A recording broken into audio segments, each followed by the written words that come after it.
Yeah.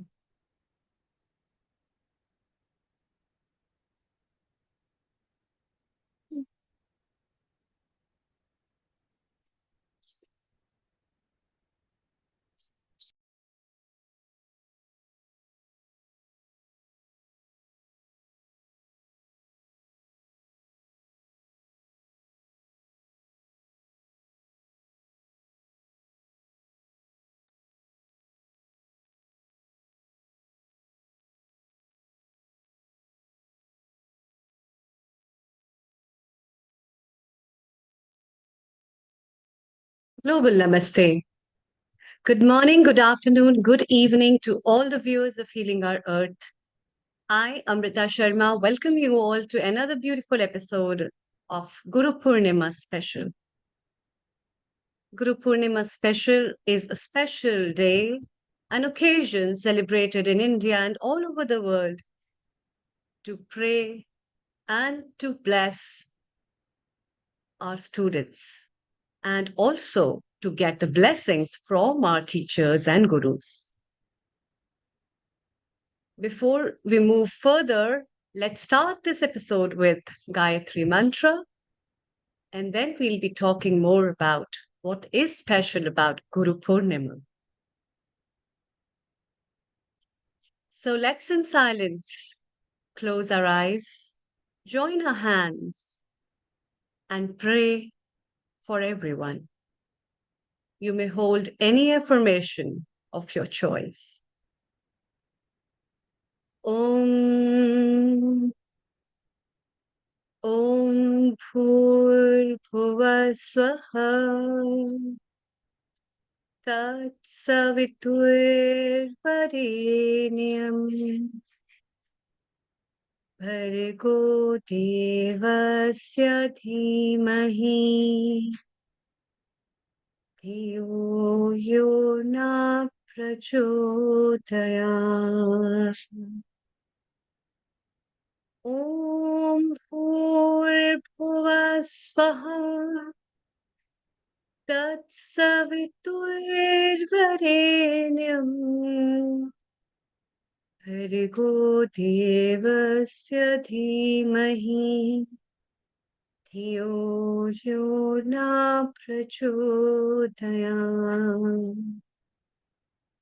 Om Bhur Swaha Tatsaviturvarenyam Bhargo Devasya Dhimahi Dhiyo Yo Na Prachodayat Om Shanti Shanti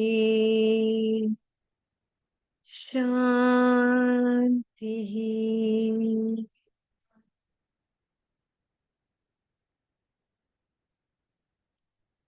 Welcome back.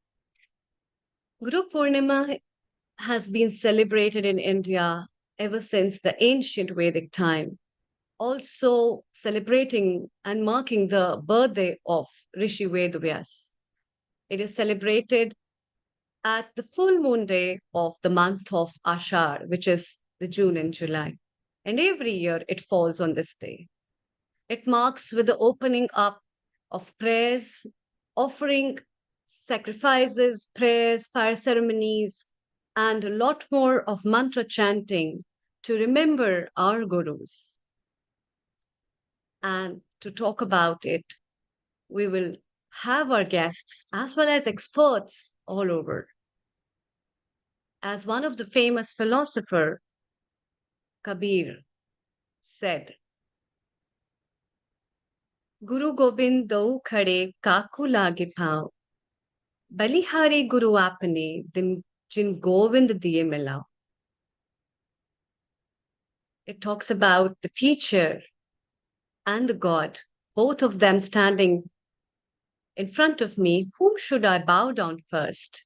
And then Kabira says, I bowed down in front of my teacher first because he showed me the path where the light comes from, the path where the God is, the path of enlightenment. We all have our teachers in our lives, different kind of teachers. It can be anyone, it can be anybody, anything in this world. Even a small thing can teach you. And therefore, it's time to acknowledge them, whosoever has come to your life, even yourself. And to start with, I'd like to invite Shashwat, who is our host at Kids episode, to join us and share a few words. Global Namaste to you, Shashwat. Global Namaste. This is Shashwat Sharma. I greet everyone. Happy Guru. In my opinion, teachers or guru is very important in life. And now I'd like to recite a poem on teachers. Teachers build their minds and guide their thoughts, share their achievements and advise their faults, inspire a love of knowledge and truth as you light the path which leads our youth. For our future brightens with each lesson you teach, each smile you lengthen, each goal you help reach. For the dawn of each poet, each philosopher and king begins with a teacher and wisdom they bring. Wow, Shashwat, you have shared such a wise poem about teachers.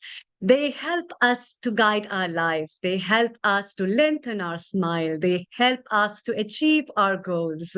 And that is what a teacher does. A global namaste to you, Riddhi.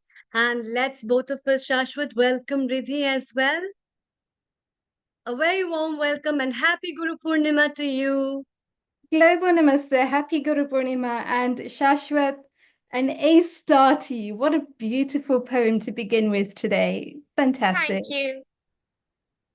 I'd like to start with a Guru invocation. Yes, definitely.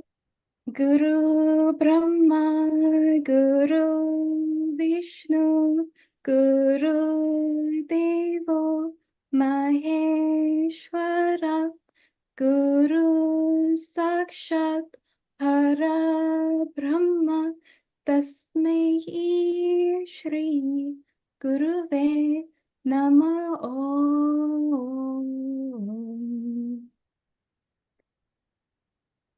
Om Shri Guru Pyo, everybody, and a very global namaste.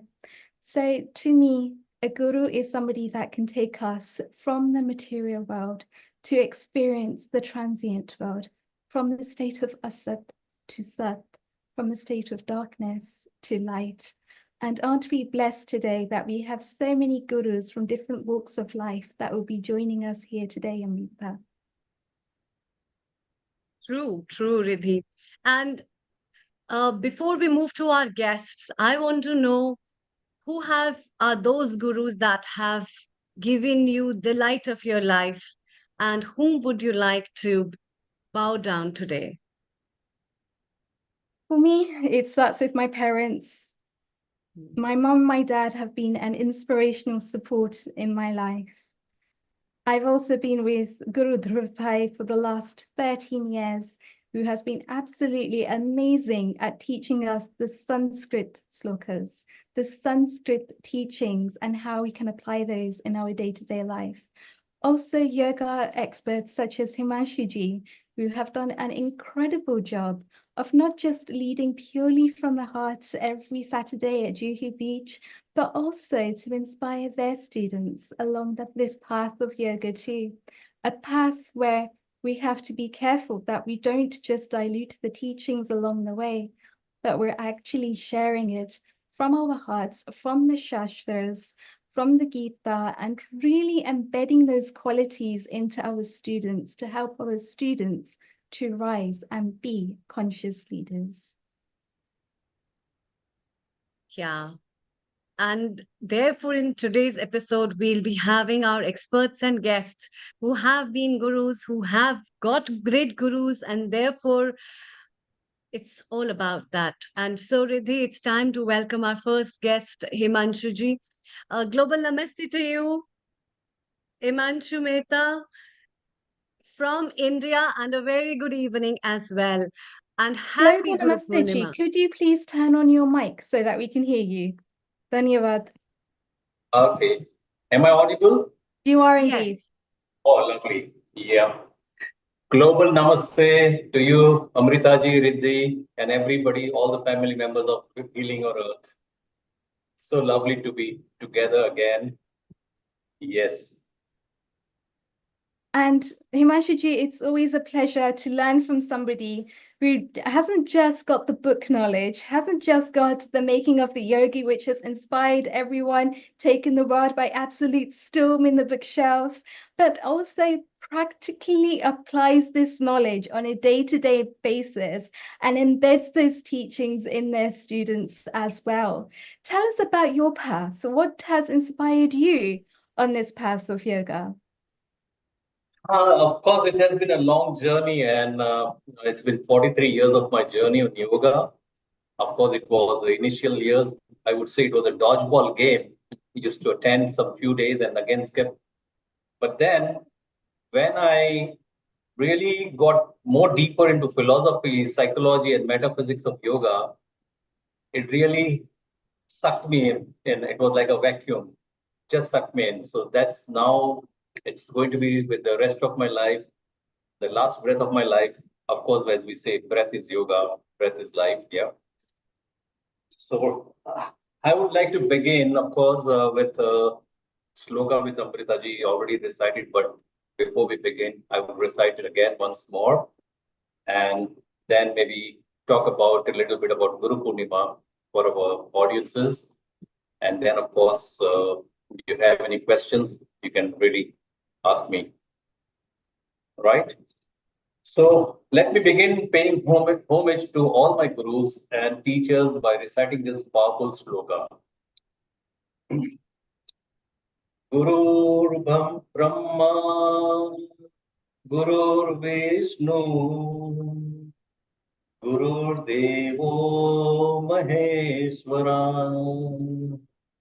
Guru Sakshat Parabrahma,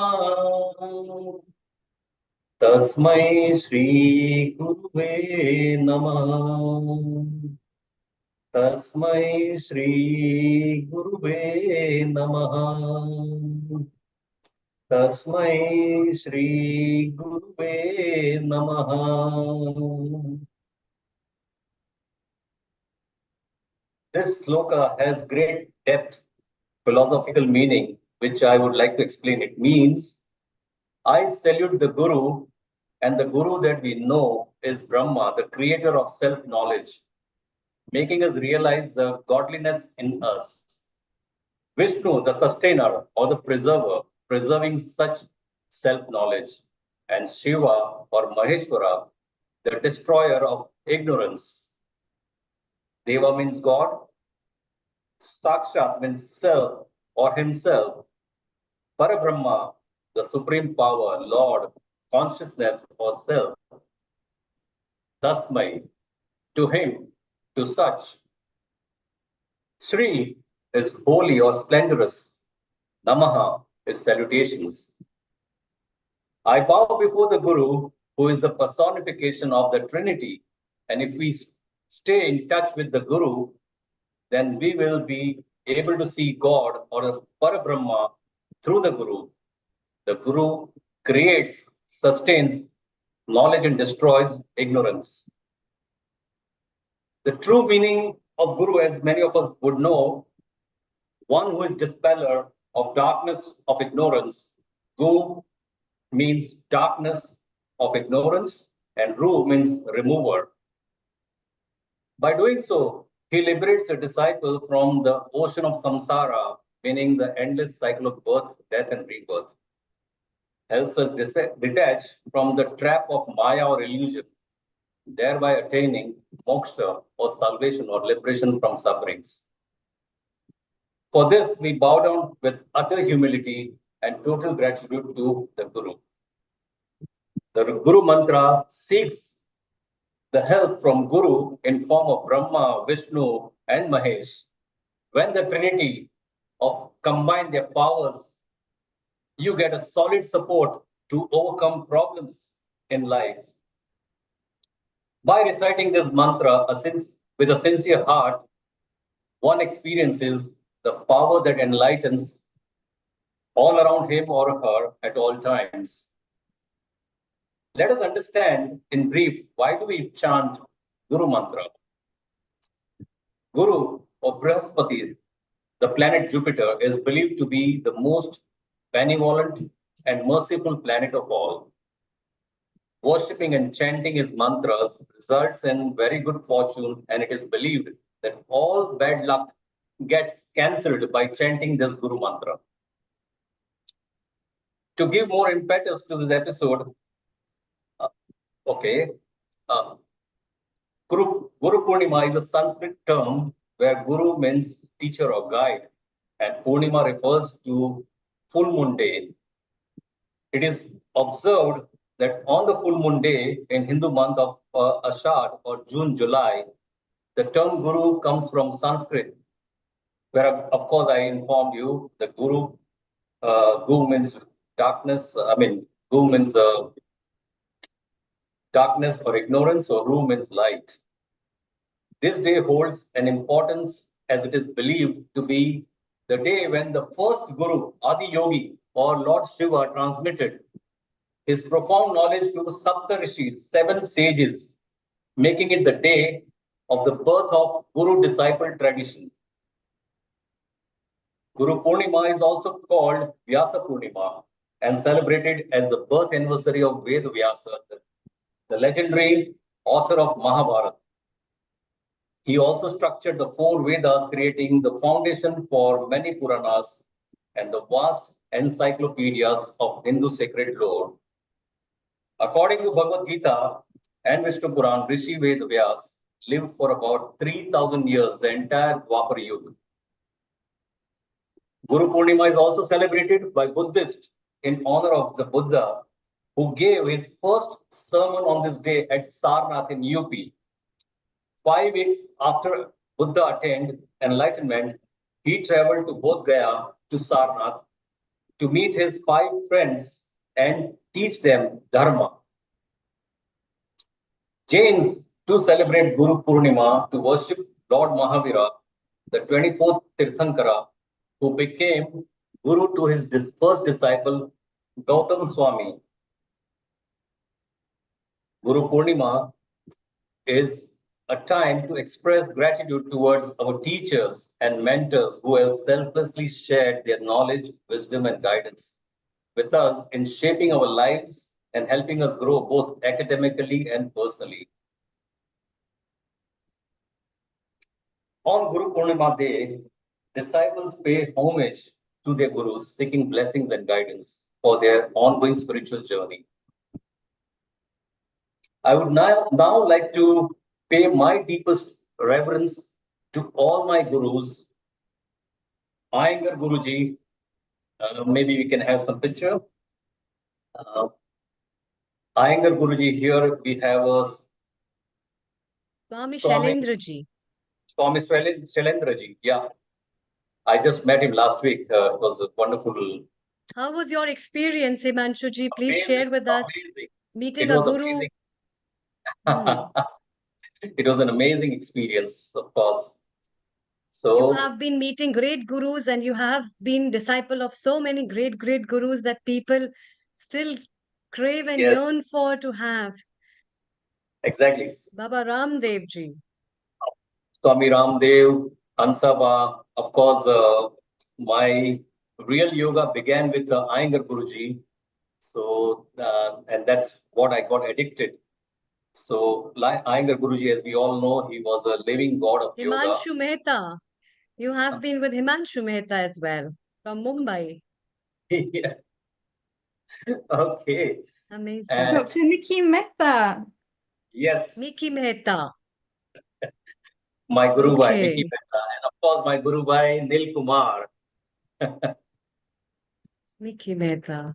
Yeah. Yeah. Iyengar, BKS Iyengar. Right. Guruji. Yeah. And so was Swamiji. Swamiji, yes. Chidananji, that's Parmarth and Rishikesh. So lots of Guru, and I've been fortunate that I had good learnings from them. Even I would say Vikram Chaudhary, although he's controversial, but I always look at the brighter side as I've learned a lot from him too. Swami Ramdev, as we know, is a Jagat Guru today. So the Guru-disciple relationship is at the core of the Guru Purnima. A Guru often seen as a spiritual guide or mentor, imparts knowledge, moral values, and spiritual insights to the disciple. While Guru Purnima finds its root in ancient traditions, its importance transcends religious and cultural boundaries. It reminds us of the internal bond between the teacher and the student, a mentor and the mentee. Guru Purnima also serves as a time for self-reflection and introspection. It is a time to reflect on our own progress, evaluate our commitment to learning and self-improvement, to spiritual growth, and set new intentions for the future. By renewing our dedication to learning and growth, we honor our gurus and their teachings. It reminds us to stay dedicated to our spiritual practices and to embody the teachings we have received from our gurus.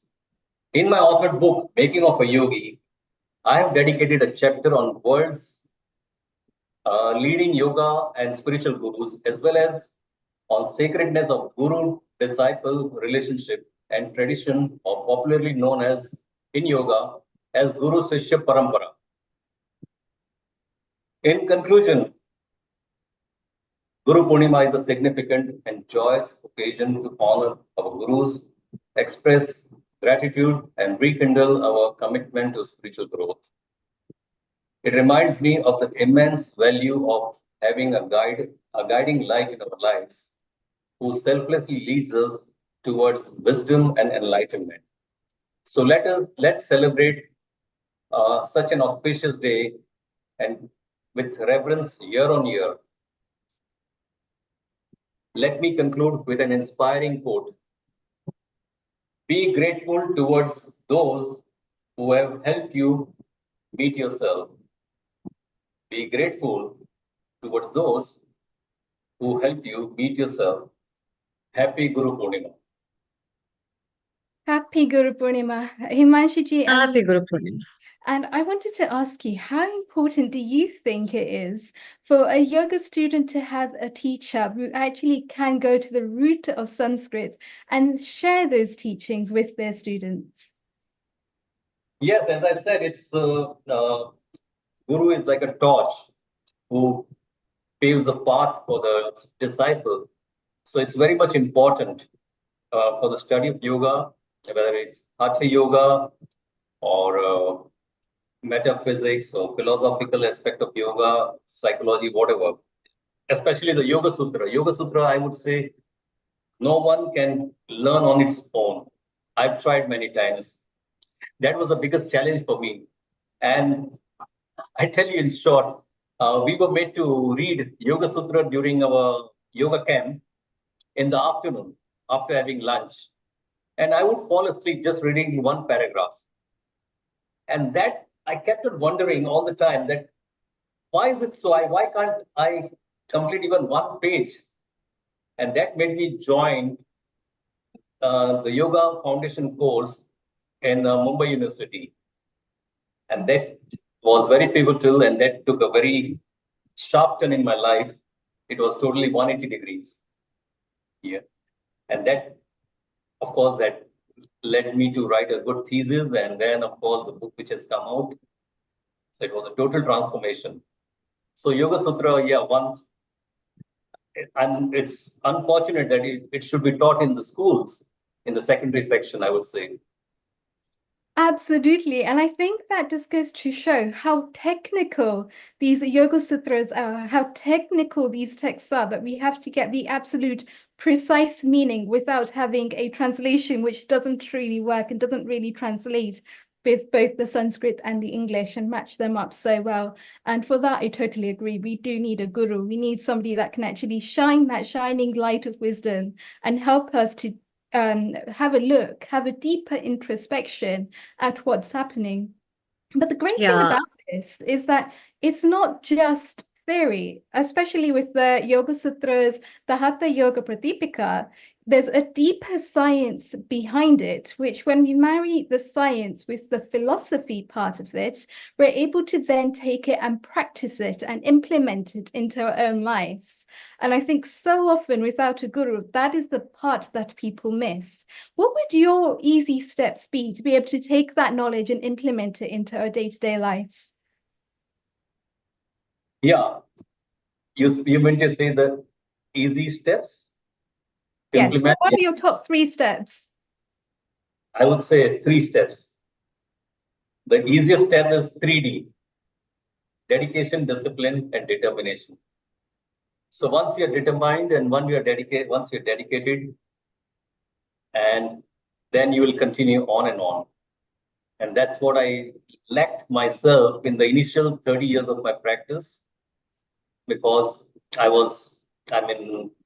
regularly irregular, I would say that.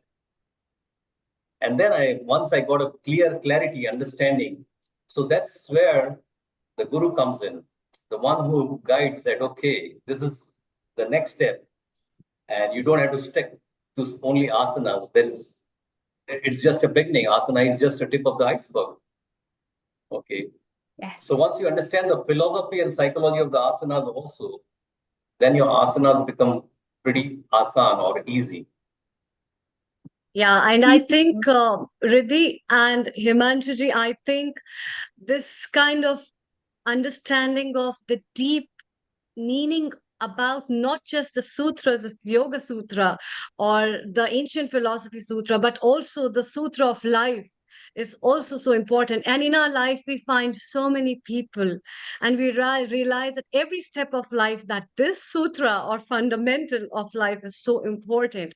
And it has so much of relevance to understand, to stay happy, to stay healthy. And I think the path of enlightenment that all the scriptures have been talking about is the real path of bliss, which is not just a happiness in its own way, but of self-contentment among oneself that will be gained by an individual when one has a complete sense of being the of being what an individual as a human being is.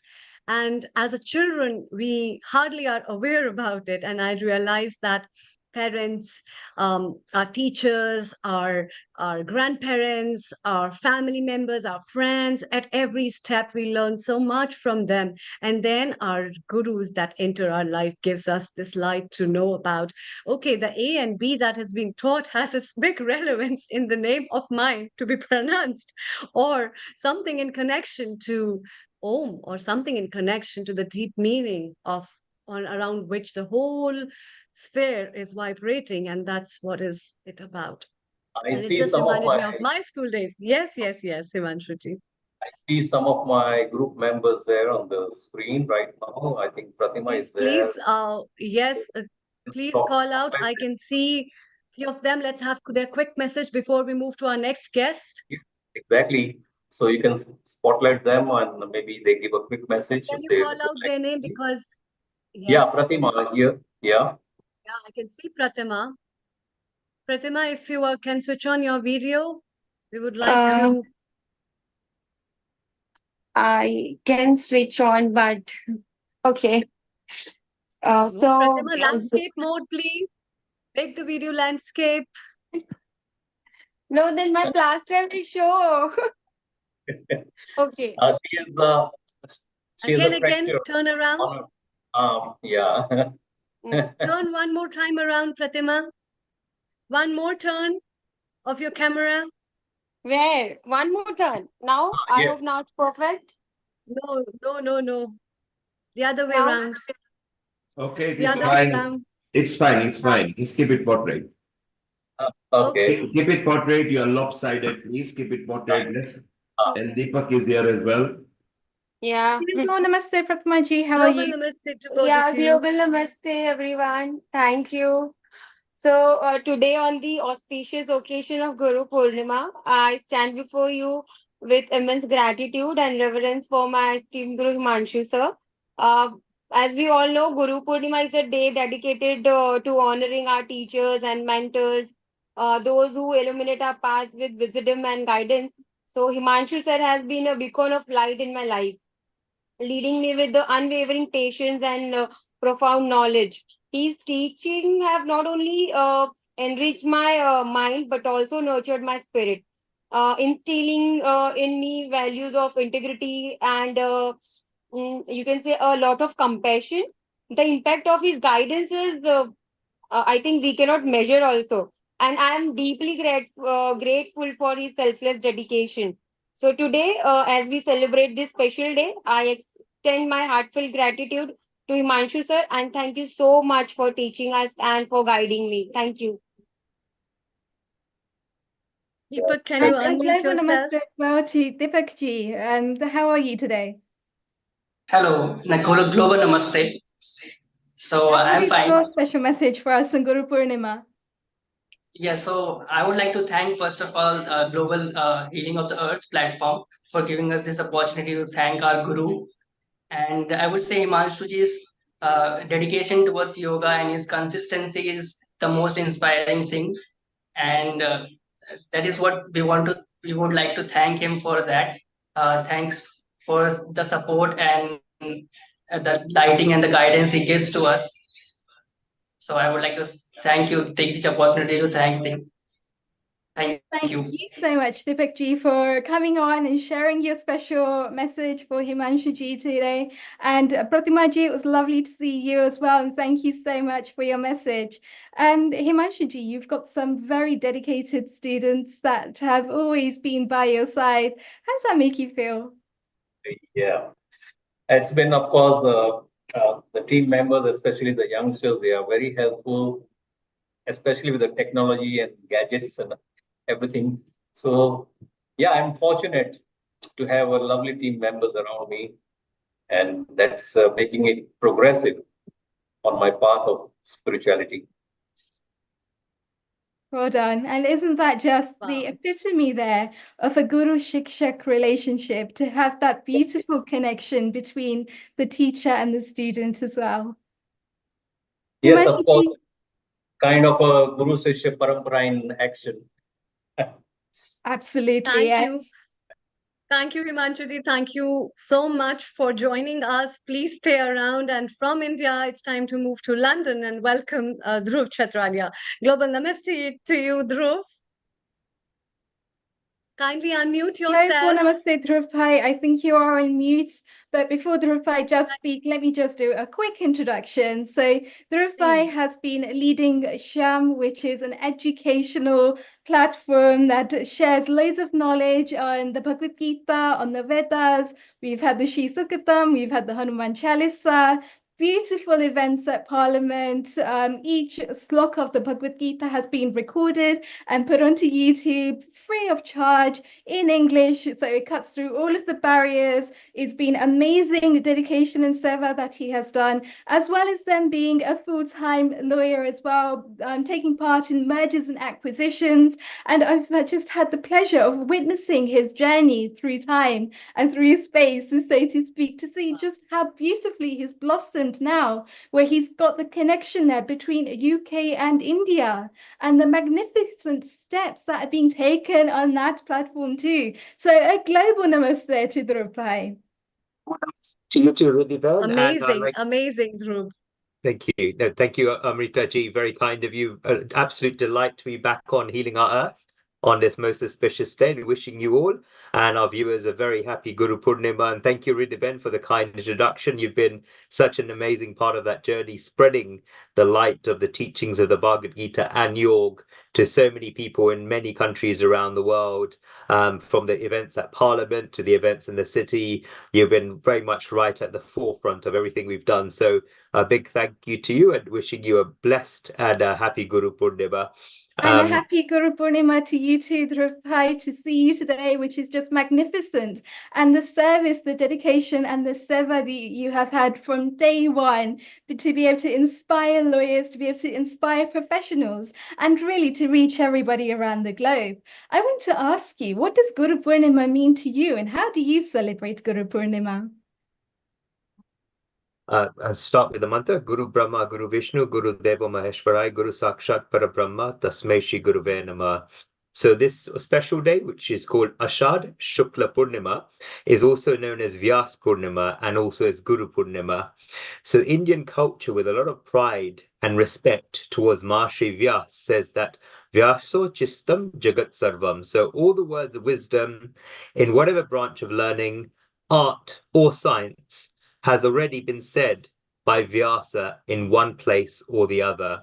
So through the medium of great works such as the Mahabharata, the 18 great Puranas, the division of the Vedas, Maharishi Vyas has given us this Gnan or wisdom to the whole of humanity.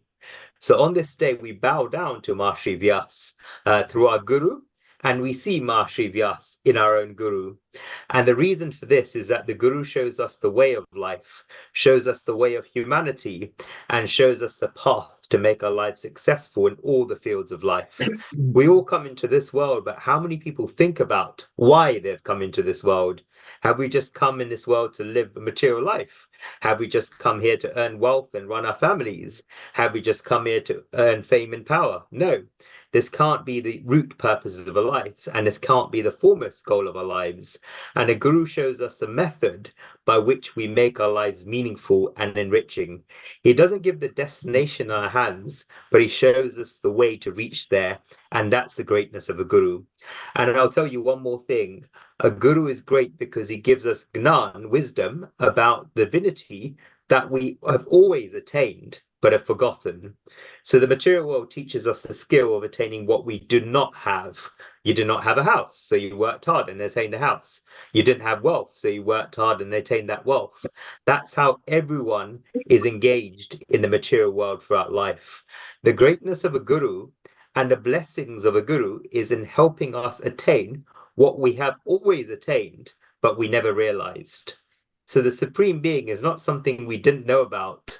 The Supreme Being is not something we didn't have. We have always attained the Supreme Being. In fact, it's our pure self. It is our true self. So the greatness in life is our hidden potential, but unfortunately we've forgotten it.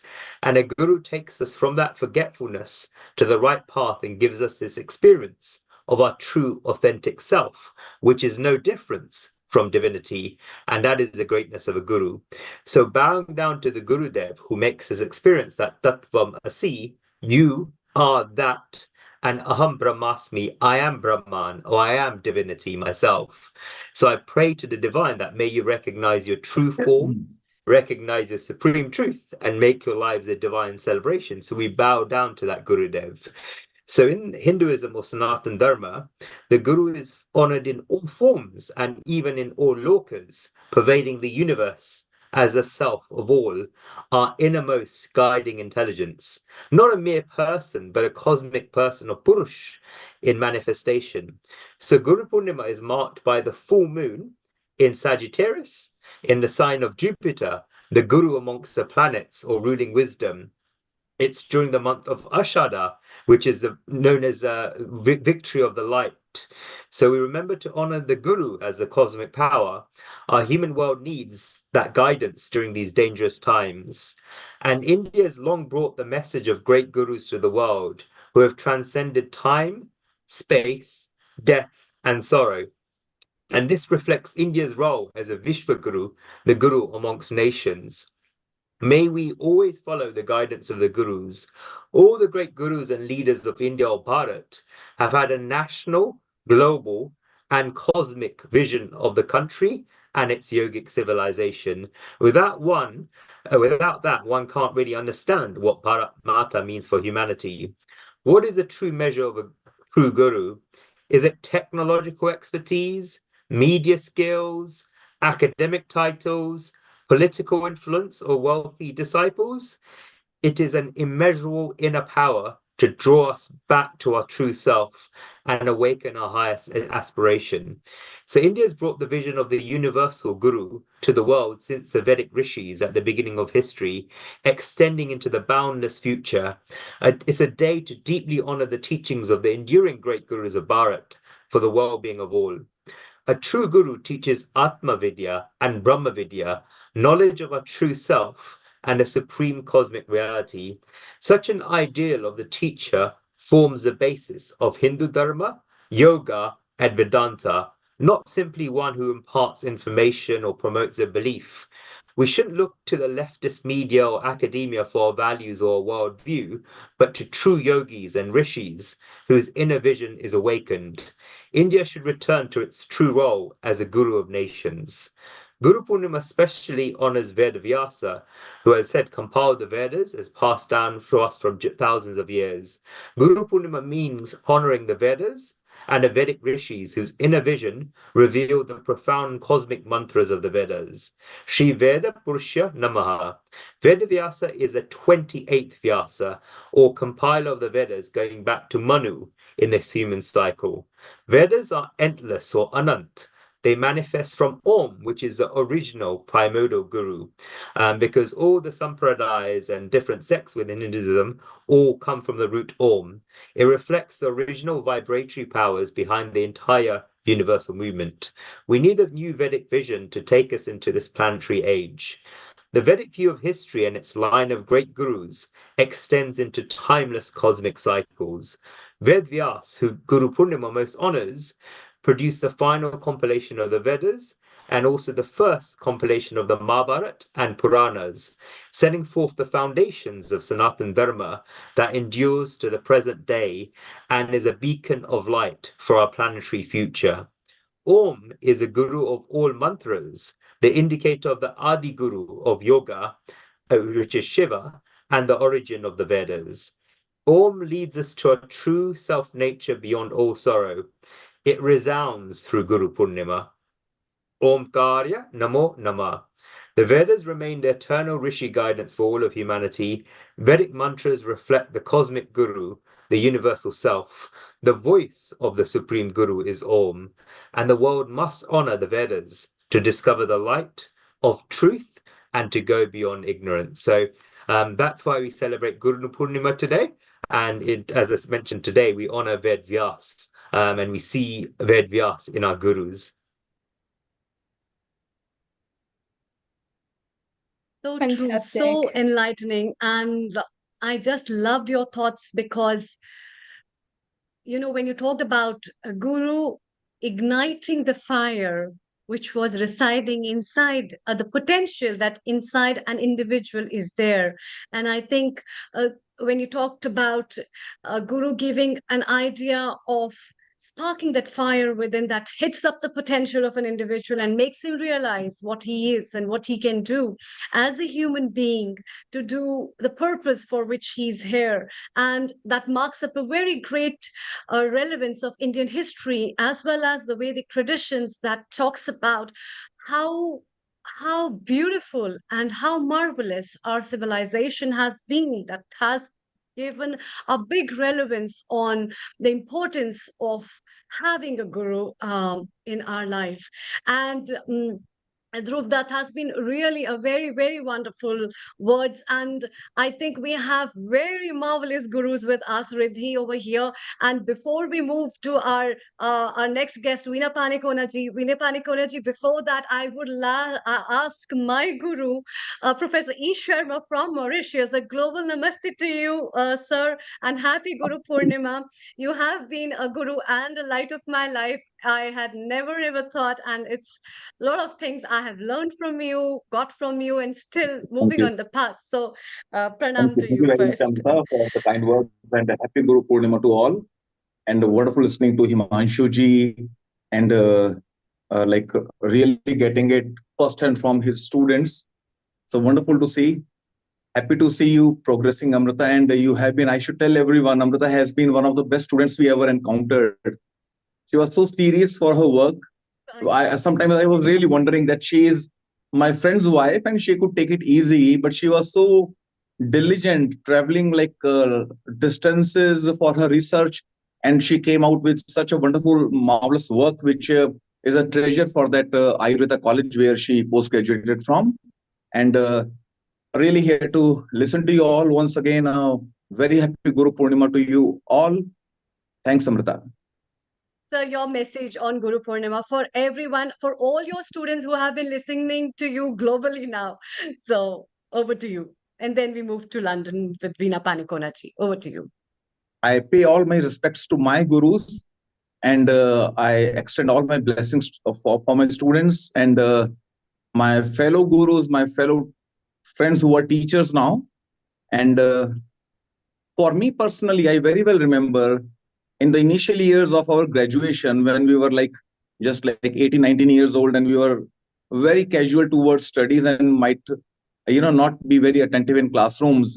I still remember from the first from the first month of my graduation studies, I maybe it was a rare occasion when I paid attention to my teachers and I got to listen to one statement that was made by our anatomy teacher. And somehow that stayed in my mind, and I made multiple diagnoses based upon that one statement. Now, had I been diligent enough to listen to every word of him and of other teachers, I would have been a much better person tomorrow. So that's where we try to teach our students that you have to, this is the only time when you can ask. Once you are a guru, or you are like, sometimes you are too mature to ask, you cannot ask if you don't know anything. And that is where guru is always there to solve those intricacies, or you make it simpler for you. You need not reinvent the wheel, like exploring everything by yourself. That might take a lot of time and you might not have the real concept. That is where guru vina nasti gati, guru ke bina gati nahi hai. You cannot have that salvation or that accomplishment without the help, hand holding of a guru. Thanks, Aparna. Amrita, once more. Please carry on. Sir. Thank you so much. Thank you so much. Thanks for joining in and for your wishes for everyone. When I was, I'll stop you for a minute. When I was talking about Guru, who taught me the most, the name coming to my mind was of my wife's name, Aparna. So there was a slip of tongue, and I told Aparna. I got that. I got that. In fact, she has been also a very beautiful guru in your life, and I think a couple also makes learning for each other in your life. I could get that. Thank you, sir. It's a one-way learning. I'm the only one who's learning, who requires learning. Nothing like that. A lot of people in our lives, we all also learn from our partners, and it's all a learning of love and affection from each other and living up with the relationship. Thank you so much. Indeed. Thank you very much. Thank you. Bye-bye. It's time to welcome Veena ji from India. Very global namaste to you and a very good evening. Happy Guru Purnima. और आप तो सरस्वती का रूप है. You have that in you, your voice, your name, everything, and the strings I can see around. If you can, Srinidhi, if you can make your camera landscape, we can also again hear you all. So with the melodious strings, your message, Veena ji, today for global namaste to Guru Purnima. Everyone, and happy Guru Purnima to everyone. It's a great pleasure for me to be associated with Healing Our Earth family, and a big thanks to Neil Bhai and team for giving this opportunity to me and my wonderful students. And as most of them has already explained the importance of Guru Purnima, I would like to say a single word, like a single sentence. This is an auspicious day dedicated to offer respect to all gurus. And today I have some of my lovely students from UK, US, and India. At present, they are in holidays, and few of them are from UK, but still they are singing from India now. So I would like to give chance for them first, and later I'll come.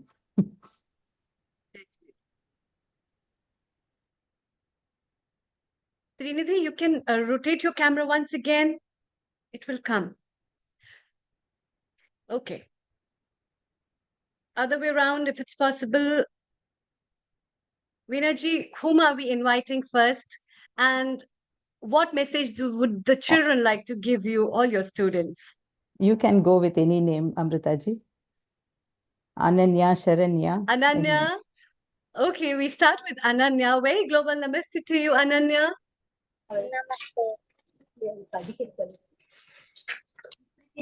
Ananya, what message do you have for your teacher, for your guru?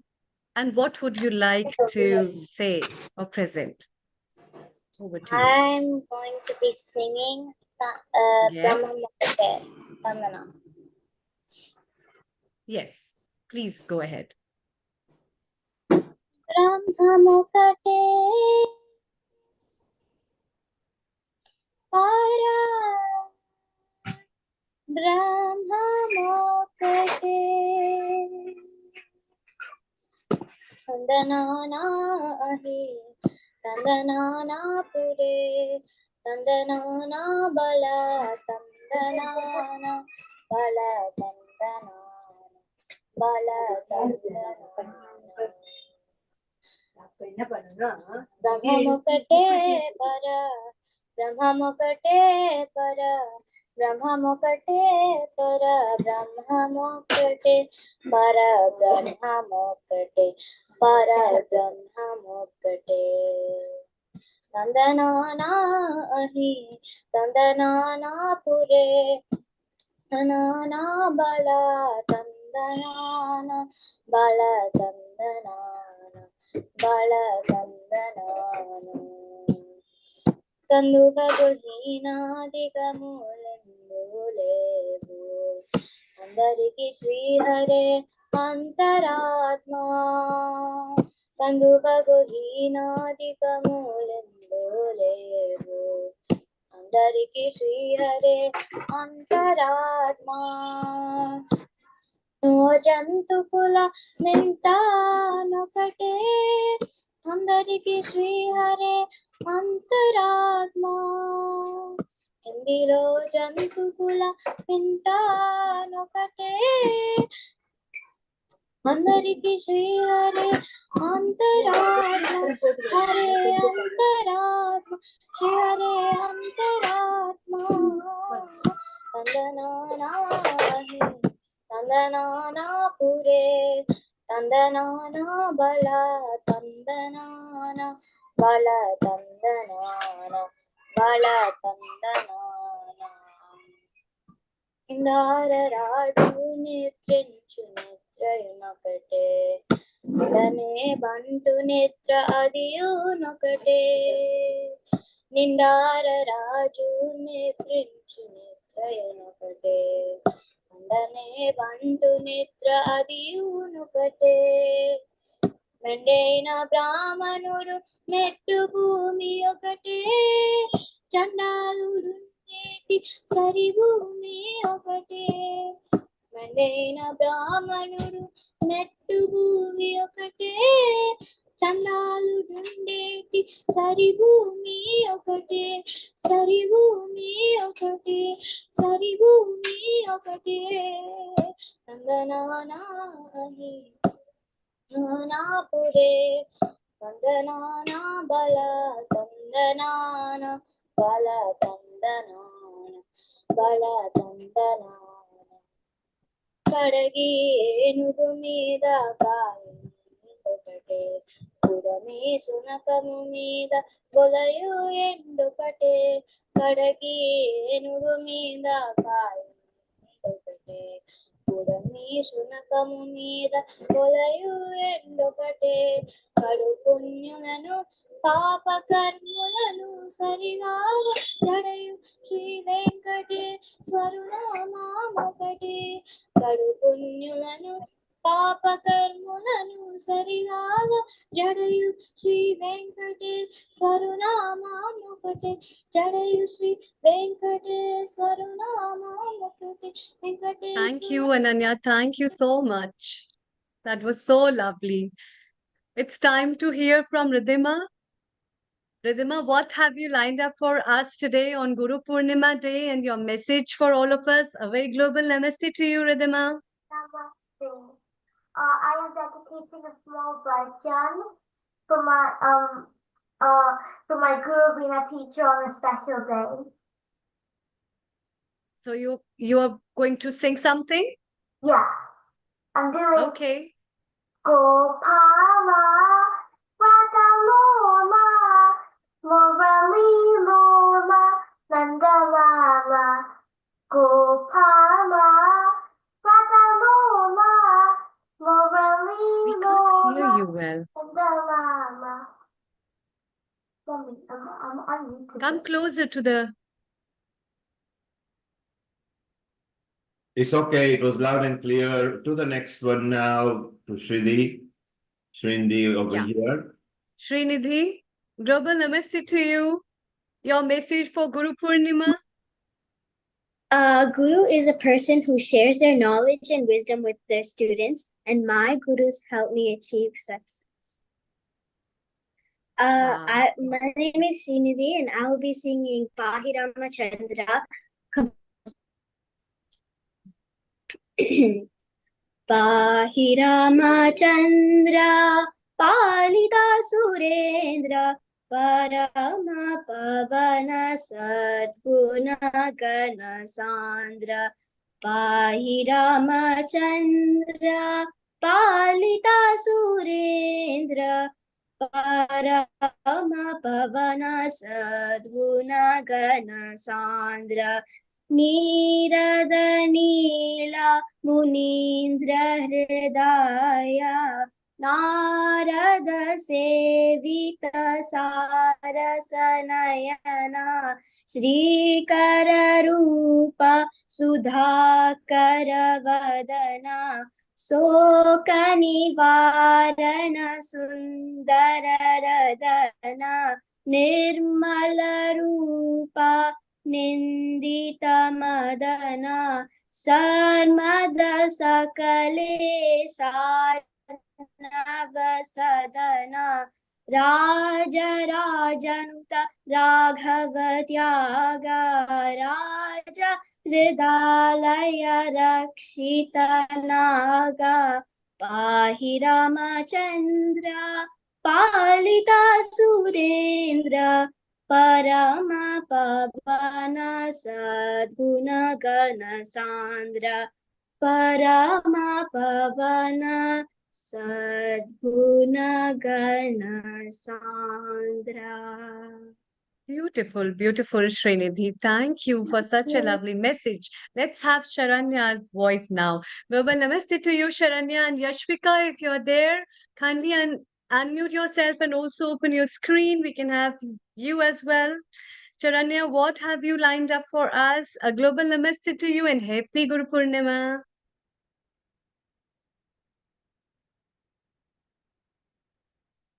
We can't hear you.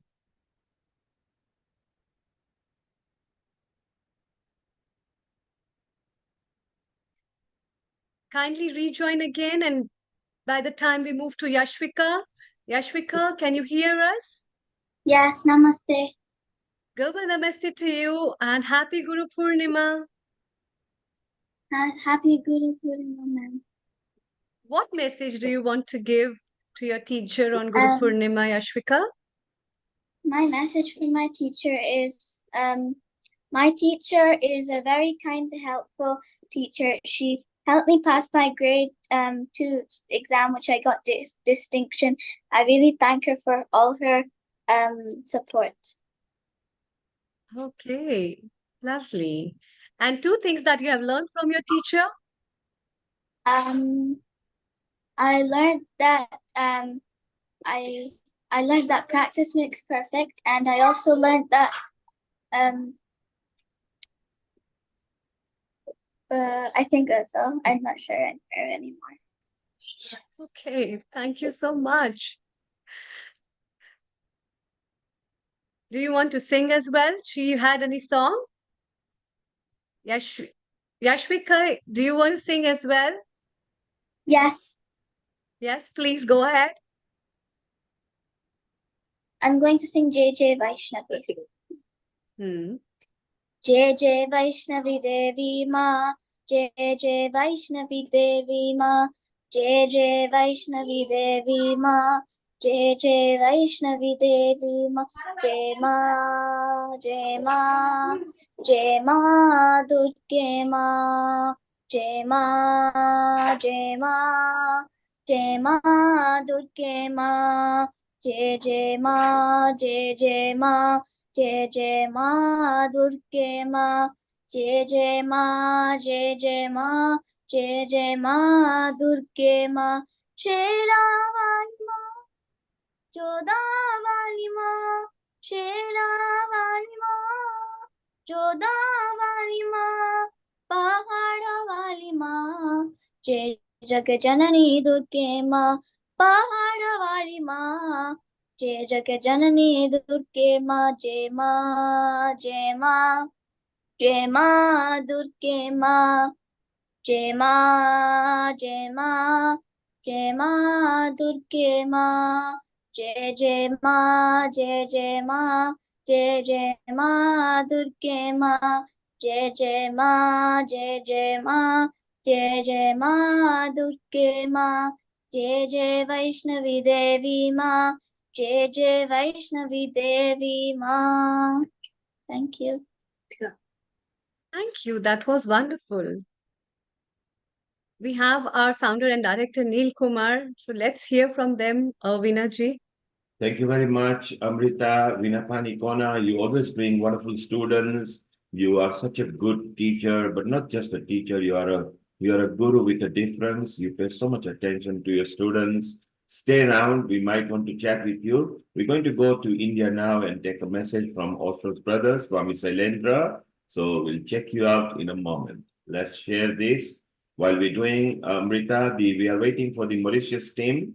Meanwhile, while we're waiting for the Mauritius team, let's play this video.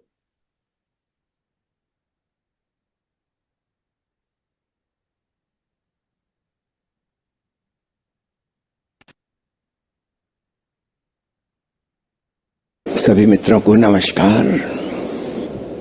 पूरब के ऋषियों की सोच और दृष्टि पश्चिम के मनीषियों से बिल्कुल भिन्न रही है। पूरब में हम जिन्हें गुरु कहते हैं, सतगुरु कहते हैं, वे हमें ज्ञान नहीं देते, बल्कि हमारे मन में जो इकट्ठा है पुराना ज्ञान वह भी छीन लेते हैं, उसकी व्यर्थता दिखा देते हैं। पश्चिम में जैसे शिक्षक कहा जाता है, टीचर कहा जाता है, वह शब्द गुरु का पर्यायवाची नहीं है।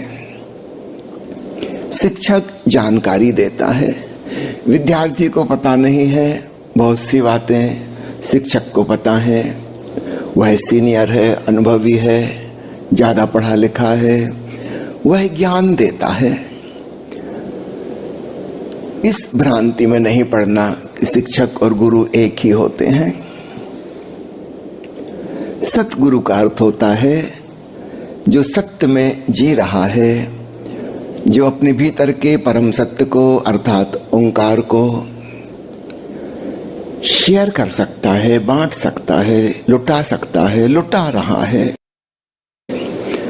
और वह बांटना ऐसा नहीं है कि उसमें कुछ करना पड़ता हो। जैसे सूरज से किरणें बिखरती हैं, सूरज को कुछ करना नहीं पड़ता, और फूल से सुगंध उड़ती है, फूल को कुछ करना नहीं पड़ता। ऐसा सहज स्वाभाविक रूप से होता है। अग्नि जल रही है, लपटें हैं, ताप की किरणें चारों तरफ व्याप्त हो जाती हैं। ऐसा नहीं कि जानबूझ के अग्नि कुछ कर रही है, ऐसा सहज रूप से नियम अनुसार होता है। पहाड़ों पे बारिश होती है, गुरुत्वाकर्षण के नियम से पानी नीचे की ओर बहता है और अंततः सागर में पहुंच जाता है। कहीं भी बारिश हो, अंत में सब कुछ सागर में पहुंच जाना है, क्योंकि सागर सबसे बड़ा गड्ढा है, जमीन का सबसे निचला हिस्सा है। तो पानी को कुछ करना नहीं पड़ता, ऐसा होता है। ठीक ऐसा ही समझना, सतगुरु ने जिस परम सत्य को जाना है, उस नाद ब्रह्म को जानकर वह सच्चित आनंद में जीने लगा। आनंद का रेडिएशन उससे होता है।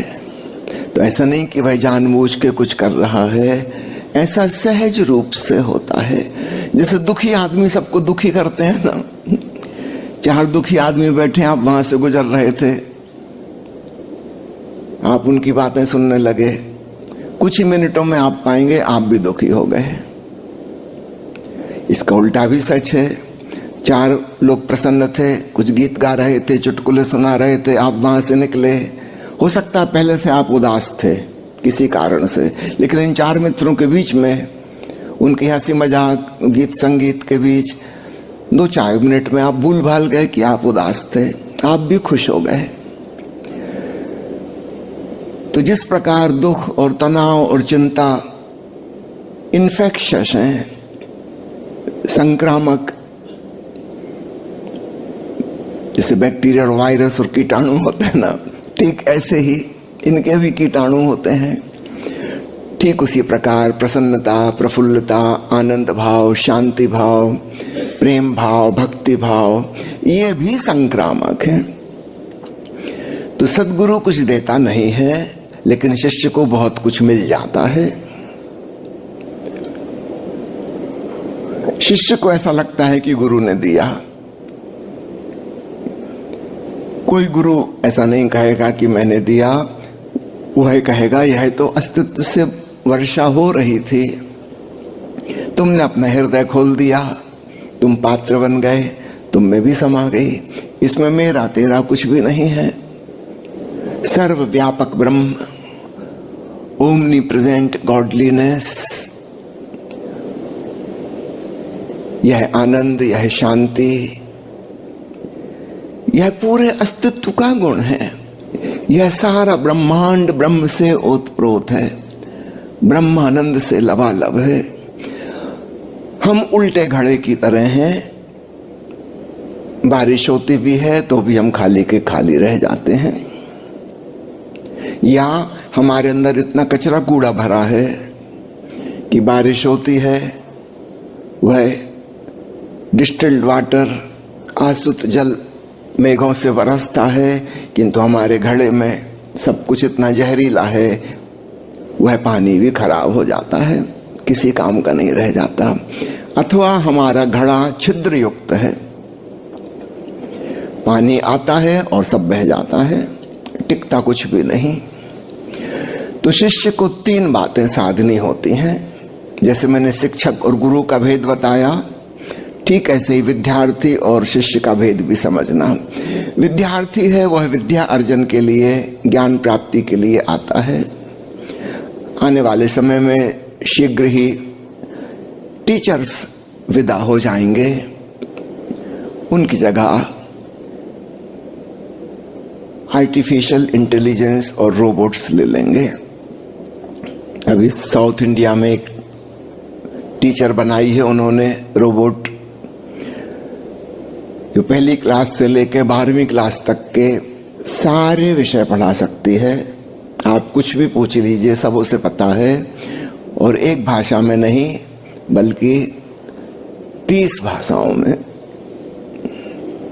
कोई मनुष्य इतना नहीं जान सकता, संभव नहीं,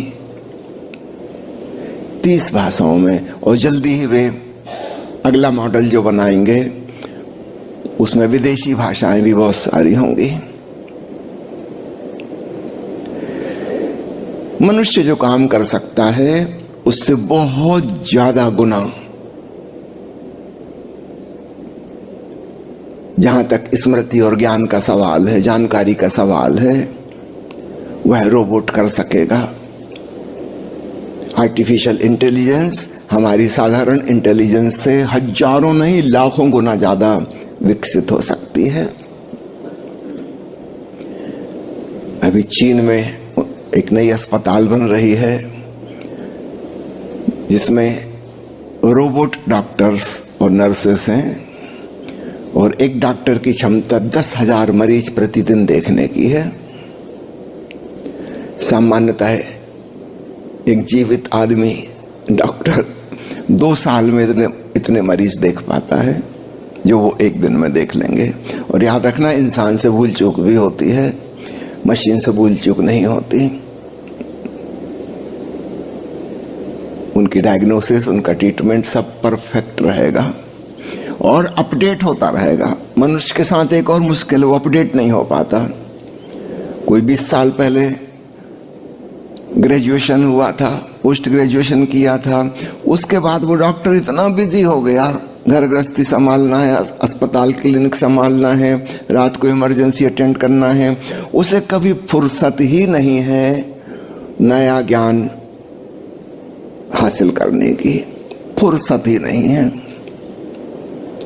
इन 20 सालों में क्या क्या परिवर्तन हो गया उसको कुछ नहीं पता। वो जो पढ़ के निकला था वो वही ट्रीटमेंट कर रहा है। रोबोट हमेशा अपडेटेड रहेगा, लेटेस्ट जानकारी उसके पास रहेगी, तो धीरे धीरे शिक्षक खो जाएंगे दुनिया में, उनकी कोई आवश्यकता नहीं बचेगी, सारा काम मशीन टेक ओवर कर लेंगी। याद रखिएगा, गुरु तब भी महत्वपूर्ण होगा जिसने अपने भीतर शांति और आनंद को जाना है।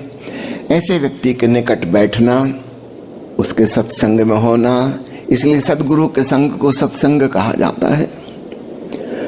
उसके पास हम उस माहौल में, उस वातावरण में, उस हवा में जिएंगे, उसमें सांस लेंगे, हमारे भीतर भी कुछ हृदय को छू जाएगा, हमारी आत्मा भी स्पर्शित हो जाएगी। तो शिक्षक वह है जो जानकारी देता है। भविष्य में इसकी भूमिका दिनों दिन कम होती जाएगी और हो सकता है बिल्कुल खत्म हो जाए, कोई जरूरत ही ना हो। यह भी संभव है, किसी को इंजीनियर बनना है तो छोटी सी कंप्यूटर चिप उसके खोपड़ी में लगा दी जाए जिसमें इंजीनियरिंग की सारी जानकारी है और गूगल के द्वारा अपडेट होती रहेगी, और वो छोटा सा बच्चा 10 साल का, उसके पास पूरी जानकारी हो गई जो 25-30 साल पढ़ाई लिखाई के द्वारा प्राप्त होती थी। उसको तंग करने की जरूरत नहीं है कि रात को पढ़ो और परीक्षा दो और ये करो, सीधी ही नॉलेज ट्रांसफर की जा सकती है। संभव है भविष्य में उपाय निकल आए कि सीधे ही हमारा मस्तिष्क इंटरनेट से जुड़ सके।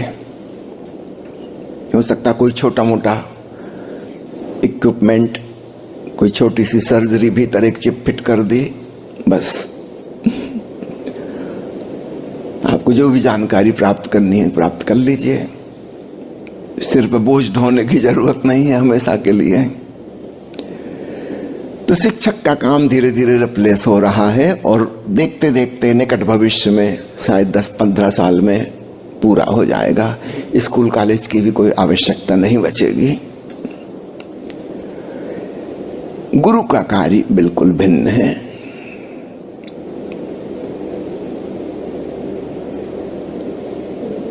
वह हमें सत्य से, आनंद से, प्रेम से, भक्ति से जोड़ता है, उसके निकट में जुड़ना हो जाता है। ये कहना भी ठीक नहीं कि वह जोड़ता है, बस ऐसा हो जाता है। जैसे चुंबक के पास आके लोहे का टुकड़ा भी चुंबकीय हो जाता है,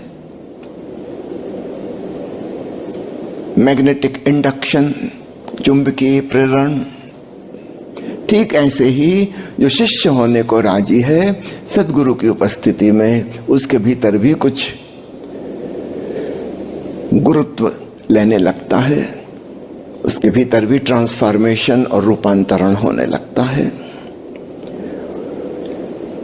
पश्चिम के मनीषियों ने, विशेषकर मनोवैज्ञानिकों ने, मन का विश्लेषण, सपनों का विश्लेषण इत्यादि इत्यादि खोजें की। पिछले 125 साल में मनोविज्ञान विकसित हुआ है, लेकिन आपको बता दूं इसकी सफलता लगभग नहीं के बराबर है। लाभ कुछ नहीं होता, बातें सुनने में बड़ी आकर्षक लगती हैं, तर्क संगत लगती हैं, लेकिन परिणाम कुछ नहीं होता। वो आदमी वैसा का ही वैसा रहता है। ज्यादा से ज्यादा बस इतना होता है कि उसके भीतर कोई गिल्ट फीलिंग थी, अपराध बोध था कि मैं गलत हूं, वो खत्म हो जाता। उसको 10-5 साल विश्लेषण करा के सिद्ध हो जाता है कि यही नॉर्मल है, कोई खास बात नहीं है। एक सांत्वना मिल जाती है, शांति नहीं मिलती, सत्य नहीं मिलता। मन के विश्लेषण के द्वारा हम कभी मन के पार नहीं जा सकते। इसलिए हजारों साल से लोग बौद्धिक चिंतन मनन जो करते रहे हैं, दर्शन शास्त्र में अपनी जिंदगी जिन्होंने खपा दी है, उनकी जिंदगी में कोई शांति की किरण नहीं उतरती। वो उतने ही अशांत हैं जितना एक साधारण आदमी, शायद उससे भी ज्यादा अशांत, क्योंकि साधारण आदमी के मन में दार्शनिक चिंताएं फिक्र नहीं है, उसके लिए दार्शनिक समस्याएं नहीं है, उसे कोई लेना देना नहीं, उस बारे में वो कभी सोचता नहीं। ये आदमी बाकी सब तो सोचता ही है, कुछ हवाई बातें और सोचने लगा और उनको बड़ी महत्वपूर्ण समझता है। वो गंभीरता पूर्वक सोचता है, हाथ में कुछ आता नहीं, लेकिन एक भ्रांति बनी रहती है कि चिंतन मनन करके मैं कुछ समस्या का हल निकाल लूंगा। ऐसा हजारों साल से मनुष्य करते आ रहे हैं। जिनको शांति मिली है, आनंद मिला है, उन्हें किसी अन्य मार्ग से मिला है। ये चिंतन मनन, सोच विचार इसके द्वारा नहीं मिला। इससे तो सिर दर्द होता है, सिर भारी हो जाता है। आनंद मिलने का सवाल नहीं, जो थोड़ा बहुत था वो भी खो जाता है। आपको मेरी बात का भरोसा ना हो, सिगमंड फ्राइड की आप सिर्फ एक किताब पढ़ लेना। मोटी मोटी किताबें हैं, 1,000 पेज की, 5 किलो 6 किलो वजन वाली। एक किताब पढ़ते पढ़ते आपकी स्थिति ही पगलाने वाली हो जाएगी।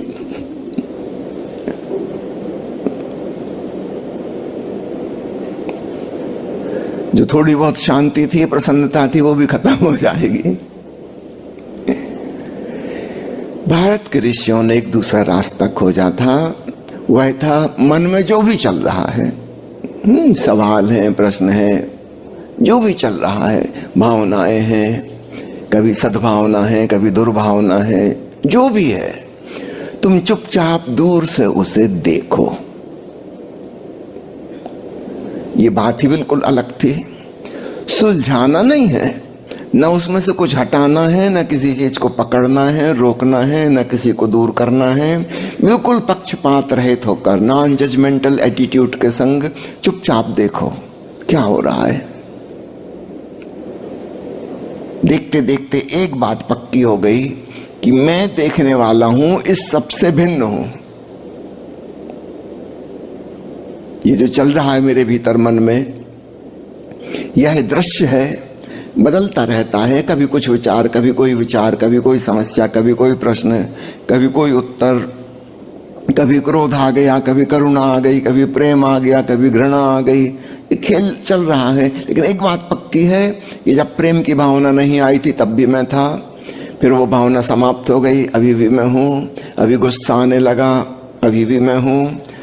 ये गुस्सा चला गया थोड़ी देर में, मैं अभी भी हूँ। मैं कोई और ही हूं जो सदा सदा मौजूद है। एक नए तत्व का एहसास हुआ। हम मन की, विचारों की, भावनाओं की उलझन के बाहर निकले। ये बाहर निकलना समाधान बनता है। याद रखना, समस्या की चिंतन मनन से समाधान नहीं आता, उसमें तो हम उसमें और फंस गए, उलझ गए। समाधान कैसे आया? मन से दूर ही हो गए। और दूर होने की तरकीब क्या है? दृष्टाभाव से देखना। जब हम किसी चीज को देखते हैं तो एक डिस्टेंस निर्मित हो जाती है। अगर आप आईने के सामने बिल्कुल नाक सटाकर और भौं सटाकर खड़े हो जाएं, चेहरा लगा के आईने से, तो आपको अपना ही चेहरा दिखाई न देगा। देखने के लिए एक दूरी चाहिए।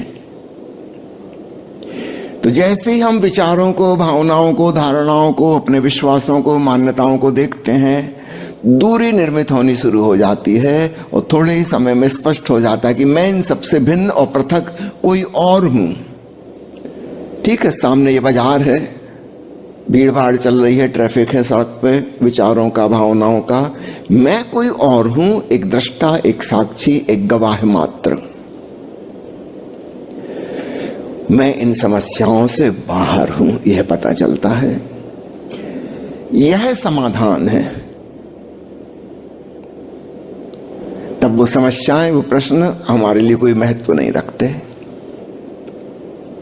वो सब फीके पड़ जाते हैं, गौण हो जाते हैं, और एक अद्भुत क्लैरिटी, स्पष्टता पैदा होती है।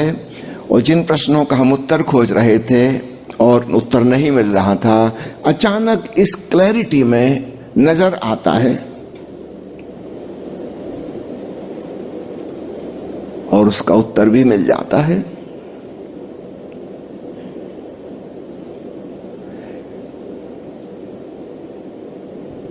अद्भुत घटना घटती है।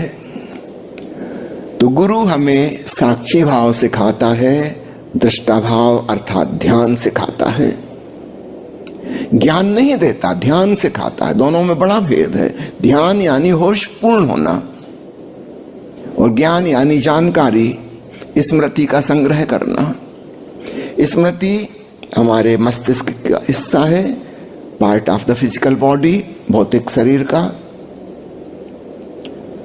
और यह जो साक्षी चैतन्य है, यह शरीर का हिस्सा नहीं है, यह शरीर का भी दृष्टा और ज्ञाता है।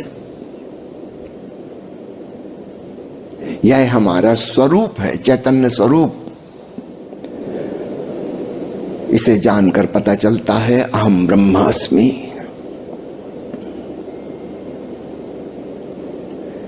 अपने असीम विस्तार का एहसास होता है। तो शिक्षक और गुरु के कार्य बिल्कुल अलग अलग हैं, लगभग एक दूसरे के विपरीत। शिक्षक देता है ज्ञान अर्थात जानकारी, सद्गुरु देता है ध्यान, जो हमें आत्मज्ञान की ओर ले जाता है। याद रखना, जगत का ज्ञान नहीं, आत्मज्ञान, स्वयं के होने का एहसास, ब्रह्म ज्ञान फलित होता है। और इसलिए शिष्यों ने कहा है अपने सद्गुरु के लिए कि गुरु ब्रह्मा, गुरु विष्णु, गुरुर्देवो महेश्वरा। जिसके माध्यम से हमने ब्रह्म को जाना, वह ब्रह्म स्वरूप है हमारे लिए।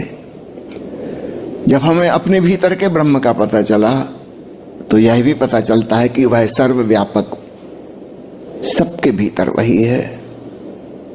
पहले गुरु में झलक मिली थी, फिर गुरु ने इशारा किया अपने भीतर डूबो। अपने भीतर आके हमने उसको अनुभव किया, और उस अनुभव के साथ यह भी पता चल गया कि यह सर्वव्यापक ब्रह्म है। शिष्य भाव से आओ, छात्र की भांति नहीं, विद्यार्थी की भांति नहीं। तुम्हारे बौद्धिक सवालों का जवाब गुरु नहीं देगा, और अगर कभी देता भी है तो केवल तुम्हें फुसलाने के लिए कि तुम थोड़ी देर टिको, रुको, धीरे धीरे तुम्हें राजी कर लेंगे कि ध्यान पूर्ण बनो, होश पूर्ण बनो। इन सवालों में क्या रखा है? हमारे सवाल सब बचकाने सवाल हैं। समझो कोई बच्चे ने बचपन में परी की कहानियां सुनी थी, और फिर वो पूछने लगा कि बताइए, परी जो कपड़े पहनती है सफेद रंग के, वो किस दुकान से खरीदती है, कौन से ब्रांड के कपड़े रहते हैं? जब बूढ़ के यहाँ से चली जाती है तो फिर वो कहाँ जाके निवास करती है, उसका घर कैसा है? आप क्या बताओगे? आप वयस्क हो, आपको पता है छोटा बच्चा है, ये जो सवाल पूछ रहा है इसके लिए बहुत इंपॉर्टेंट है, लेकिन आपके लिए हास्यास्पद है, चुटकुले जैसे हैं, और उसके किसी भी प्रश्न का आप जवाब दोगे वो गलत होगा, क्योंकि प्रश्न ही गलत है। लेकिन बच्चे को तुम नहीं समझा सकते, अभी उसमें इतनी अकल नहीं है कि तुम्हारा प्रश्न ही गलत है।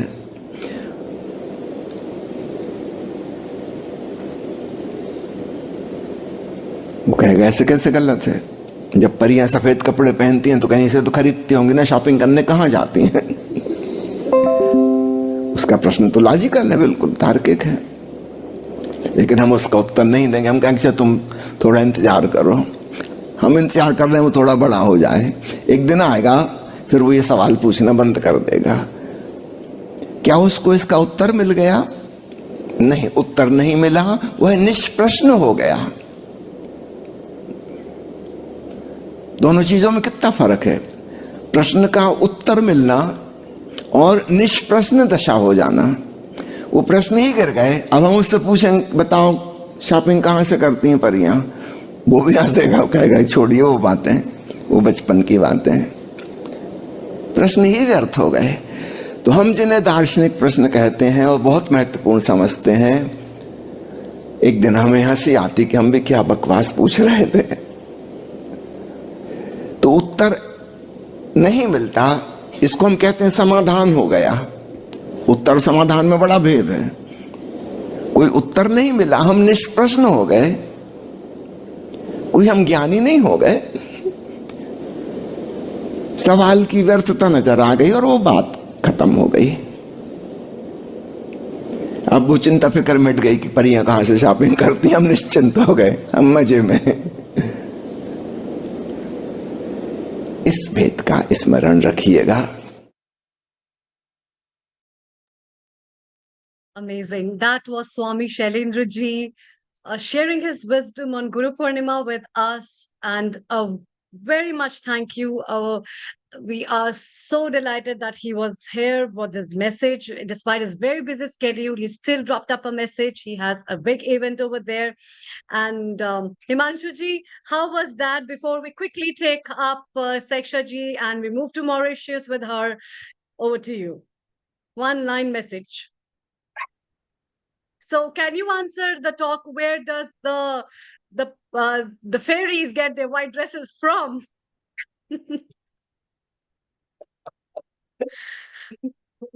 Yeah. No, I had a wonderful time last week with Swamiji, and we had, yeah, he's amazing, I would say, and he's so down to earth and very warm and friendly, very easily approachable by anybody. So, and it was a wonderful shibir what we had, the camp. So we really enjoyed. Every day night we were singing together, karaoke. So Yeah, that's nice. Yeah. That's nice. Thank you so much for your message and our wishes to everyone. And it's time to move to Mauritius with Saiksha ji. Global namaste to you, Saiksha. So all 15 minutes, over the 15 minutes, it's all yours. What is special about Guru Purnima in Mauritius? Please tell us how it's been celebrated. What excitement is there in all over Mauritius? Please share with us. Over to you. Global Namaste, Amrita Sharma ji. Thank you so much to have us again on this prestigious platform, Healing Our Earth. So here it's Guru Purnima is celebrated really pompously, really in a grandiose way. And in all the centers, all the organizations, they're revering their gurus, their spiritual masters, the teachers, to have the blessings for all and practicing the teachings and ideals. So we are really blessed to have our guru, and our guru is Sri Satya Sai Baba, Bhagwan Sri Satya Sai Baba, and we have been following since birth. My mother, as you already know her.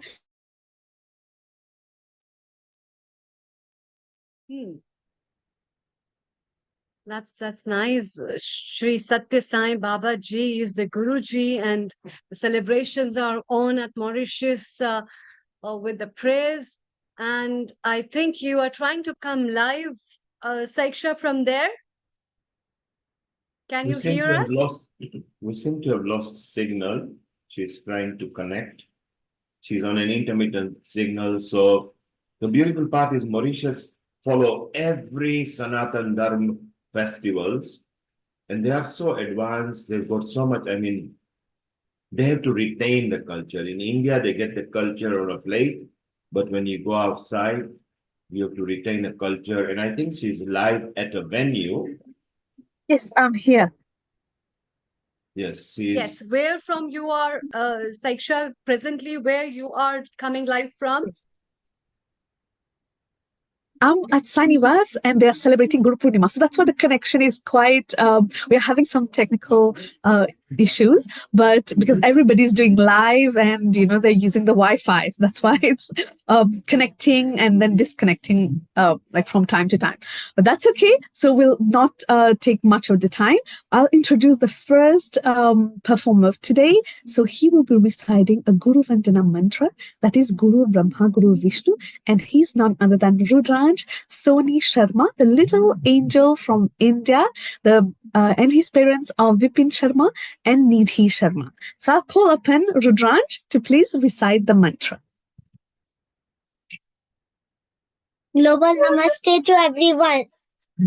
I am Rudraj Soni from Mauritius. Happy Guru Purnima. Yes, please start up with the mantra. We are eager to hear you. Guru Brahma, Guru Vishnu, Guru Devo Maheshwara, Guru Sakshat Par Brahma, Tasmai Shri Guru Dev Namaha. Wow. Very nice. Very nice. And who is your favorite teacher? Guru Saiksha. Guru Saiksha. Wow, that is nice. And Saiksha ji, who is the next guest whom we are having?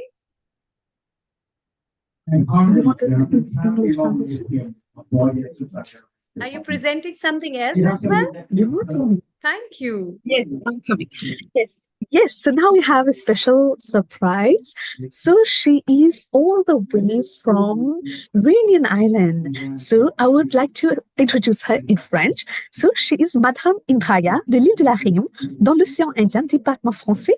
Elle fait partie de la Devi Group qui travaille sur un projet en échange entre Indian Ocean Center for Education in Human Values et la Réunion. Donc, j'ai l'immense honneur et privilège d'inviter Madame Indraya pour la récitation d'un chapitre 10 dans le Bhagavad Gita. Very nice. Global Namaste. Alors,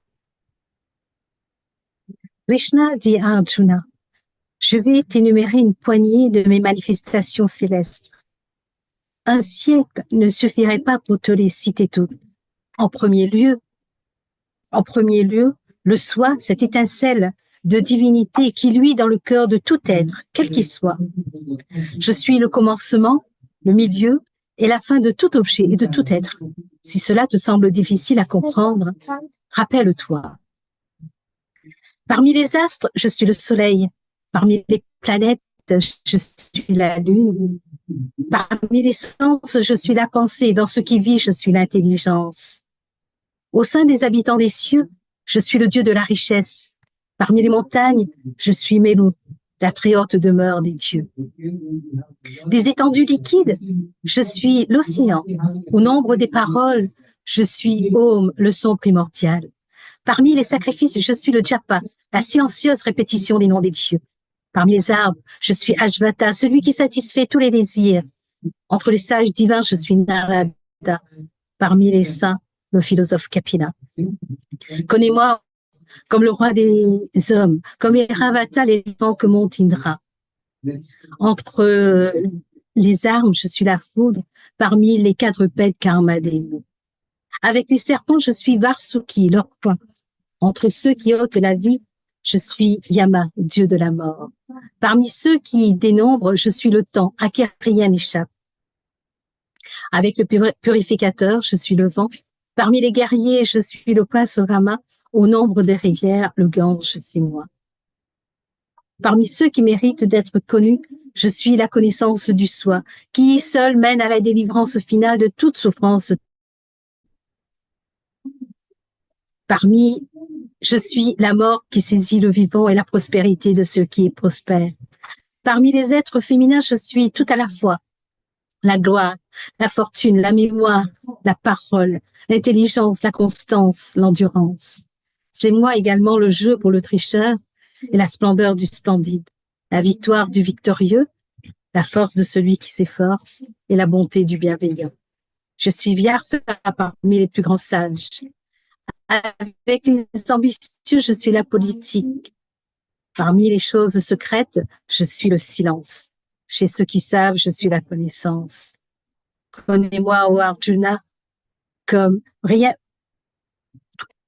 Non, il n'y a pas un seul être qui puisse exister sans moi.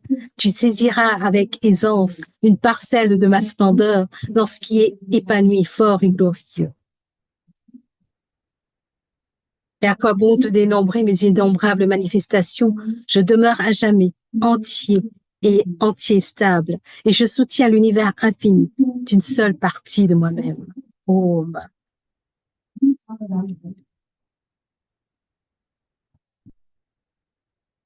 Merci beaucoup, Madame Indraya. C'était merveilleux.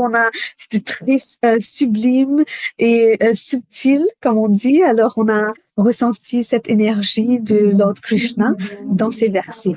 Alors, we would like to thank Mrs. Indraya for her beautiful presentation of the verses from the Bhagavad Gita. And now we have we have completed our presentation for today, and we would like to carry on with the program. So thank you so much, Amrita Sharma, for having us on the Guru Purnima Special. And not forgetting Mr. Neil Kumar. Thank you. Thank you, Saiksha. I think this occasion itself is really special. And if you get time, please come live from the place where you are already attending the ceremony. And it is really nice to have you and the messages from this. Before you go, I would also like to ask you your message on Guru Purnima. Saiksha, your message on Guru Purnima for everyone. Oh, yes. So Guru Purnima, the word Guru is really very in-depth and very difficult. It has very deep significance. Guru is a Sanskrit word which literally means a teacher, but the concept of Guru goes beyond mere teacher. The Sanskrit roots of the Guru implies one who chases away darkness. It can be darkness or ignorance in any field.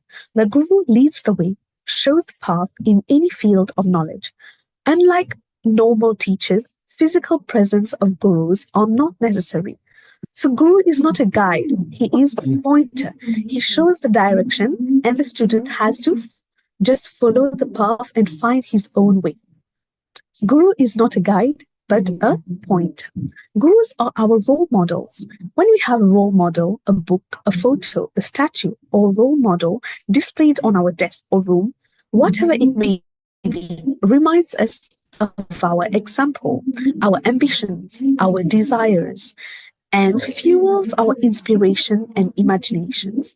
So Guru draws us back on course when the events of life drift away and redirect us on the path of spirituality.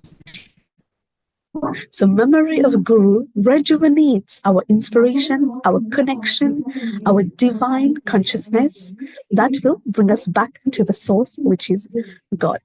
Thank you so much. Thank you so much for such a lovely message. And we all wish you a very happy Guru Purnima from all the family, as well as our founder and director, Neil Kumar. And thank you for joining us with all the guests around. Global Namaste. Thank you so much. Global Namaste. Thank you so much. Happy Guru Purnima to all the people on Healing Our Earth and all around the world. Thank you. As we move ahead from Mauritius, it's time to move to London, where we have our resident Europe outreach, Lakshmi Vyas, waiting for us with our guests. Global Namaste to you, Lakshmi ji, and a happy Guru Purnima. Global Namaste to you, Gopi ji, and a happy Guru Purnima to you as well. Lakshmi ji, before we have our guests, your message on Guru Purnima, and then we move over to Germany. Over to you. Thank you. Global Namaste to all of you. It is indeed, Guru Purnima is a very important and a very significant day for me because whatever I am today is because of my Gurujis. So I offer my prayers to my school teachers, my college teachers, my yoga Guruji, and all of them who have made me what I am. And this message, every person on this earth should convey on this day, because everybody becomes somebody because of the Guru. So my pratna and my prayers always to my Gurujis. Thank you. Thank you. Kindly invite Gopiji and then we move further. Yes. Gopiji, he is one of our important member from Germany, and he is going to present. He is the acting president of the Hindu Forum of Europe, and he preaches a lot of things to small young children all around the world. And Gopiji, please introduce yourself and go ahead. And I think he's designed a program of Purna Yoga program as well, an MBA with global management and whatnot. Over to you, Gopiji. A very warm welcome and happy Guru Purnima. Happy Guru Purnima to all of you. And I've been following this program since beginning, and it's such an amazing program. Thank you for the organizers for taking all the effort and putting it together, bringing people, gurus and shishyas from all around the world, and deliver their messages. It's an amazing initiative. Congratulations. I would like to share a few thoughts about having you already brought up about the Purna Yoga program, so I would say a few words about it and leave you with the thought about who is a guru and how is it different from others who also provide knowledge to us at various stages of our life. So coming to the point of Purna Yoga, I created a program, created a textbook with selected shlokas from all across Bhagavad Gita. I put them under 17 thematic topics. Each topic is a lesson, and we have created this with all the pedagogic requirements as a curriculum to the schools. And I'm glad to share with you that 50 schools in India have already adopted this course, and children from class 6, 7, 8, 9 benefit from this program. They get to learn what we can understand from Bhagavad Gita about certain day-to-day aspects and how we can use that wisdom in our life and improve our quality, our efficiency, our productivity. So I connect the wisdom of Bhagavad Gita together with the techniques of Patanjali, and hence I call this program as Purna Yoga, as it covers the two ends of the spectrum, which is the principles of yoga from Bhagavad Gita. Bhagavad Gita, as you may know, is called Yoga Shastra. Every chapter at its end says, Brahma Vidyayam Yoga Shastre Sri Krishna Arjuna Samvade Ata Pratamodhyayaha Ata Dvitiyodhyayaha. That's how all the chapters of Bhagavad Gita conclude. And so what it is significantly telling us is that Bhagavad Gita is Brahma Vidya, which is a supreme knowledge, and it is Yoga Shastra. It is the science of yoga. All the principles of yoga originate from Bhagavad Gita. And what Maharshi Patanjali has done is that he has created certain techniques using which we can adopt yoga in our life. Ashtanga Yoga is one of the examples, Yama, Niyama, Asana, Pranayama, Pratyahara, Dharana, Dhyana, Samadhi, 8 limbs of yoga. Each limb enables us to imbibe, to adopt yoga in our daily life. So what I did is brought these two together into one course, and hence it is Purna Yoga. Now, how did I make it more interesting for the children? I've created graphic illustration. I've drawn pictures to graphically represent the meaning of the shlokas. And then we ask them to fill colors. They pay attention to every minute part of the diagram. We ask them to describe the picture. The QR codes open up the whole lesson, and they can watch these videos anytime, any number of times. Then we ask them to copyright the shlokas from the textbook into the workbook. And then we also ask them to write the translations from the textbook into the workbook. By writing them, it reinforces their entire knowledge acquisition process, and thereby they learn it much faster. It's not at at the end. They also do a project work. We put together three students together and ask them to do a project work. This is how we have brought the eternal wisdom of Bhagavad Gita and Patanjali Yogas into a very simplified process of learning, where children of class 6, 7, 8, 9 are really enjoying. Now, knowledge is good, but how do we disseminate that? Do we have teachers who can teach these courses in every school? And that was a challenge, and we had to face this challenge. So what I did is I created the pre-recorded lessons of all the program. So there are about 58 videos which I created explaining the meanings of the shlokas and all the details of it.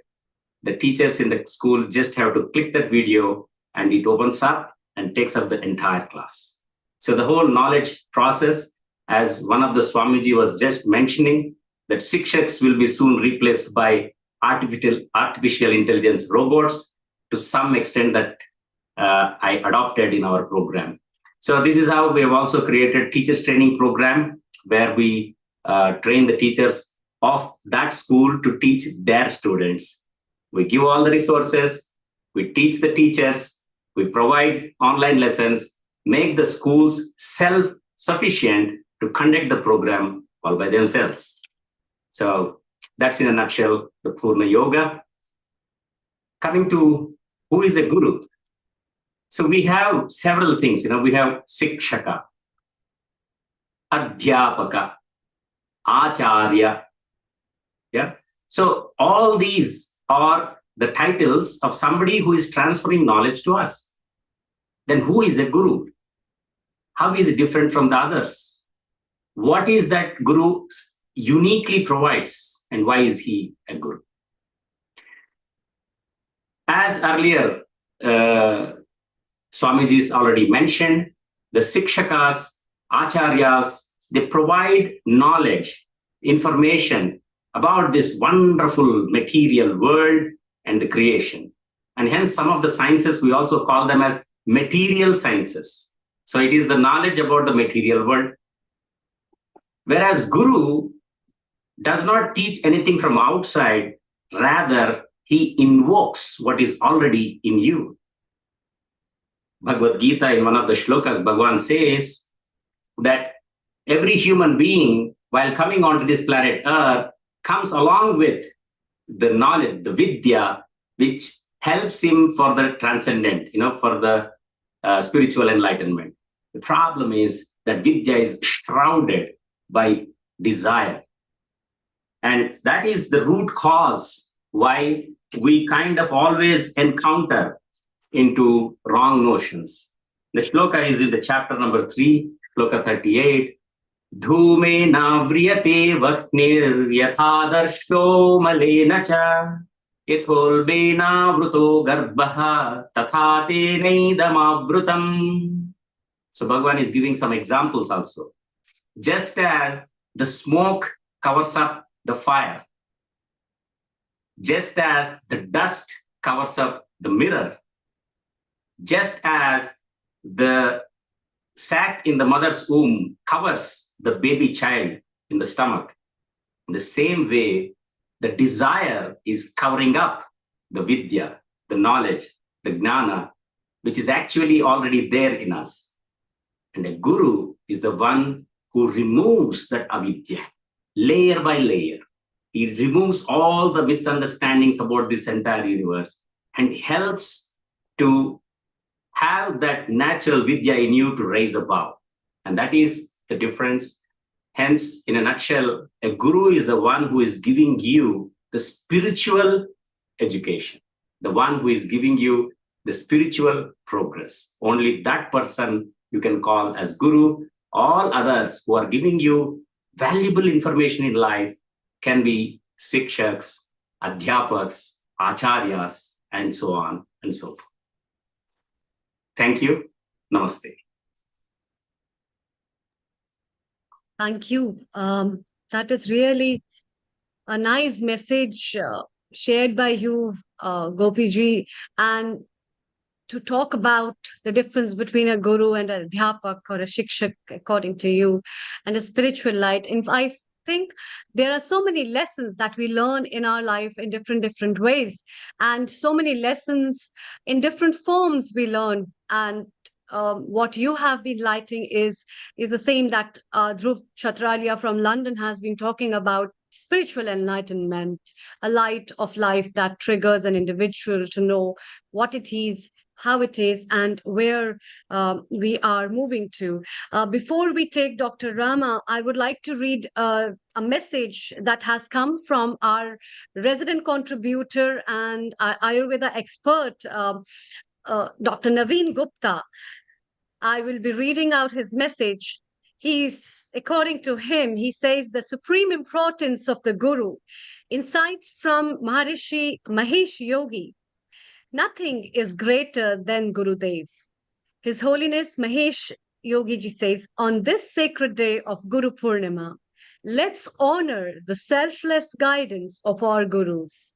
May their wisdom illuminate our path and connect us to the ultimate reality. The phrase, nothing is greater than Gurudev, emphasizes the unparalleled importance of Guru in one's spiritual journey. According to Maharishi Mahesh Yogi ji, the Guru is a supreme guide who leads us from ignorance to enlightenment. The Guru's wisdoms and teachings are considered the highest form of knowledge and the ultimate source of spiritual growth. And I think his message resonates very well with what you have said, Gopiji, on the talk about the spiritual enlightenment and growth that a teacher and a guru provides in our life, and that self-realization that we have from anyone, any source of that matter that turns out to be a guru, and we never know who it was. So it's a really lovely message from our resident contributor, Dr. Naveen Gupta. Lakshmiji, it's time to move further and welcome our guest from Vienna, Dr. Rama Vinay Pandey. Global Namaste to you, Dr. Rama Vinay Pandey, and happy Guru Purnima to you. Before we take his talk, let's have a message from our director, Neil Kumar. Thank you, Amrita. That was a wonderful message you read from Dr. Naveen Gupta. Gopiji presented a very nice thought. He's actually practically immersive in involving people. So I think we should know a bit more about it. So let's do something. Let's go to Dr. Ram. He's in Europe as well, as is Gopiji from Germany, and obviously our Dr. Lakshmi Vyas is our Europe outreach. So we listen to a few minutes with Dr. Ram, and then let's get into a conversation with everybody and discover more about how gurus and what kind of gurus have come in our life till we wait Sri Himanshu to come. So over to you, Dr. Amrita and Dr. Lakshmi Vyas. Thank you. Thank you, Neil Kumar. Dr. Lakshmi, it's time to welcome Dr. Rama. Over to you. Thank you. Namaste, Ramji. I am so nice to see you, and I'm so happy that you have all joined the Hindu Forum of Europe, and welcome to all of you. I'm sure your colleagues and all the others must be around. I'm sure they're all watching this. And namaste, a global namaste to all of you who are listening. And talking about Ram, he is actually Dr. Ram, and he's been a very important person in the Hindu Forum of their place where they are, and he does a lot of work for the Hindu Forum of Europe. So he is actually a scientist for immunology and cancer biology. Am I right? Yes. Yeah. And he is also a professor, and he is the vice president of the Hindu Forum of Hindu Austria. Forum. Yeah, so I request him to go ahead and give us wonderful message to all of us for the Guru Purnima day. Thank you, Dr. Lakshmi Vyasi, and sabko namaskar. And my name, as Dr. Vyasi has said, my name is Dr. Rambine Pandey. I am not a spiritual guru, but we are working for our society, for Hindu society, to provide all the resources so that our next generation can get benefited from that.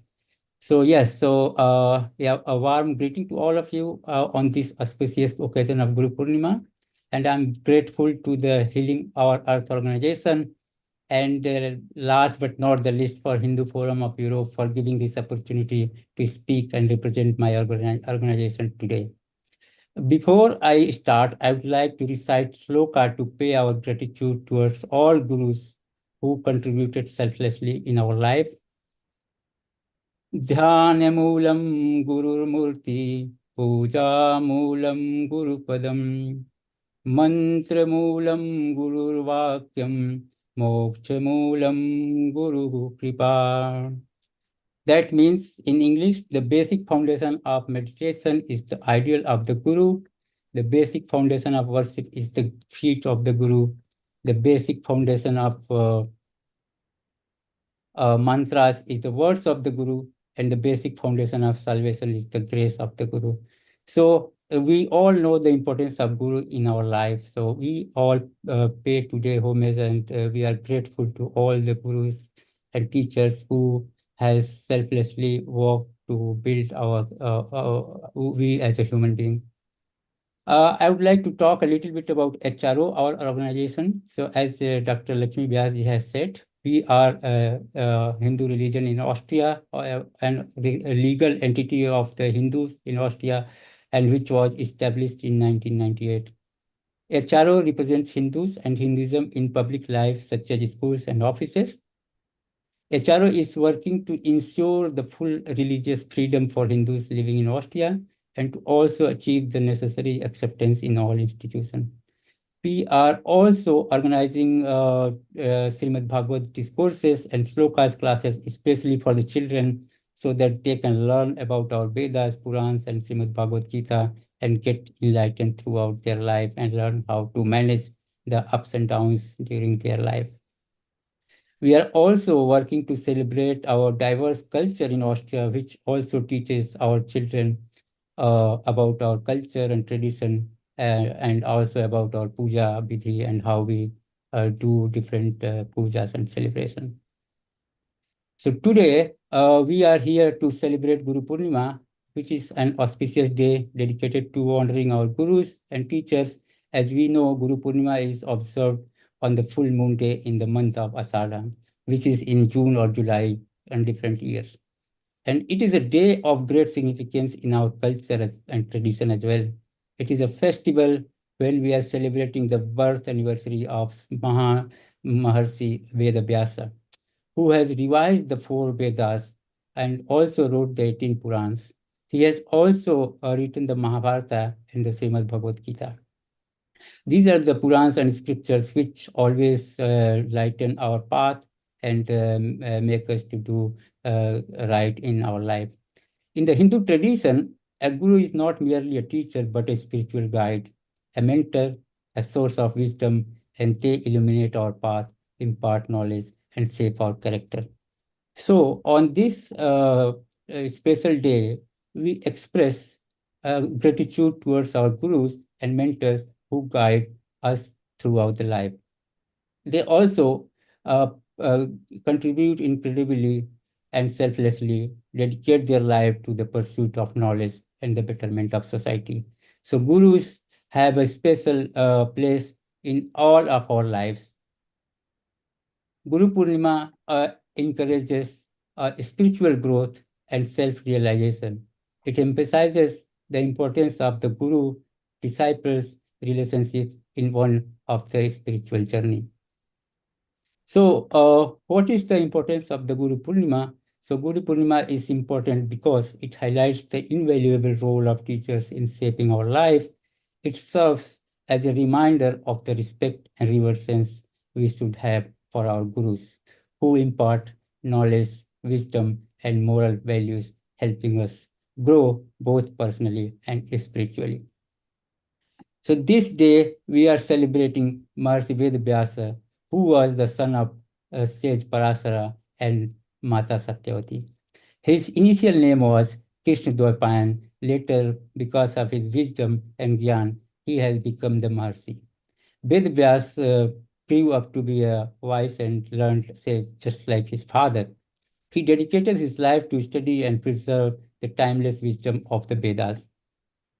He divided the Vedas into 4 parts, such as Rig Veda, Sam Veda, Yajurveda, and Atharvaveda, to make them easier for people to understand and follow. Vyasa also taught many disciples and spread knowledge among ordinary people across the world. His teachings and writings inspires people to respect wisdom, seek learnings, and share knowledge with others.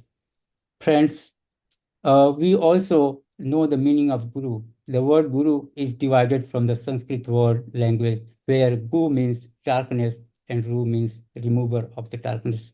Therefore, a Guru is someone who removes the darkness of ignorance from our life and fill it with the light of knowledge. We also have a great importance of Gurus at every aspect of our life.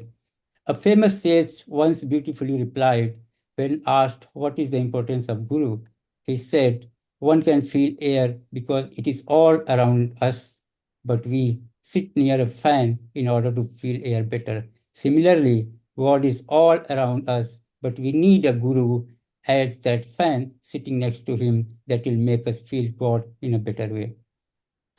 Guru who teach us spirituality and connect us and tell us how we can be close to the God. I would also like to cite the famous slokas which we all chant for our gurus, which is Gurur Brahma, Gurur Vishnu, Gurur Devo Maheswara, Gurur Sakshat Par Brahmam, Tasmai Sri Guruve Namah. So we are grateful for our gurus. That means the Guru is Brahma, the creator, the Guru is Vishnu, the preserver, the Guru is Maheswara, that is the destroyer. So in our Shastra, Guru is the supreme, and we bow to all our Gurus. There are several Gurus and students, beautiful Guru and Sishya Parampara history we have, which shows a divine relationship between a Guru and a Sishya. Guru Vasishtha, who was the Guru of Lord Rama. Guru Sandipani was the Guru of Lord Krishna. Without Guru, Lord Rama would have not been a complete Maryada Purushottam with power, wisdom, and ultimate Divya Gyan. That means even God needs a Guru here. Similarly, Dronacharya was the Guru of Arjuna. Without Dronacharya, Arjuna has not become a greatest archer of the world. So Guru has great importance in our life for God or for the ordinary person. I would also like to mention here a very interesting story of Guru Dronacharya and his student Eklavya from the Mahabharata.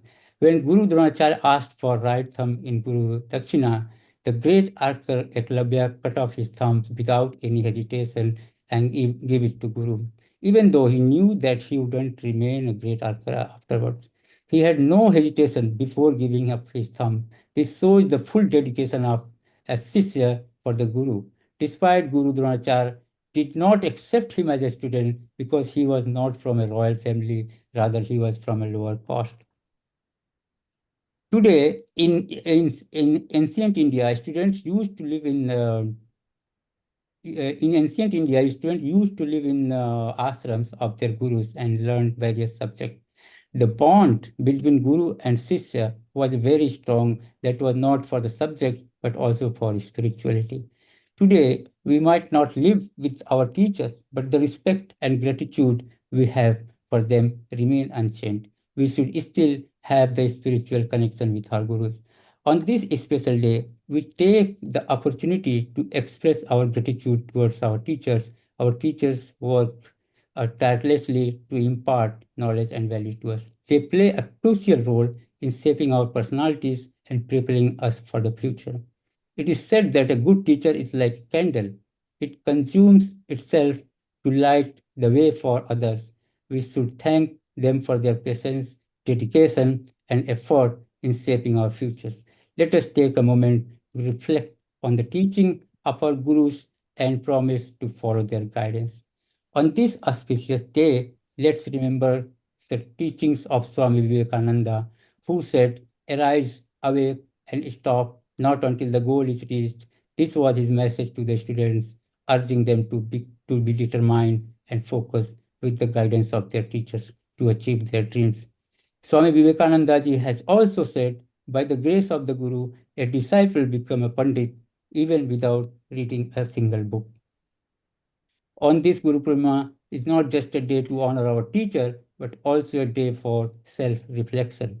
We should think about the valuable lessons we have learned from our teachers and how we can implement them in our lives.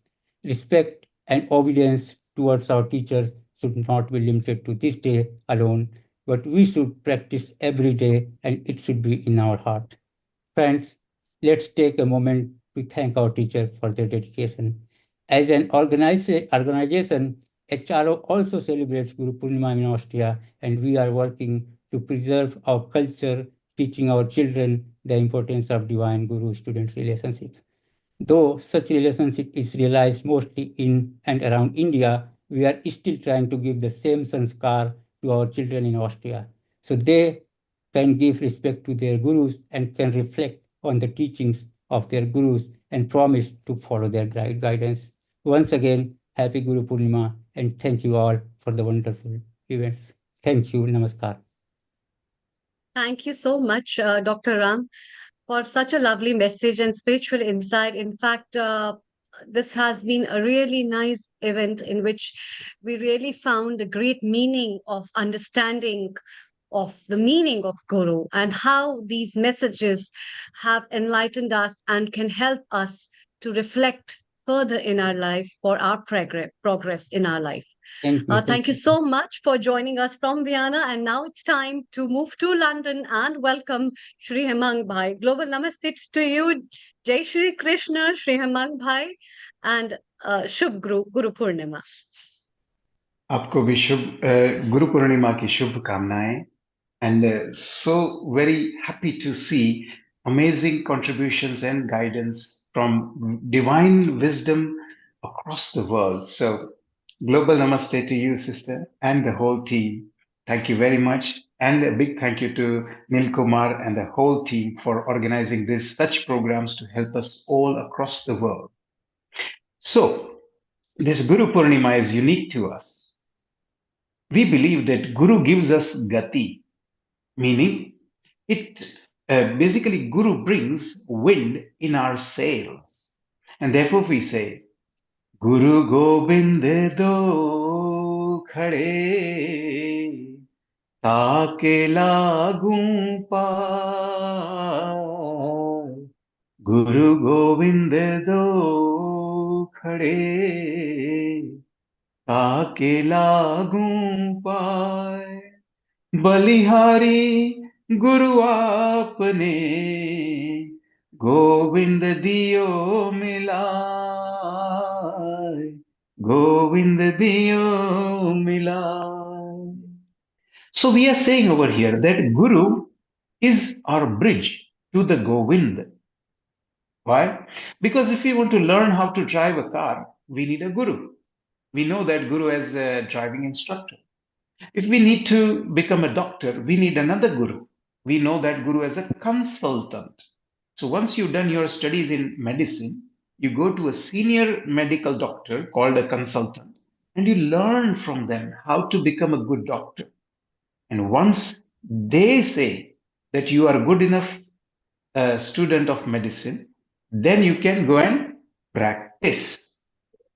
And similar is the idea about Lord Rama. I would like to share a story of Lord Rama's life. Once upon a time, Dashratha, the king of Ayodhya, he did not have children. Naturally, he was struggling and he was not happy that why is he not having children despite having, 3 wives. He had 3 wives. Basically, all 3 wives couldn't conceive children. So they did, what he did was he went to his guru. So Dashrath goes to his guru, the king Dashratha, and asks Guru for advice. Guru advises to do a Putra Kameshti Yagya, a very special ceremony through which they got the blessings of beautiful children. They get 4 kids, Rama, Lakshman, Bharata, and Shatrughna. Out of all 4 of them, Lord Rama was the most favorite of King Dashrath. So once upon a time, when the Lord Rama was, in his teenage years, another guru, Guru Vishwamitra, comes to this king and says, I want your son Ram, give him to me. So of course, Dashrath was very scared. He was saying, oh my goodness, if I give away my beloved son, I don't know what will happen to him. I don't want to give him. I got my children out of, so much hassles and worries and stresses. So now that I finally got children, I'm not going to give my son. But then his guru, Vasishtha, goes to Dashratha and says, I am your guru, and as your guru, I order you and guide you to give your son to Vishwamitra. And he did exactly that.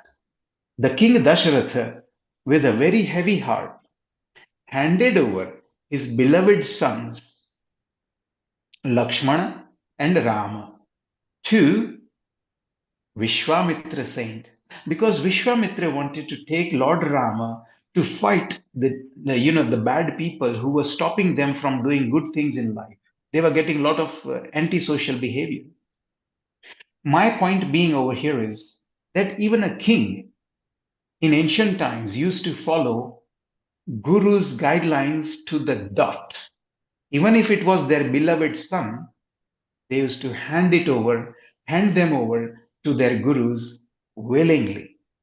And this shows that in our Sanatan Dharma, Guru is considered of such high respect and honor.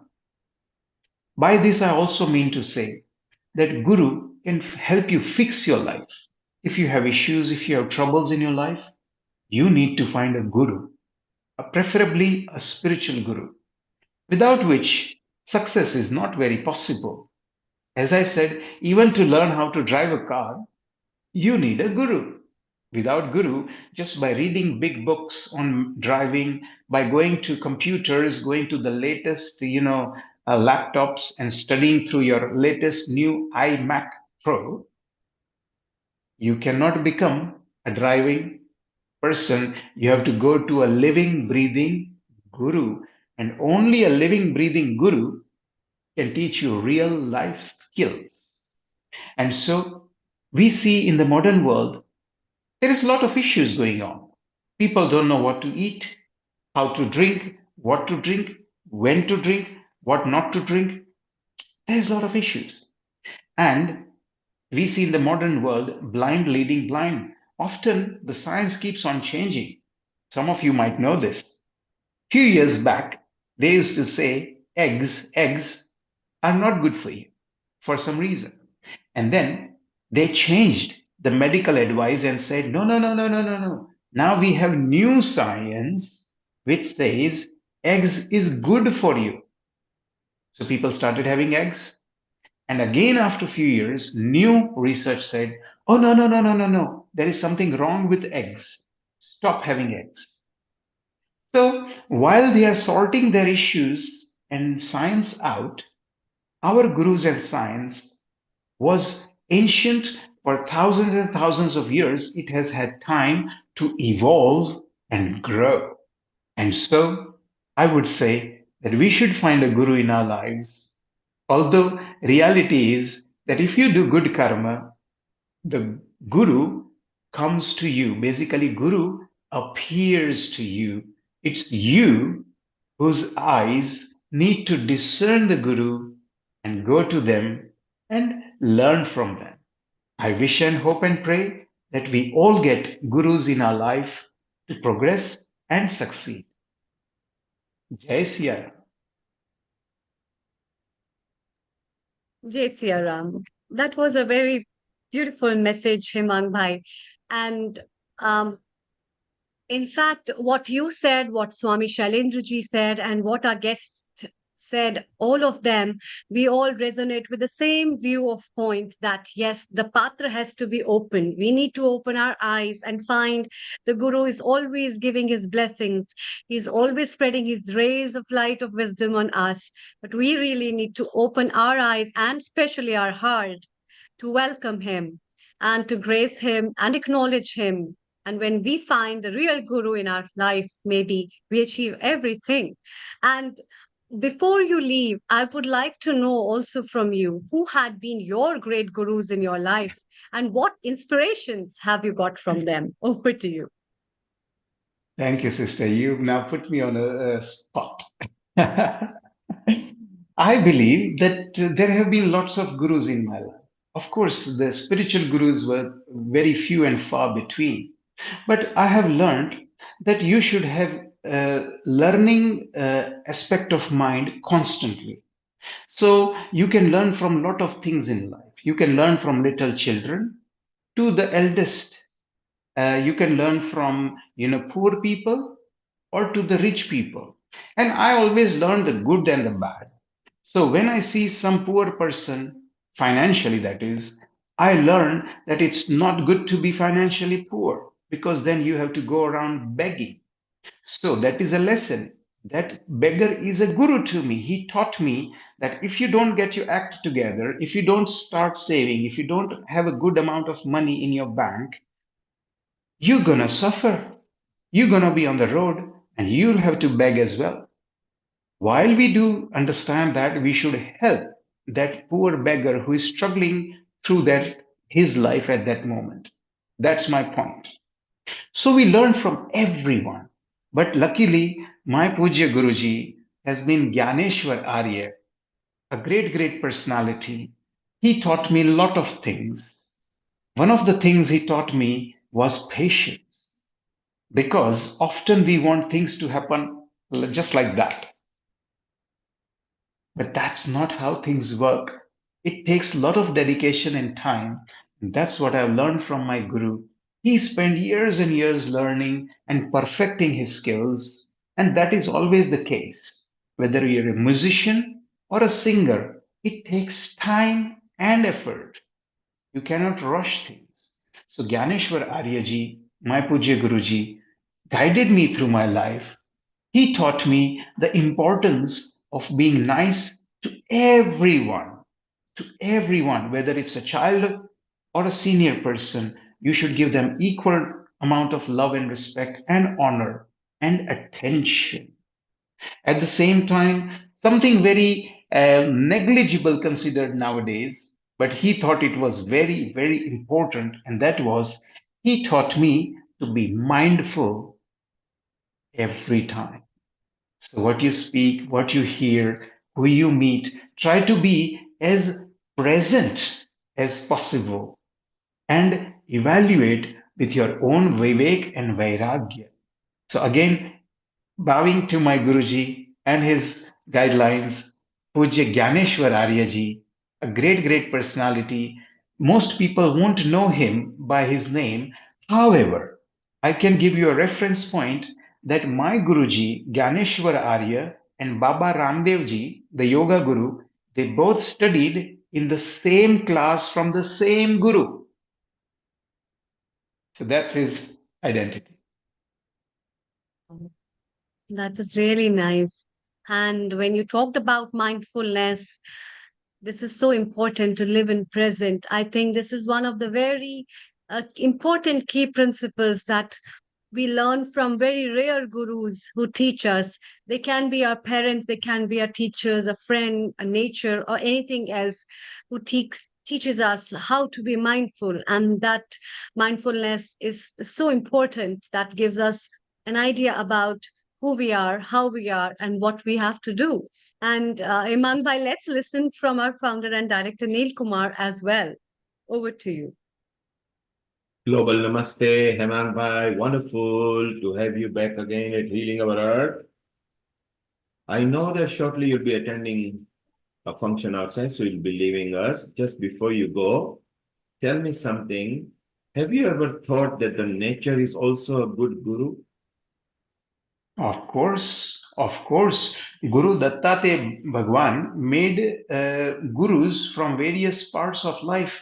He made elephant as his guru. He made snakes his guru. He made dogs and cows his guru.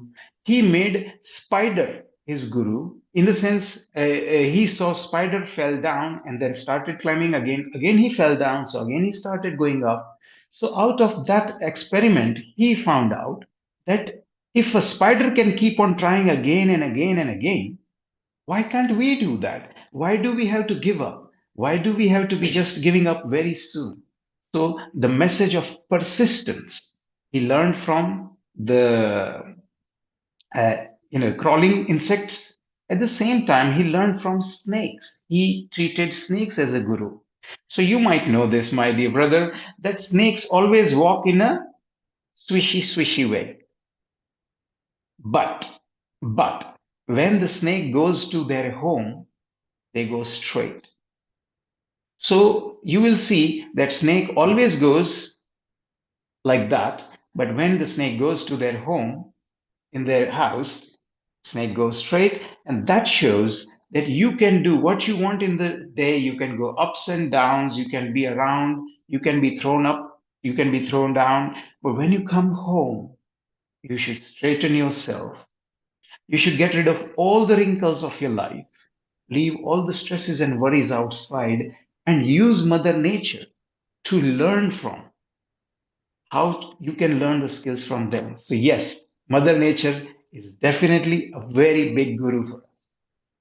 How wonderful. So it's so lovely. Thank you, Sri Hemant Bhai. We wish you all the best for your onward Guru Purnima festival that we'll be joining shortly. Thank you very much. And we'll see you back soon, maybe on a friendship day. So look forward to. Yes, look forward to. Thank you. So thank you very much.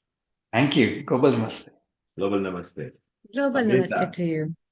How wonderful that Sri Hemant Bhai always delivers very succinctly to the point and in a version that people understand. I love when he sings as well, or when he chants the mantra. So maybe we'll bring that back again.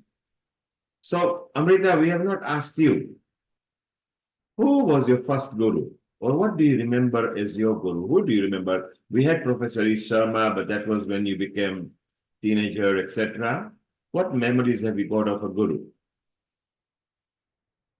I think as a child, we hardly come to know. When we go to the school, we see our teachers, we follow them. And as a child, we see a lot of things in that teacher, because at that time, the teacher is a glowing light. And after that, I think first thing which a child comes to know is just that there is a mom and dad. There's a granny and a grandpa. But he doesn't find that guru in them. Then slowly and slowly, as he goes to the school, he realizes that this teacher, I had a teacher before as well. And then as the life passes and goes on, as a human being, a person realizes the role of their parents to be the guru. And slowly, that guru who has taught us, okay, join your hands and pray to the God, join your hands and play some modak, to the Ganesha where you're thinking about when will I get the modak, do the arti, do the vandana. So at that time, you don't realize. But then as you grow older, you really realize that present moment, the parents have taught us to live. The granny, grandpa have taught us to live. And this is really an important part to be a guru. And definitely, I find so many gurus, and I would like to thank you as well, Neil Kumar, for being my guru at Healing Our Earth. Shri Hemangji, what do you have to say, Hemang? Bye, over to you. I just forgot to say that Neil Kumar is also my guru. I have learned a lot of things from He's him, guru of believe me. so many people in the He is world, so and I would talented say. and he's so experienced. I have to say, you will learn a lot with him. I have learned personally a lot from him. I am thankful to him for that as well. Thank you to both of you. I think not guru, but I think as a friend, it is always nice to enhance people, uplift people, motivate people, so we can grow together because we learn together. For example, when Amrita comes, I love her namrata, her dedication. When Hemangbai, when you come, I always encourage you to sing because you've got the voice of just like the Mahabharata serial where people actually like it. And as you sing, the mind actually changes the DNA. People are enjoying. Therefore, I always encourage you to sing. I want to come to one point over here. Amrita mentioned, do you think we really appreciate, do we human beings know how important a role of mother and father is in our life? Particularly mother. Because from the moment we born in the world, she cradles us. As she cradles us, she passes some energy that we begin to learn that hugging and cradling is very good. And unknown to us, she has started teaching us. She actually knows how to keep us quiet, or she knows our hunger, she knows our mood swings. Do you think we have, us as a human, we have really appreciated the mother's role, maybe slightly more advanced than a father's role? What do you think, Sri Hemangbai? It's a very interesting question that you brought in. We have a nice subhashita for this, so let me recite that. Matev rakshati pitev hitniyukte kantev chapi ramayatyapaniya khedam. So that was saying Matev rakshati pitev hitniyukte. So there are two kinds of gurus when you start your life. The first guru is your mother. But the problem is the proximity effect. Like, say, for example, we cannot see our own face. Others can see our face, but we cannot see others' face. Our own face. By that, what I'm trying to say is that because our mother is so close to us, it takes long time in our life to realize that our mother was our first guru. Sometimes it takes long time. Father, on the other hand, is more or less an enigma to a lot of people. Why? Because mother looks after your near-term requirements. Mateva rakshati. And then papa, piteva hitniyukte. So father's duty is to see further into the horizon for the child and make sure that the journey, that the process, the trajectory is correct. That's why we say Pitev Hit Niyukte. Pitaji ka kaam, father's job is to make sure that you are on a right track, on the right path, and you are provided for. You are given nourishment, you are given roof over your head, you are given clothes. Whereas mothers, generally it is considered that she usually looks after your immediate requirements, that, oh, is my daughter hungry? Is my son thirsty? What clothes I need to put it on? Is it too cold out or too hot today? So she looks at short-term goals for the children to make sure that the children are happy, whereas father's duty traditionally is to look at long-term goals for the child and look for the safety for the child in the long term. So yes, I have seen that in my life, and it is remarkable that I have found in my life that it took me so many long years to really appreciate what my parents had done for me. For a long time, unfortunately, I just took them for granted, saying, oh, they did this just because they are my parents. It was their duty and they did it. No, no. I now believe that they've gone out of their way. They've gone extra miles and miles to do what they've done for me. And I'm eternally thankful to my parents for that. Isn't it amazing that you just confirmed what we thought is what we took for granted? So the mother is father, because father also spends time, sometimes plays games with us, takes us out. As you say, his job is to think of our welfare, wherein our mother's job is slightly different, nurture us, educate us differently. And I think it's a wonderful institution. Rehman Bhai, thank you very much. We'll take a comment from Urmila Sharma, who is an inspiration herself. You know, having had so many ailments, she has never given up. And how wonderful it is, isn't it, Amrita? She sings. She is a very good poet herself. She speaks just like a poet. Let's take her view. What is the role of mother and a father? Urmila, global namaste, and how are you? Global namaste to everyone. Can you hear me? Yes, and Sri Himan Bhai confirmed and actually gave his experience, how at certain point we realized how important our parents are. Yeah. Okay. So if I could have just a few minutes, if that's okay. Yeah, you can have 3 minutes, then we are moving to India with Rotary and Lalbhai. Go ahead, 3 minutes is yours. Okay, I'll be as quick as possible. Okay, so happy Guru Purnima to everybody and global namaste. I should say Shri Guru Bhyo Namaha, because you are all my gurus. The word guru, we know, we learned from the previous speaker that a guru means somebody who takes us from darkness into light, ignorance into knowledge. Actually, guru for me is really a special energy, the source of light. It could be any person. It could be a book, a place. It could be an object. It is a symbol. For us, guru is a symbol, and it has so many synonyms. For me, guru is not limited to time or space. It's everywhere. Every object, kan kan mein guru hai hamare liye.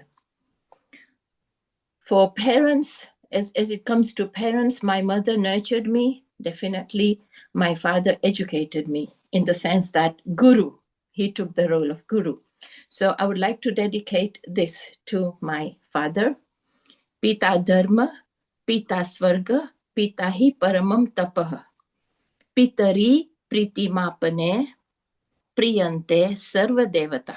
Pita takes a role of devata to me because he has, from the bottom of my heart, even now, I feel as if he speaks to me.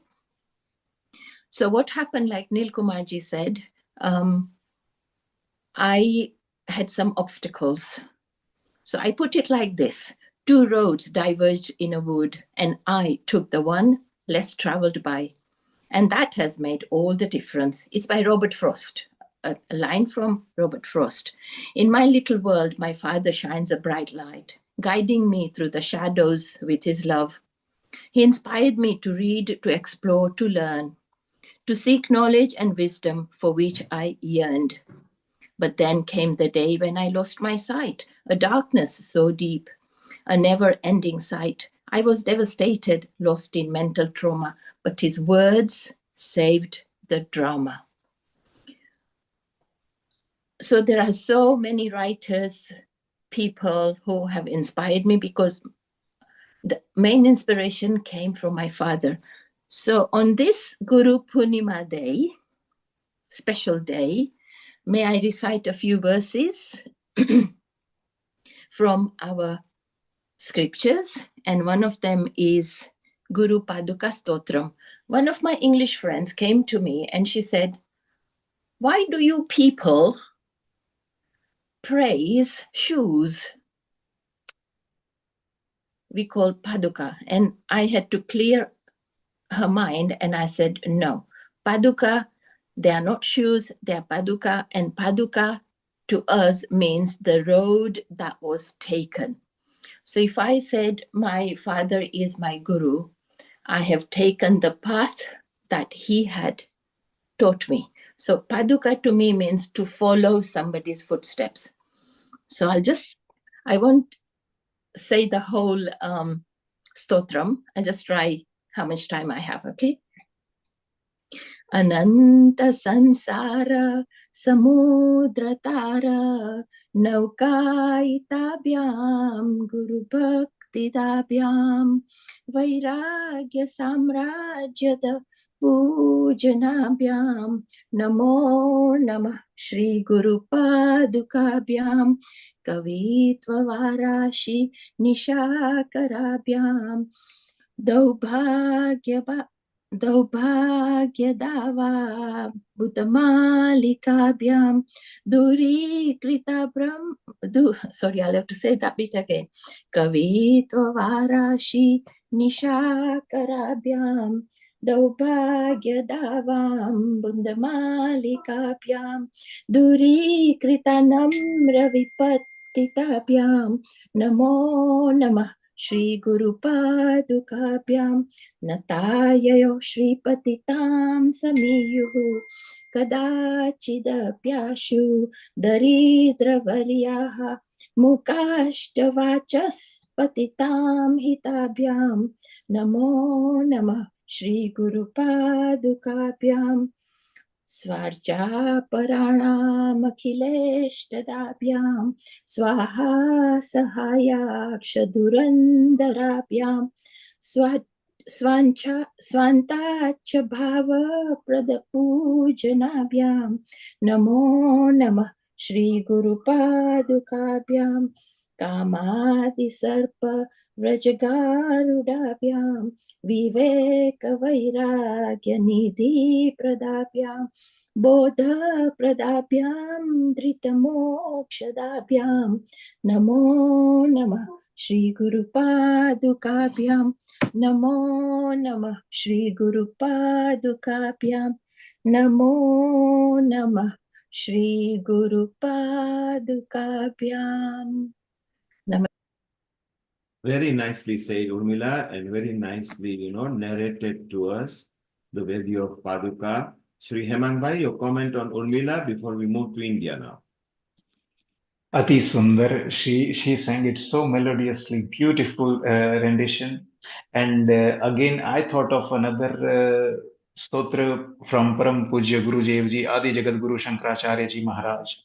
It's called the Guru Ashtakam, which says, Shariram Surupam Sadarogamuktam Yashascharu Chitram Dhanam Merutulyam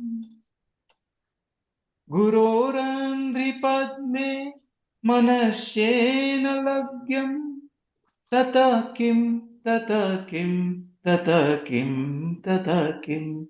Basically, he was saying that Shariram Surupam, you have amazing body. Shariram Surupam, Sadaroga Muktam, you have got no illness and you got a healthy body. Powerful, healthy, and body without illness. Shariram Surupam, Sadaroga Muktam, Yashascharu Chitram, Dhanam Merutulyam. Meaning, you may be very, very well known in the world and be financially affluent, but if you do not have a guru in your life, you will not succeed, you will destroy. So, again, amazing verses coming from there. Thank you very much, sister. It's such an honor to hear again nice verses from you as well. Thank you. Thank you, Urmila ji. Thank you, Shri Hemang Bhai. Isn't it wonderful? And now, Amrita, time we went to our regular producer from India, Rotarian Lal Gohel, and his wonderful guest, and maybe the first guest will be Dr. Sudhir, who is actually an IIM visiting professor both here in Lucknow and Texas. So he is international. Rotarian Lal Gohel will tell us more. Amrita, let's bring in Rotarian Lal Gohel and move on to the guest from India and their views of how they celebrate Guru Purnima and what it means to them. Global Namaste to you, Rotarian Lal Gohel. a very warm welcome and happy Guru Purnima to you. Your message Global on Namaste Guru Purnima. and happy Guru Purnima to everyone. As I told Amrita that today I have to leave. I am just waiting for my flight is already, I think, announced, but I'm waiting for the person to take me from the lounge. So as soon as he will come, I have to leave the program. But before that, I would like to say, today we gather to celebrate Guru Purnima, a day dedicated to honoring our teachers and mentors. The word Guru comes from the Sanskrit word Gu, meaning darkness, and Ru meaning light. A Guru is one who dispels the darkness of ignorance and leads us towards the light and of knowledge. This day is not just about paying respect to our academic teachers, but also to those who have guided us in life's journey, parents, friends, spiritual leaders, and anyone who has been a beacon of wisdom and support. On Guru Purnima, we express our gratitude for their selfless contributions and the profound impact they have had on our lives. Their guidance shapes our thoughts, actions, and ultimately our destiny. Let us take a moment to reflect on the teachings that have enriched our lives and strive to embody the values imparted by our gurus. As we honor them, let us also commit to passing on this knowledge and wisdom to others, continuing the noble tradition of teaching and learning. And once again, a very, very happy Guru Purnima.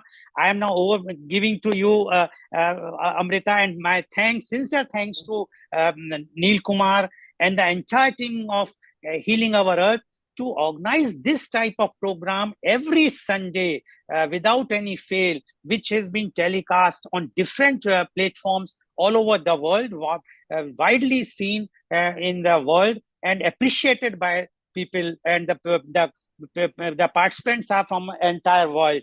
So thank you very much and happy Guru Purnima to everyone. I think you have to excuse me, my esteemed guest, Professor Sudhir Saran and Professor Anand Mohan Agrawal, because I have to catch a flight and my flight is already announced. I'm just waiting a person. So thank you very much and happy Guru Purnima to everyone. Over to you, Amrita, to continue. Rotarian, thank you very much.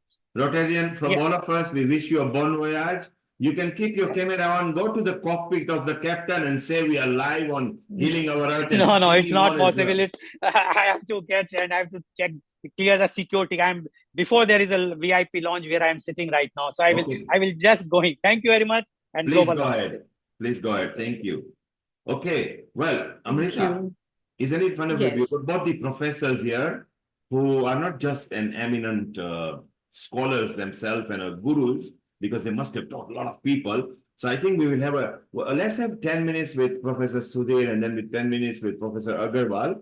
Then we have chit chat till Ushaji comes. So hello to everybody. Let's maybe give a quick intro to Professor Sudhir and then we'll move to Professor Agarwal in a while. Over to you, Amrita. Thank you. Thank you, Neil Kumar. Global Namaste to you, Professor Sudhir, and Global Namaste to you, Professor Agarwal. And happy Guru Purnima. Professor Sudhir is a former visiting professor at IIM Lucknow and also visiting professor at University of Texas at Dallas in USA. And he is the senior director of Don Bosco Group, Bangalore, director of Aldo Private Limited, New Delhi, and has done his MBA from IIM Ahmedabad. His PhD in 1986, started teaching and researching business and entrepreneurship since 1984, published several research papers in international journals and proceedings in the seminars and chapters in the books and whatnot. And Her Highness, Governor of Karnataka, nominated Dr. Sharron as the Senate member of Bangalore University in recognition of his distinguished academic contribution. And he's also visited Washington State University, President University, Indonesia, on invitation of the Dean Faculty of Business Sciences. A very, very warm welcome. If I keep reading, I think the whole 10 minutes would be gone. And let's have you and hear from you, Professor Sudhir Sharron, your thoughts to be a guru and your guru in your life. Over to you. Okay. Thank you very much, Ms. Amrita. Thank you, everybody present. Thank you, Professor Anand Mohan Agrawal. And thank you, the rest of the world. Today is a very auspicious day in every individual's life. The reason being, we are in the final analysis, a product made by a community of teachers. Today on Guru Purnima Day, I will like to extend my most sincere, heartfelt thanks, gratitude to every single individual who shaped my character, who shaped my worldview, who shaped my universe as a whole. Miss Amrita, the world will remember a lot of teachers, some known, some unknown, and I like to begin by invoking the name of all-time great Aristotle. About 2,500 years ago,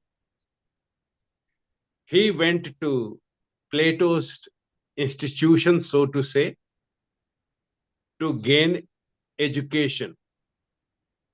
Plato's first interaction with Aristotle is historic. Some of you will know very well, much better than I do.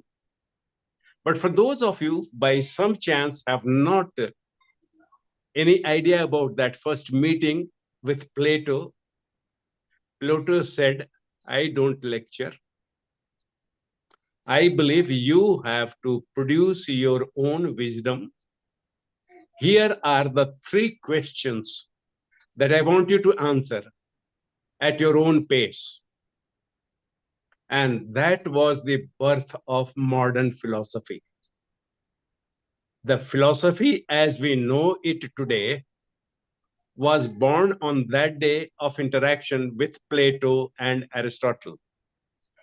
I will, if you permit, like to list the 3 questions.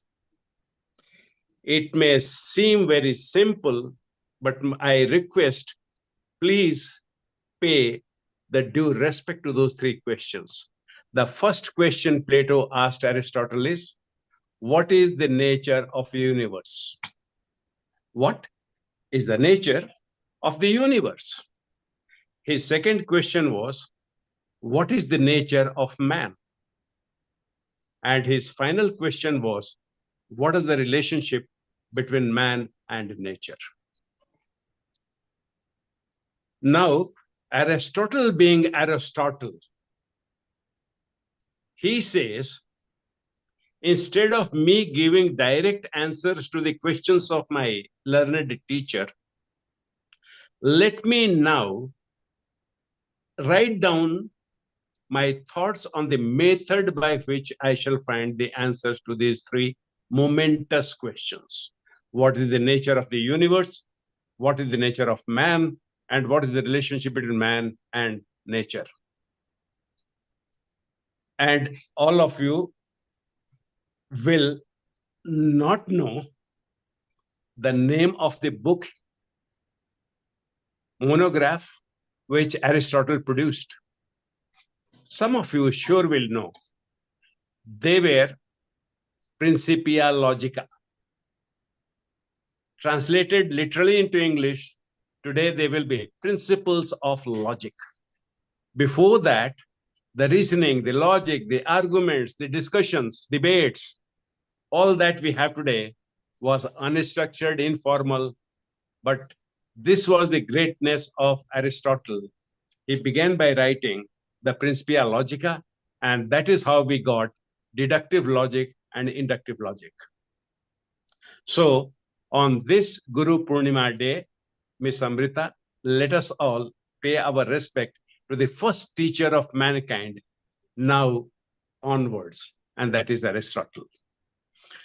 Secondly, some of our teachers make little impact on us, some make huge impact. And then qualitatively speaking, some teachers make very good impact on us, and some the converse. All teachers are teachers. Because the day we become adults, we cannot place the responsibility of who we are on anyone but on our own self.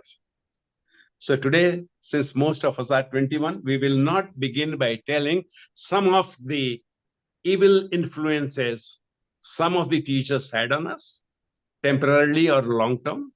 And we will certainly only remember those who had very blissful impact on our lives. Before I proceed, Ms. Amrita, how much more time do I have in terms of minutes? Yes, you have 5 more minutes. Please go ahead. Great. So, the 5 minutes, I will like to share some of the deepest convictions I have about teaching. The first conviction I have, I started teaching nearly 40 years ago, 1984. Today we are in 2024. So I believed as a teacher, my primary responsibility is to shape the value system of the students rather than merely transferring the wealth of knowledge I have acquired and plan to acquire. This was first conviction. Today, I find in the pressure of career and in the pressure of competition, the teachers are becoming little focused on transferring the subject knowledge and ignoring, if I may use the word, or putting it at lesser priority level on character formation. This should be reversed to my older conviction. Whether we are teaching at primary school level, whether we are teaching at high school level, where we are teaching at college level or university level or postdoctorate level, at each level, the teacher has the opportunity to be an example in terms of the value system. So on this Guru Purnima day, on this august body of the very wise audience I have, I want to share this, that do whatever you can at your level as a parent or as a student or a teacher or administrator, that we build the priority. First role of a teacher is serve as an example of value system to the student, and then, of course, do the teaching of the subject for which your relationship is there. The other thing which I will like to mention here is most part of the world does not pay the teachers well. This is a complaint that the people who do such important work are not recognized financially by the employers for the work they do. I think it is, of course, a systemic illness. This should be addressed.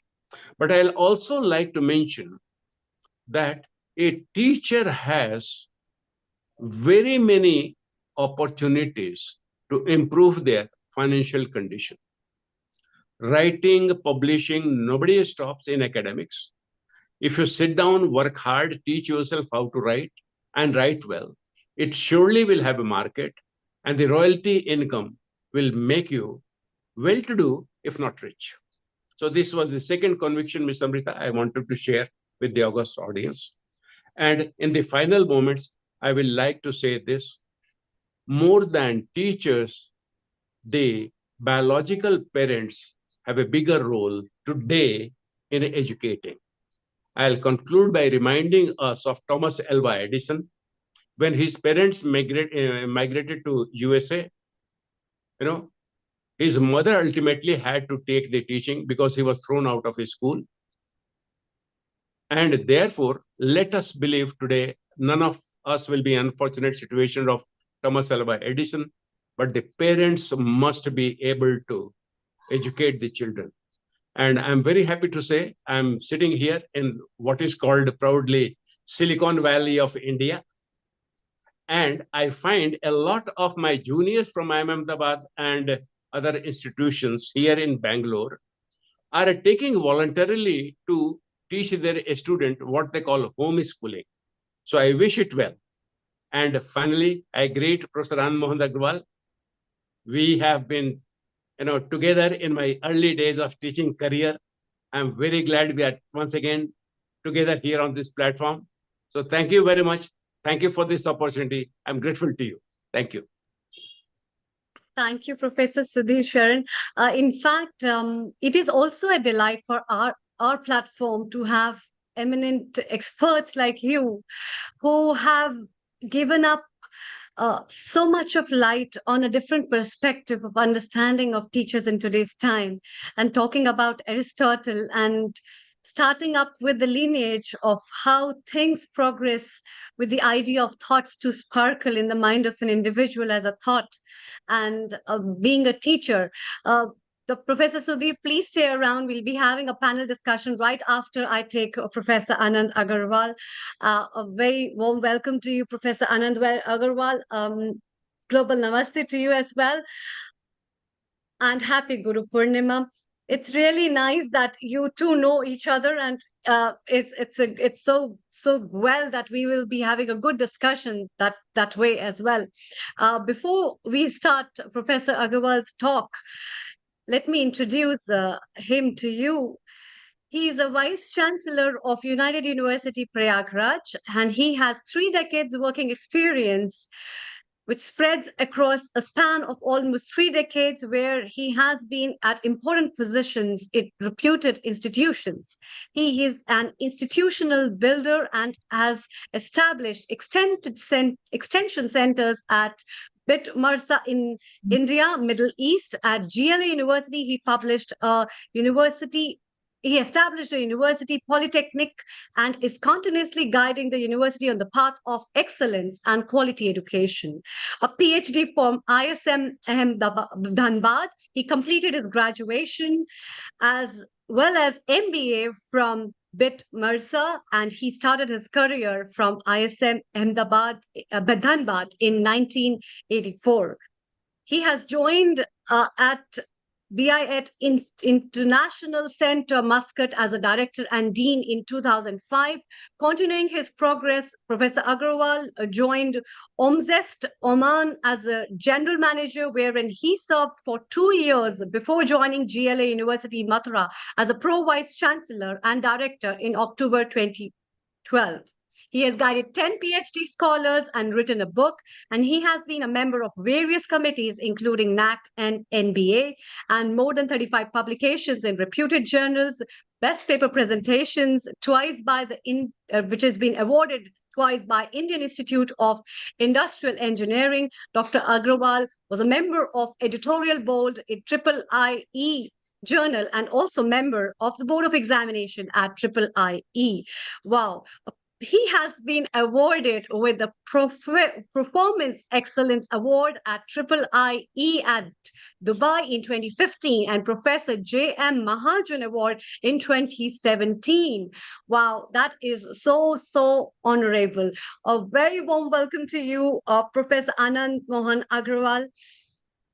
What is your message for Guru Purnima, for all our viewers who are listening to us globally and are joined to us various channels at this platform? Over to you. Thank you, Ms. Amrita, Dr. Sudhir Saran, my friend, and all other distinguished members who have joined today to discuss about the role of a guru in our lives.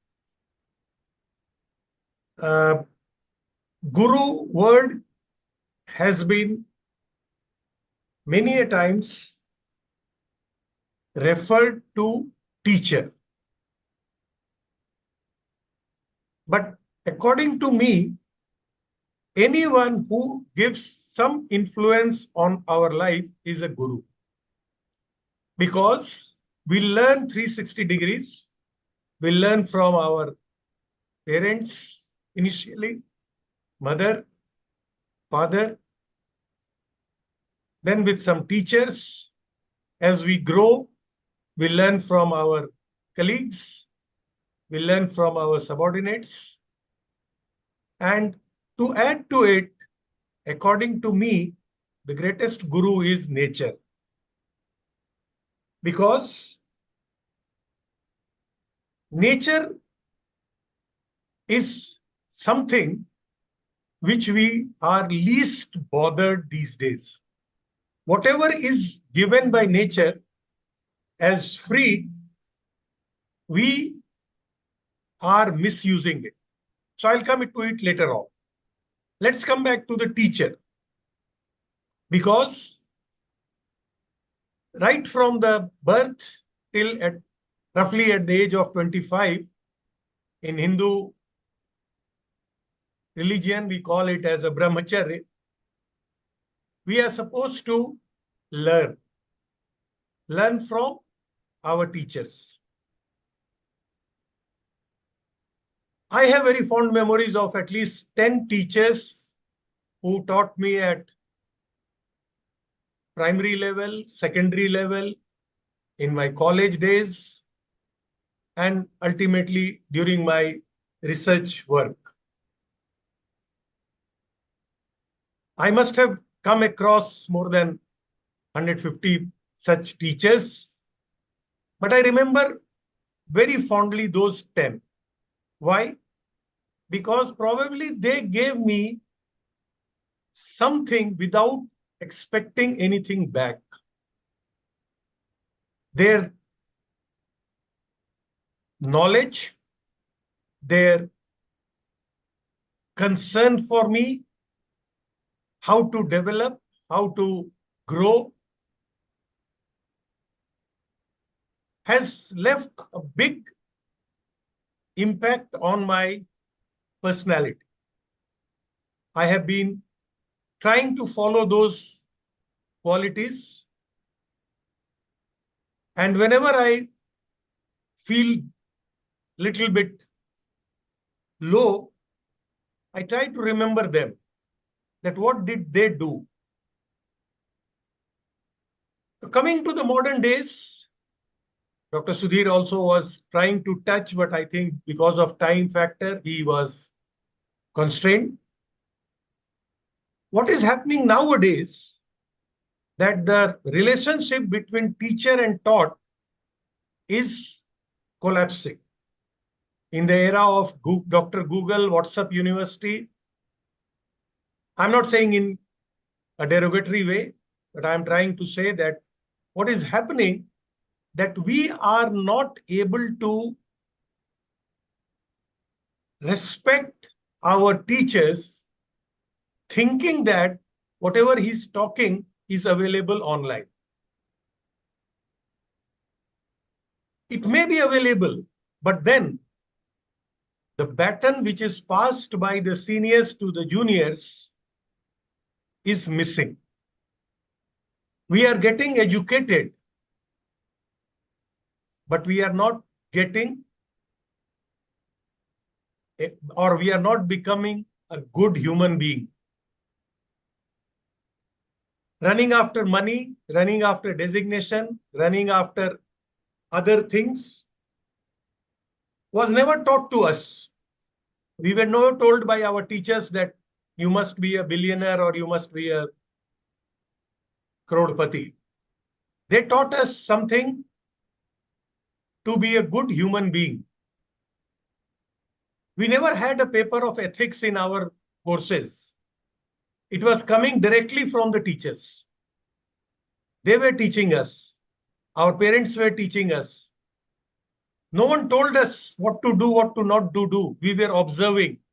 The observation part is totally missing these days. How my teacher behaved, how he carried himself. We are not doing these things now.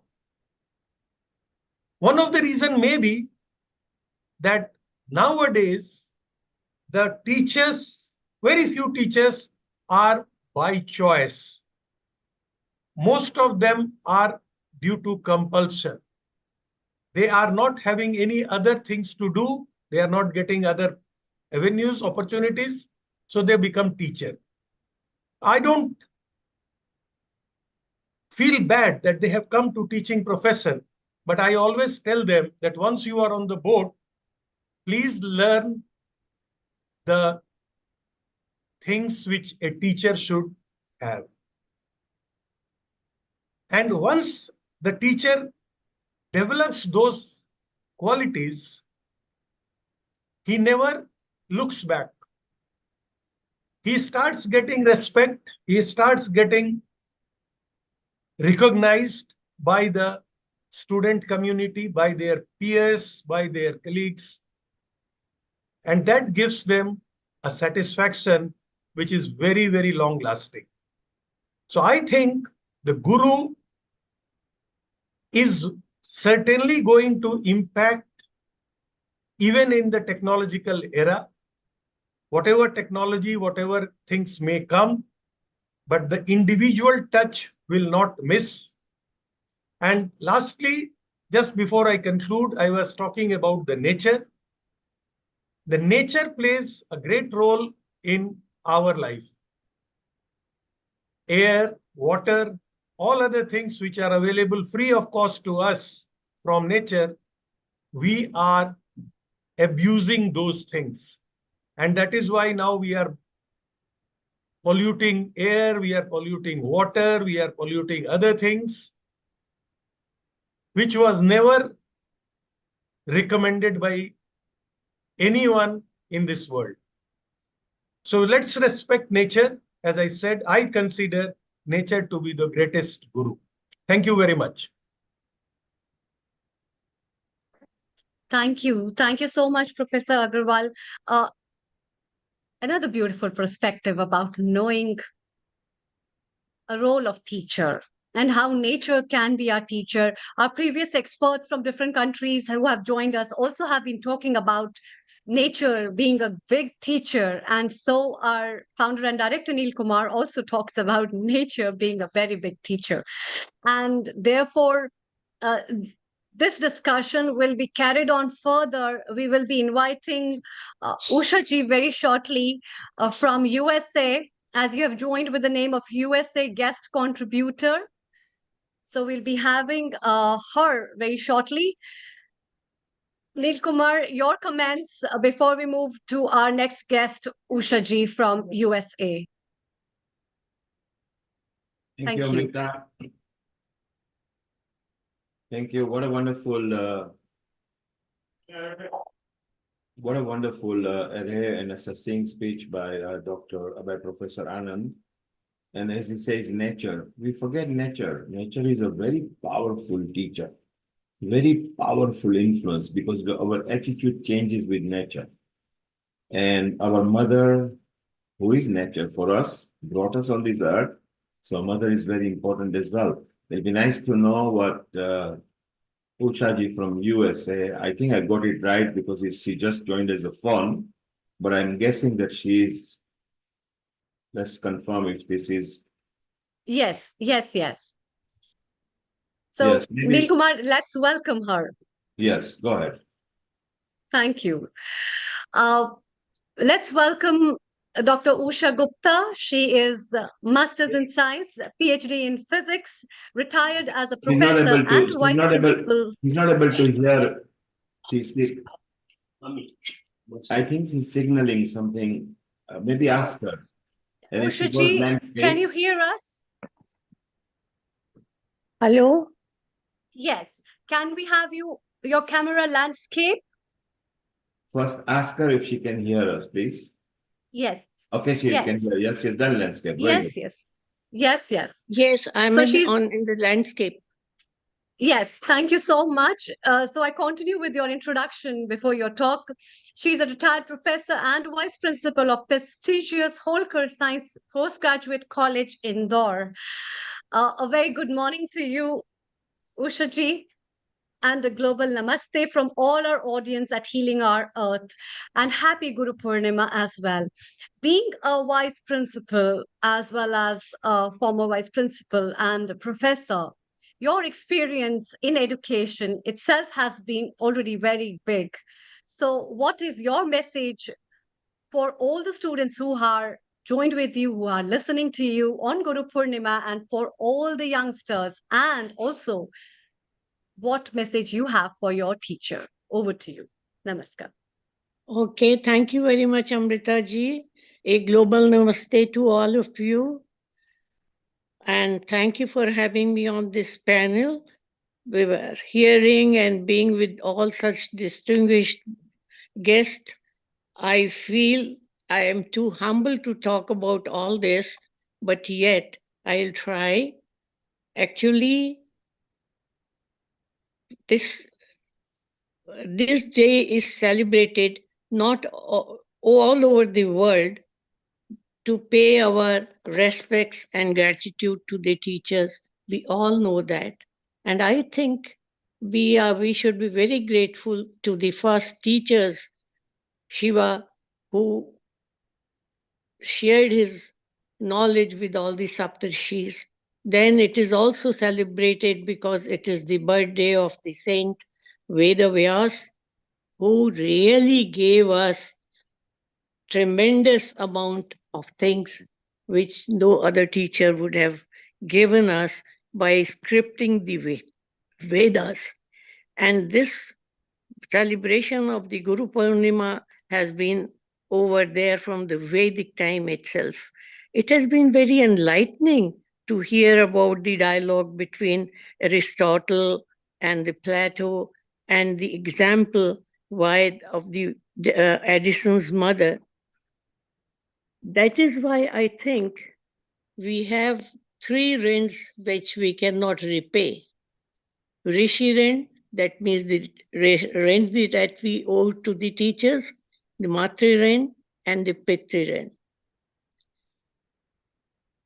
It embodies the role of a teacher is in that when we say Tamso Ma Jyotirgamaya, that itself says what is the role of a teacher, that he takes from darkness of ignorance to the light of knowledge and entitlement. Yes, we can hear you. Please go ahead. Somebody is calling me. Hold on. Because Decline. Share. Okay. Yeah, yes. Somebody was calling me, so that is why it happened. I'm sorry about that. No worries. Please go ahead. When we say that, it is like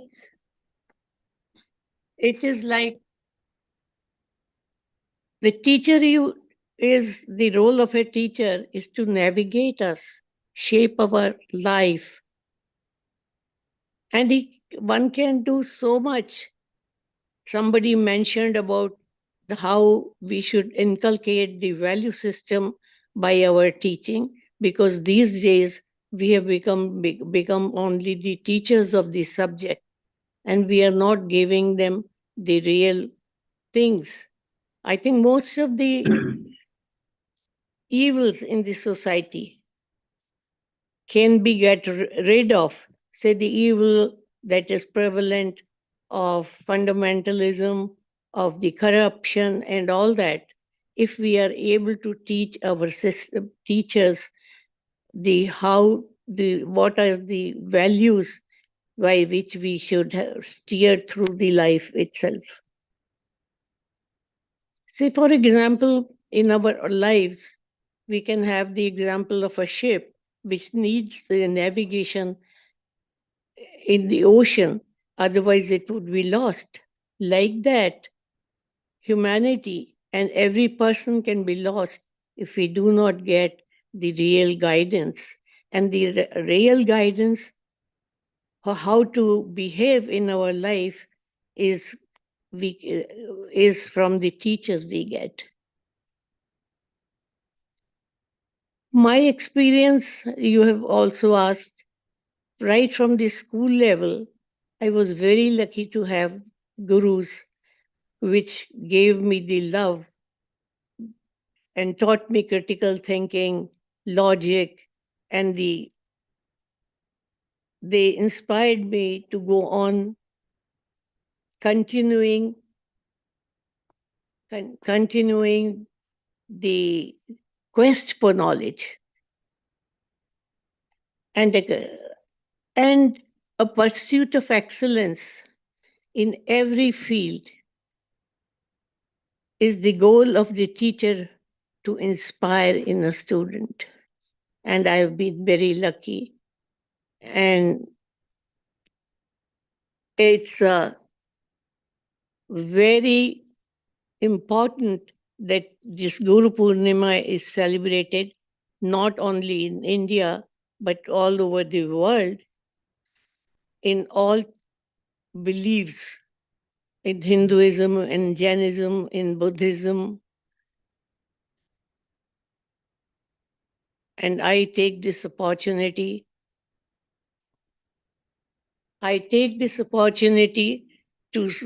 to pay my regards and loving respects to all my teacher by saying Om Guru Bhyo Namah. Om Guru Bhyo Namah. Thank you. Thank you so much, Ushaji, for your lovely message that you have shared with all of us. And at this time as well, you remember your gurus. And I think we all, till the end of our lives, before we die, we still keep remembering our gurus till the end, because they have been our source towards where we are heading for. That's my personal belief as a doctor, which I feel. And yes, let's take up the comments and thoughts of Dr. Sudhir.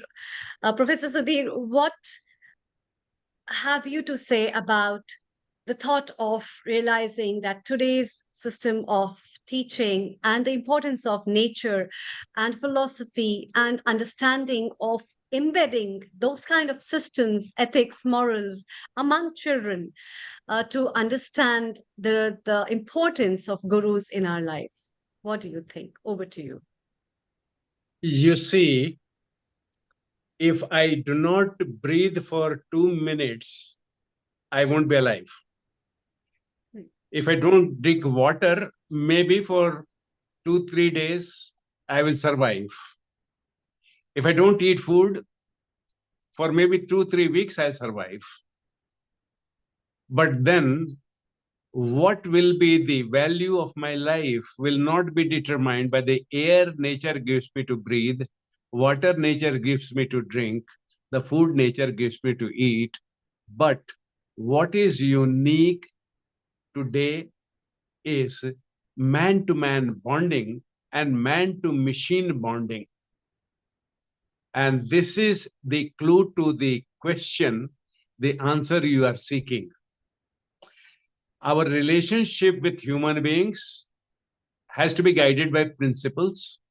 Our relationship with machines has to be guided by principles. And if the teachers are not there, then we are in a dark room and searching for those principles. We may stumble upon them, but what a pity. It may take us longer, precious years of my life to find those principles. So that's why value your teachers. They are the biggest productivity tools in modern language. They save you years and years of a struggle to find those principles of nature which make your life beautiful, worthwhile, and your relationships precious. But for the good teachers, you won't know how valuable mother is. You will only see her as a biological entity. So that is it. That's it. Many more like this. True. Very true, in fact. The for-granted guru is the real guru, but we realize at the point of time when she leaves us with our hands to walk by our own, and then we have a sudden realization what a guru she was. If she wouldn't have taught to stand straight, she wouldn't have taught how to put your hands inside, we were not what we are actually today. That's really true. Professor Anand, what are your thoughts on what Professor Sudhir has been talking? And then we take over the comments from Ushaji. Over to you. No, what Dr. Sudhir said is 200% correct, because nowadays what is happening, that everyone is becoming so self-centered that we are forgetting the very basic thread that we used to have in a society.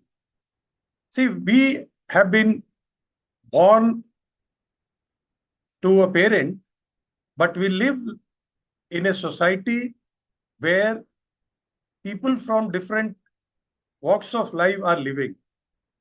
So as a human being, we must be respecting each other. We must have empathy towards each other.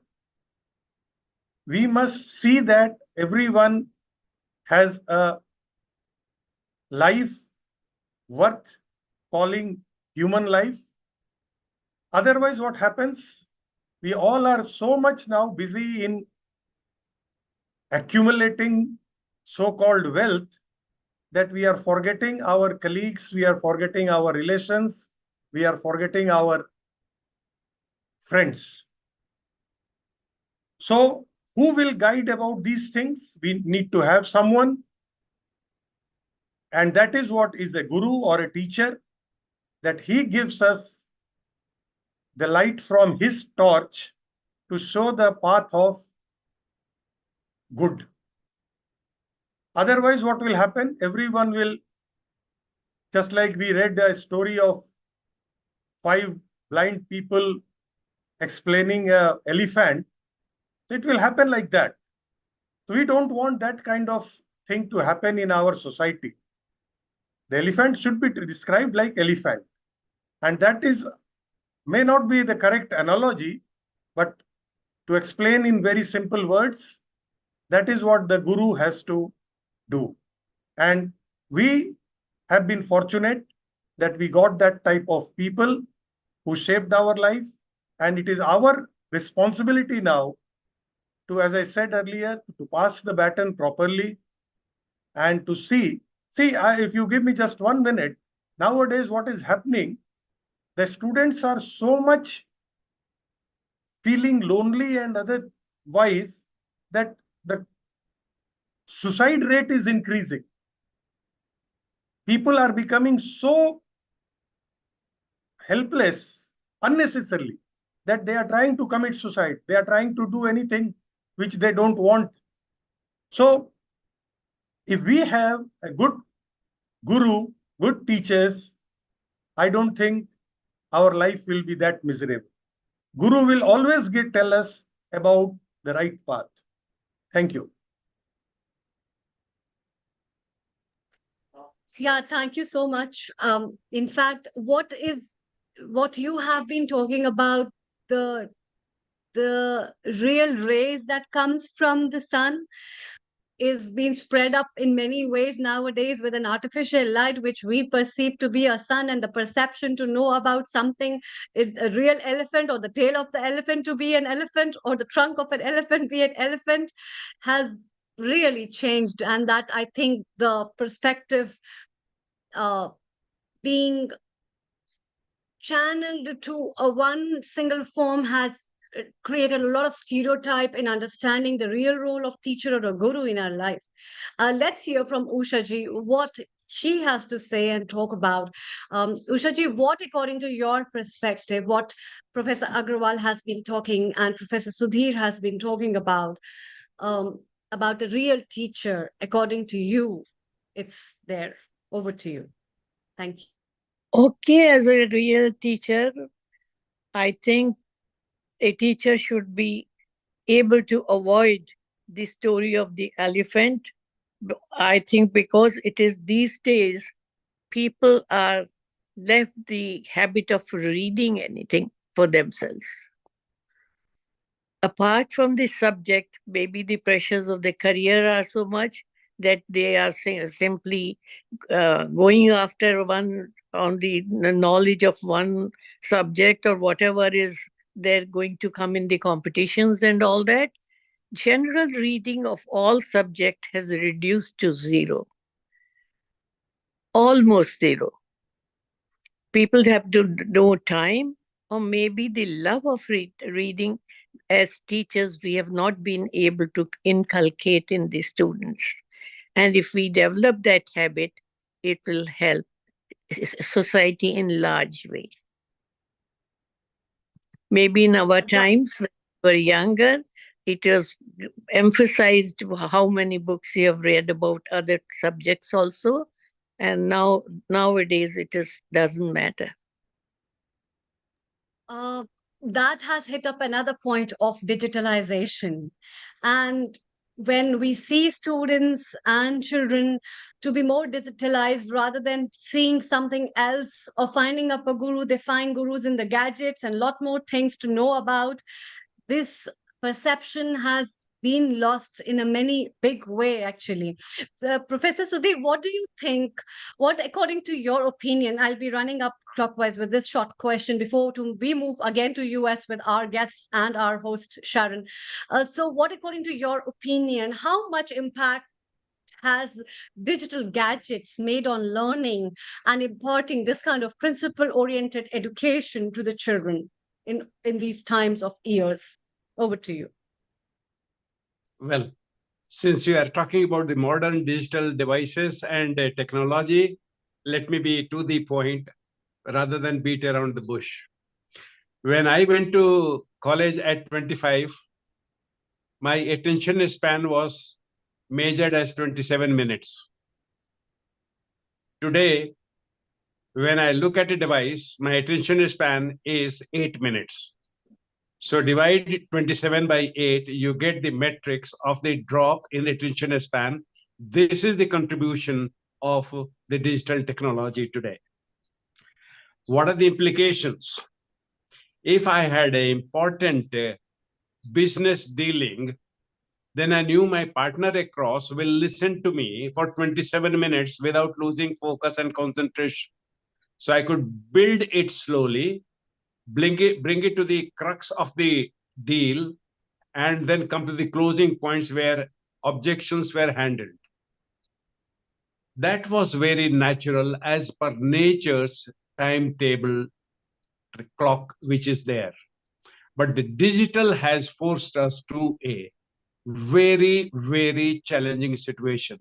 And that is why in Silicon Valley, California, you hear a term called elevator pitch. You have to tell the business why it should be worth my while to listen to you in less than 8 seconds. And this is the impact on this one, the high-end implication, the ground level implication, and the implications in between. If there is a doctor among us, my father was a physician with 27-minute attention span of the patient and his family, he could explain what is the proper course of treatment. Today, when my relatives fall ill and when I go to a hospital, and if the doctor has not had the kind of world-class teachers who could tell him, listen, son, you don't have any more 27 minutes, which I had. You better do it in 8 minutes and better practice.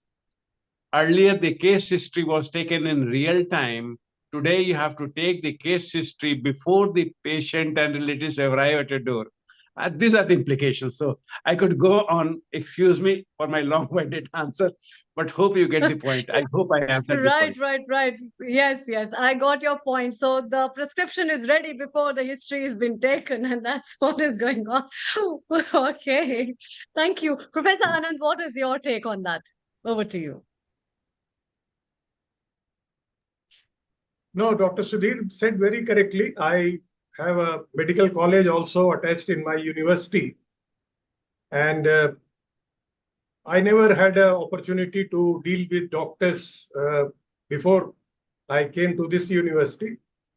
And what he said, I think he said little more, 8 minutes is little more, because I find that the doctors are having token system, 50 in the morning, 50 in the evening, and their availability in the clinic is 4 hours. So 240 minutes divided by 50 will come around 4 minutes. So by the time Sudhir ji may be remembering, we were having a joke in our college days when I was a student, that the medicine was given according to the hostel. That, okay, you are from which hostel? Hostel number 1. Okay, this medicine is for you. Hostel number 2, this medicine is for you. So I think we have reached back to that stage again.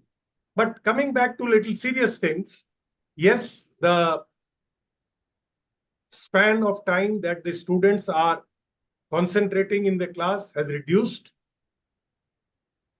And they think, as I said earlier, that even if we don't listen to the teacher, we don't attend the class, everything is available in the digital world. But again, day before yesterday, what happened in the world, Microsoft, and still I think all the things have not recovered. We know the consequences of digital world. But I will certainly say that it has got some positive side also, that the availability of information has increased.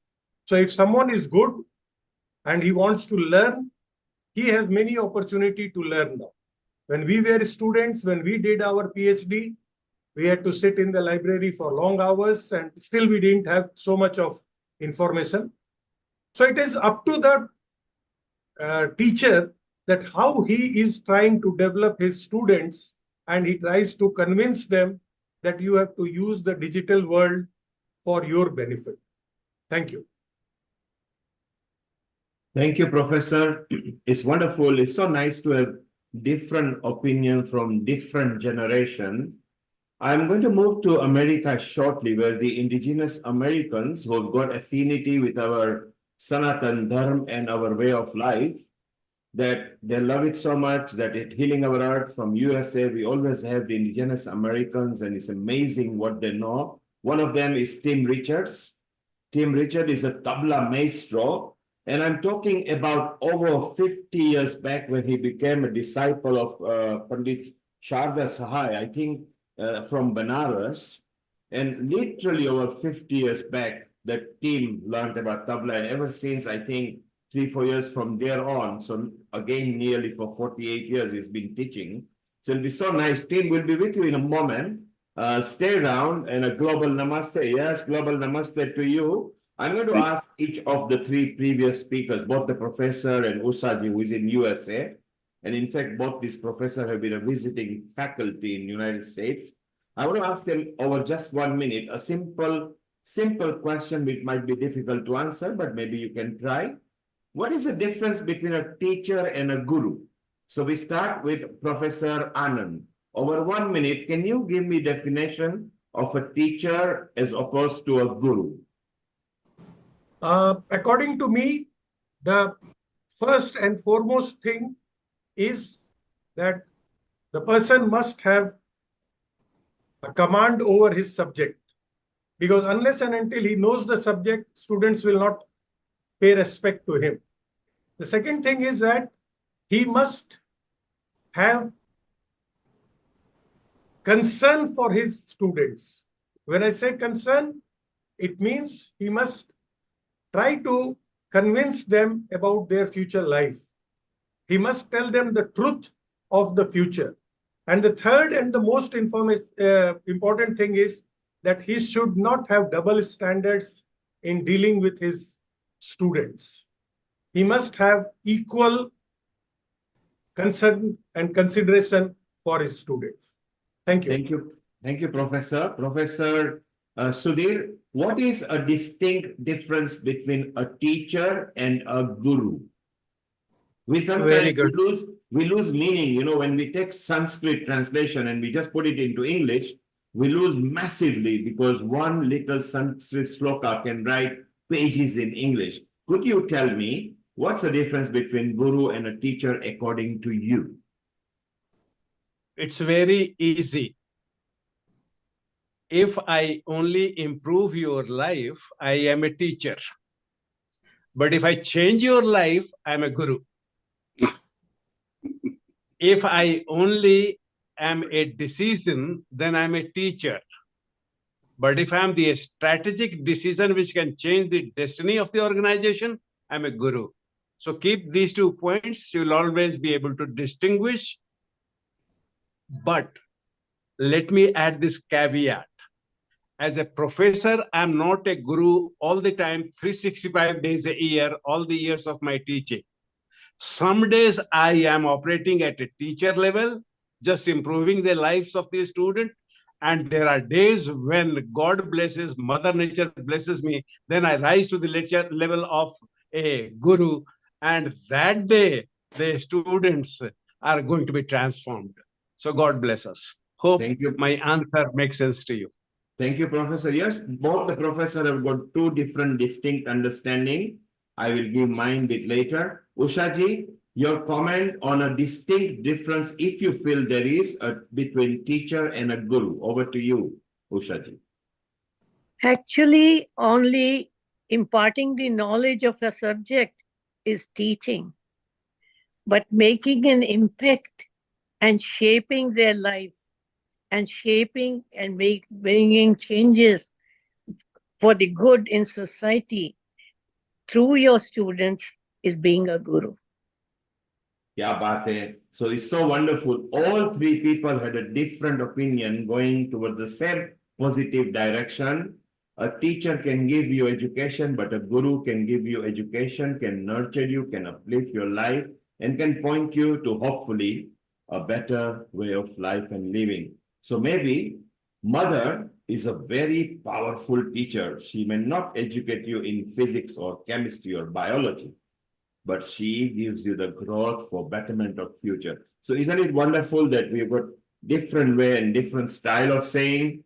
And I love your smile, Professor Sudhir. You love it because you almost hit the nail on the head there. But then in a different format, Usaji hit the nail exactly from a different angle, but say differently, wherein Professor Anand also started in a different way of saying. So all three of you are teachers and gurus as well.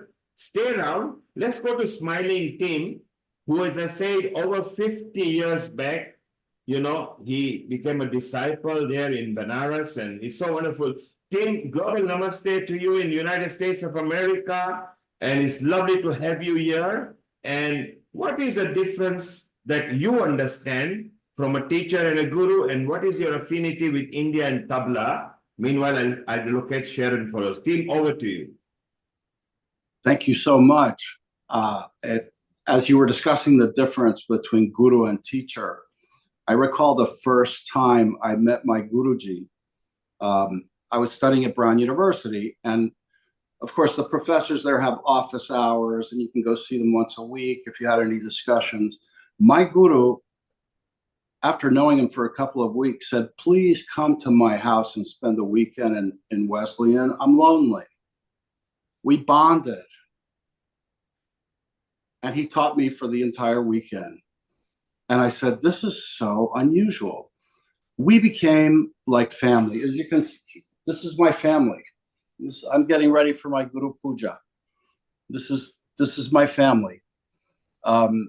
It's the difference between theory and the real thing. Guidance in every aspect of my life, even though he taught me many compositions, but he also taught me certain things about life that I had questions about as a young man. And it all came together. But more than anything, he taught me how to practice. He taught me how to get and achieve what I needed, not so much exactly what I needed. He said, I can't cut my hand off and sew it onto yours. You're the one who has to do the practice. So you do it. I can teach, I can give you all the compositions you want, but you have to practice. And it comes back to you. And my desire is to make him happy because I love him and he loves me. So there's a huge personal connection with a guru that you don't have with a teacher, similar to a mentor, you know, someone who's your mentor. Maybe in English is the right word. That's the big difference in my mind. Tim, it's amazing to have your views. Tim, you don't look old enough, but let's tell the viewers that about 55 years back, you started on a quest of learning something. You had affinity with the Indian society, etc. And roughly about 50 years back or so, you started teaching, and you only look about 50 plus VAT at the moment to us. So the exciting thing is we want to know more about your journey. I'm going to invite our producer from USA. She is always the last hour producer. Let's welcome her. Sharron Rose, Global Namaste, Sharron, and how are you? Global Namaste to you all. I'm so excited to have Tim and Lee here today because they've been my friends for so long. In fact, in the 70s, late 70s, we'll say, I had a modern dance company. This is before Kathak, and I just loved the sound of tabla. And so I had Tim, Tim playing with my other Western musicians. And then he went off to India on the American Institute of Indian Studies grant with his wife, Vicky, who studied with Dr. N. Rajam, violin. She had been in the Rhode Island Symphony. And when he came back, I started studying Kathak. And then we started, in fact, we performed with my first Kathak teacher, Dulal Talukdar, who had been the head of the National Dance Company of Pakistan, and he just passed away recently. So we performed at Carnegie Recital Hall, actually, and other places. And we've been friends ever since. And it was actually Tim who said to me, well, you really should go to India. And there's this grant, you know. So I applied for the grant, and I ended up with Sitara, my Guruji. And Sharon, you've got a lot of affinity. We want to talk more to you and Lee and team. I want to introduce Professor Sudhir here. He not only from an IIM, which are, you know, the top institutes of India, he's also a visiting faculty, and he has been to Texas University as well. Very nice, eminent professor. And Professor Sudhir, say hello to Tim Richards and Lee Torcha over here. And maybe at some point we can, Amrita will facilitate so you can meet them in America. So at Healing Our Earth, we always grow our family, which is beautiful. So Professor Sudhir has also got more facets to him. Today he's just appeared on what he thinks and how he thinks Guru Purnima is celebrated. Lee, as we know, Sharon, she's been here. She's a superb singer, a top class, but she also blends fusion and jazz and everything. So we want to hear from her and from team. And so Professor, stay around, we'll come back to you. Let's listen to Lee and Tim in conversation with Sharon. Amrita, you have a bit of break because you've been here for more than 5 hours, and we'll see you back in half an hour, Amrita. Thank you. Thank you. Thank you so much, Sharon. You look gorgeous. My God. At this age, you are a real inspiration of a guru to be like that. Oh, perfect. Shall we reveal My her God. age, Amrita?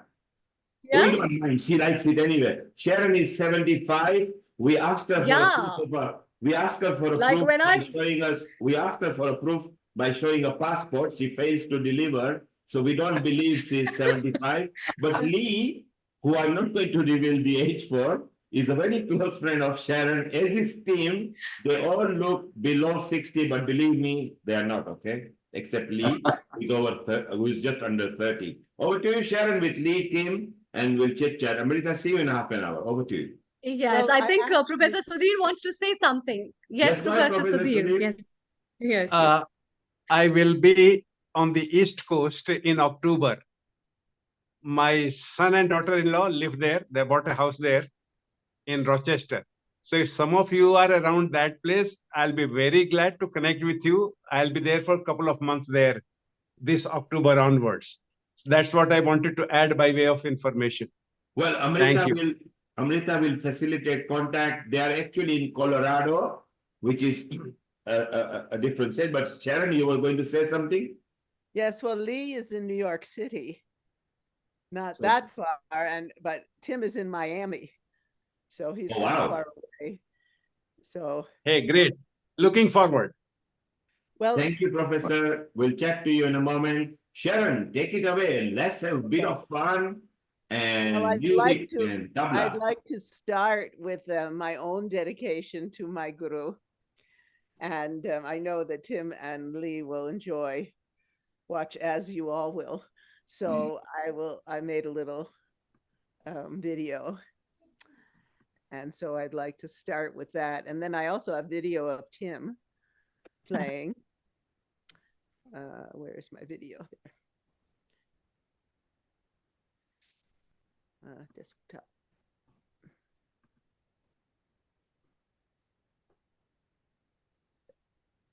This is from an interview I did with Honey.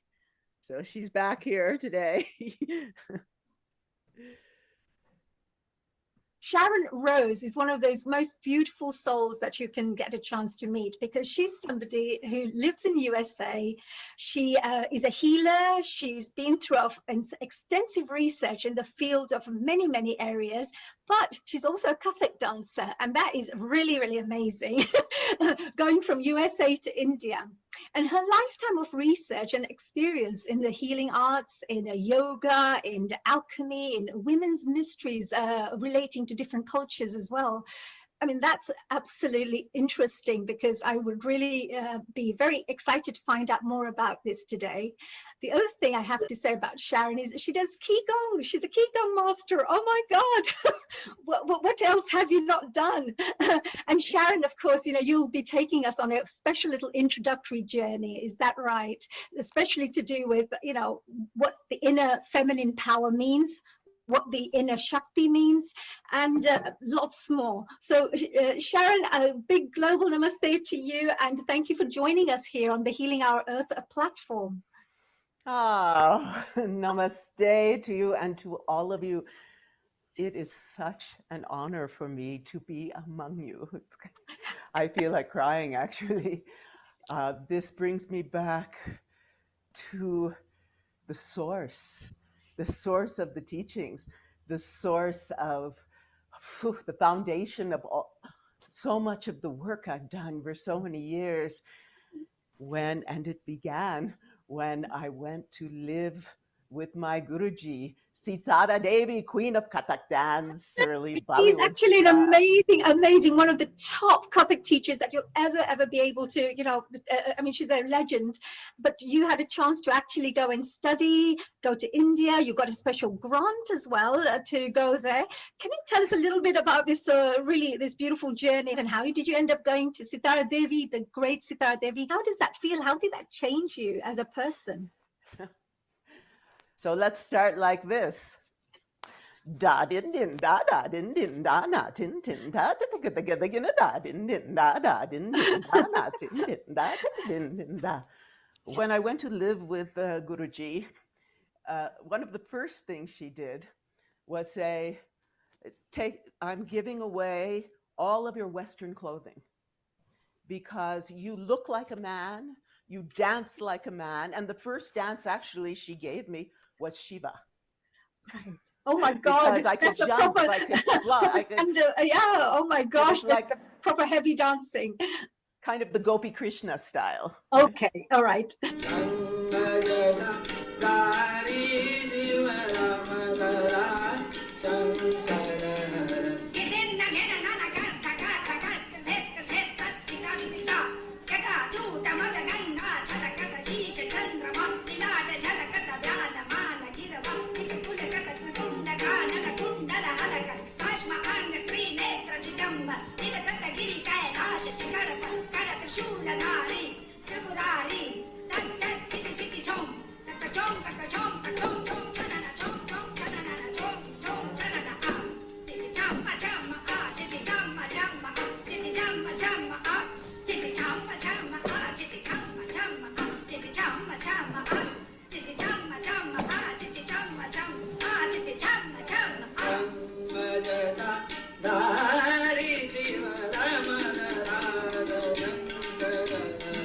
Slowly but surely, she molded me.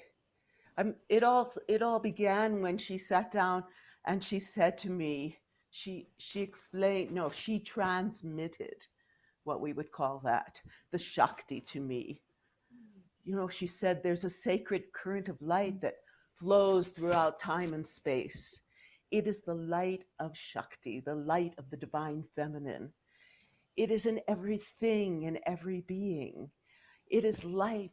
It gives light to all. It is grace. It gives grace to all. She is bliss. She gives bliss to all. Shaktima.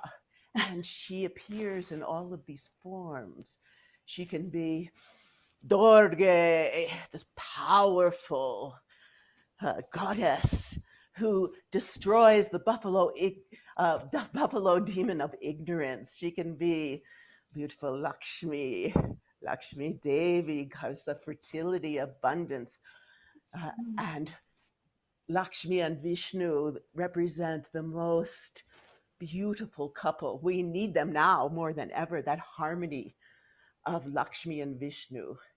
And she can be beautiful Saraswati or Radha. And when you become them, as I will teach you, when you become them, you are no longer Sharon.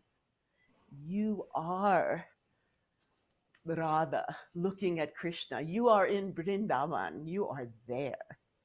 And how did that make you come up with the, you know, because we say our feminine energy and our feminine power is within us. As we say, Shakti is within us too. Yes. How did that change, you know, your how you bring out your Shakti and how you interact with the world? Because coming in and learning this different way of looking at life, which is such a beautiful, deep, you know, very in-depth way of looking at life through dance, through, you know, Kathak dancing with a legendary teacher who teaches you all the philosophies of dance and culture. How does that change the way you bring out your Shakti in everyday life, how you live everyday life? I was completely transformed, you know, because a lot of the was an expert in so many aspects of Kathak. Coming to her with a very strong background in acting, the Abhinaya aspects touched me very deeply. And as a scholar, I was there taking notes all the time and reading, you know, the Natya Shastra. I was reading the Abhinaya Darpana. I was because from very young, I was very emotional. And I had done a lot of study and research and practice in these healing traditions that had to do with emotions, feeling the energy, feeling the chi, feeling the life force, feeling the Shakti. So I do want to finish about my experience with Sitara as a woman. What happened? Yes, please. Spending 8 to 10 hours a day with her, getting that direct transmission. I think the power part of the goddesses was easy. And the compassion was easy, the sensuality. That was the hardest part, because she would show me something, I'd be able to do it, like, you know, shy, being shy and very vulnerable and, you know, kind of this flirty. And I would be able to do it, and then I would I'd start laughing really hard. You know, that was the hardest one, because we in the West have no idea. Sexuality, female, it's so sacred. And in all the temples throughout the world, the ancient temples, it was the women that held that Shakti current, that held that sensuous current, that were the healers and were the ones who initiated men and other women into the mysteries of birth and death and sensuality, sacred sensuality.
Does that bring back memories, Lee?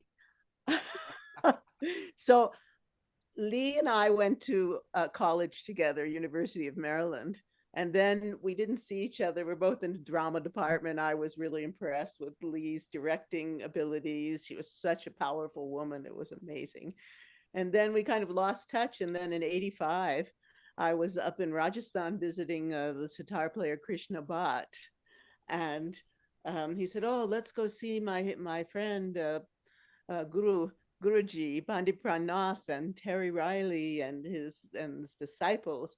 And so I said, "Sure, let's go." And there was Lee. Lee was there. And so we reconnected. And then Lee, do you recognize that video at the end? Is that the one I took? I'm not sure. Yes, me and Tony. Yeah. It's wonderful. Just wonderful presentation, Sharon. Just so perfect about a Guruji, and oh my gosh. Yeah, it was nice to have Honey too. She's a great interviewer. Yeah, that was good. Next, I want to show a little video of Tim that he sent me that you'll all really enjoy, I'm sure. So let's go to that.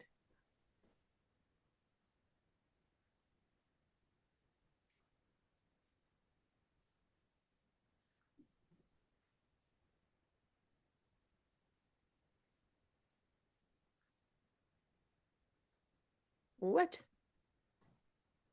That's really strange. Okay. Let me see. It's okay, Sharon, take your time till it kicks in.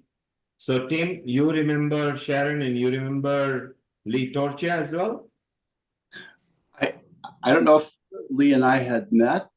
I think we haven't met in person, but it was. Oh, here it comes, I think.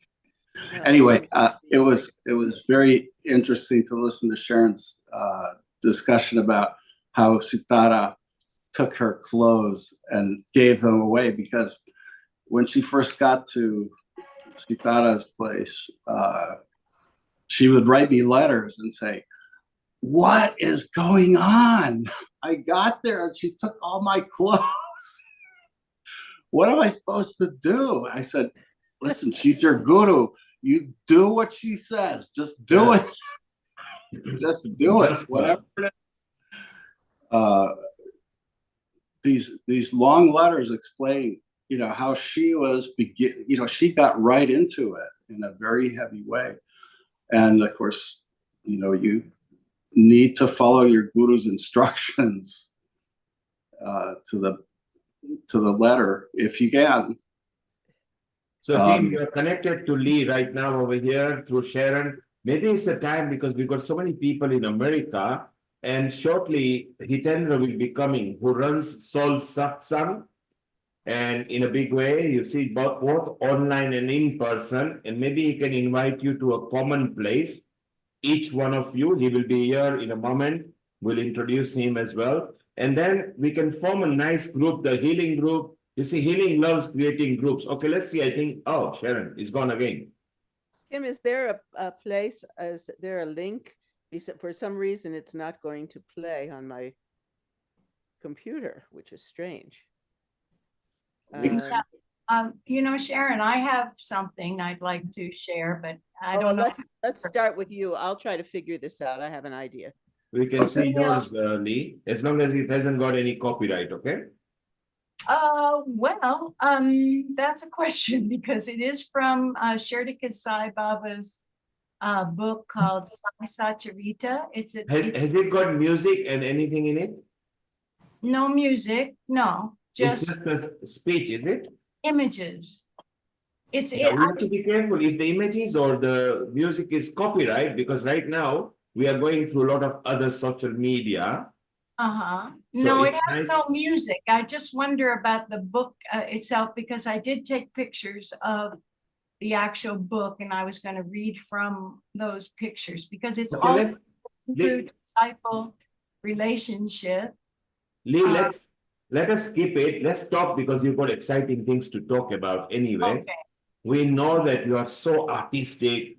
We love the fact that you can sing, not just sing, but the music that you have fused, fusion, which is so beautiful. So it'll be nice to know. And now you've got a team here. Can you imagine a percussion singer and a dancer with another producer? Hitendra is a soul section where he has got a crowd. So Sharon, as you enjoyed when you went to Colorado Ayurveda conference, well, Hitendra organizing socio-spiritual groups and meetings. So we'll be saying hello to him in about 10-15 minutes.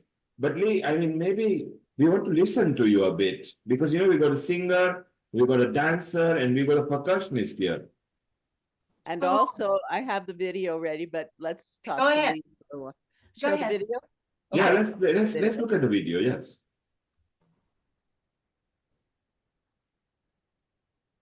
So Tim, did you find it unusual when you went to India first? Well, the video is here, Tim. Here we go. Yeah. The tape in his kurta.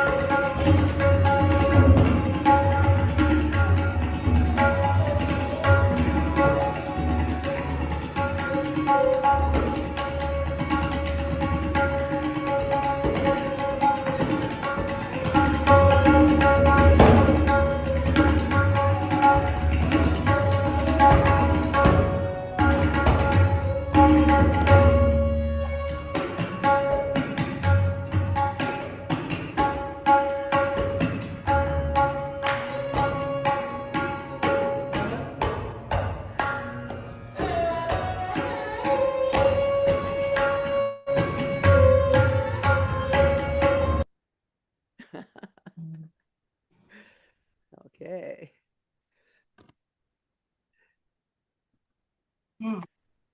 I like the kurta Tim was wearing. Tim is someone who, and Lee too, they really, really do a lot of riyaz, a lot of practice.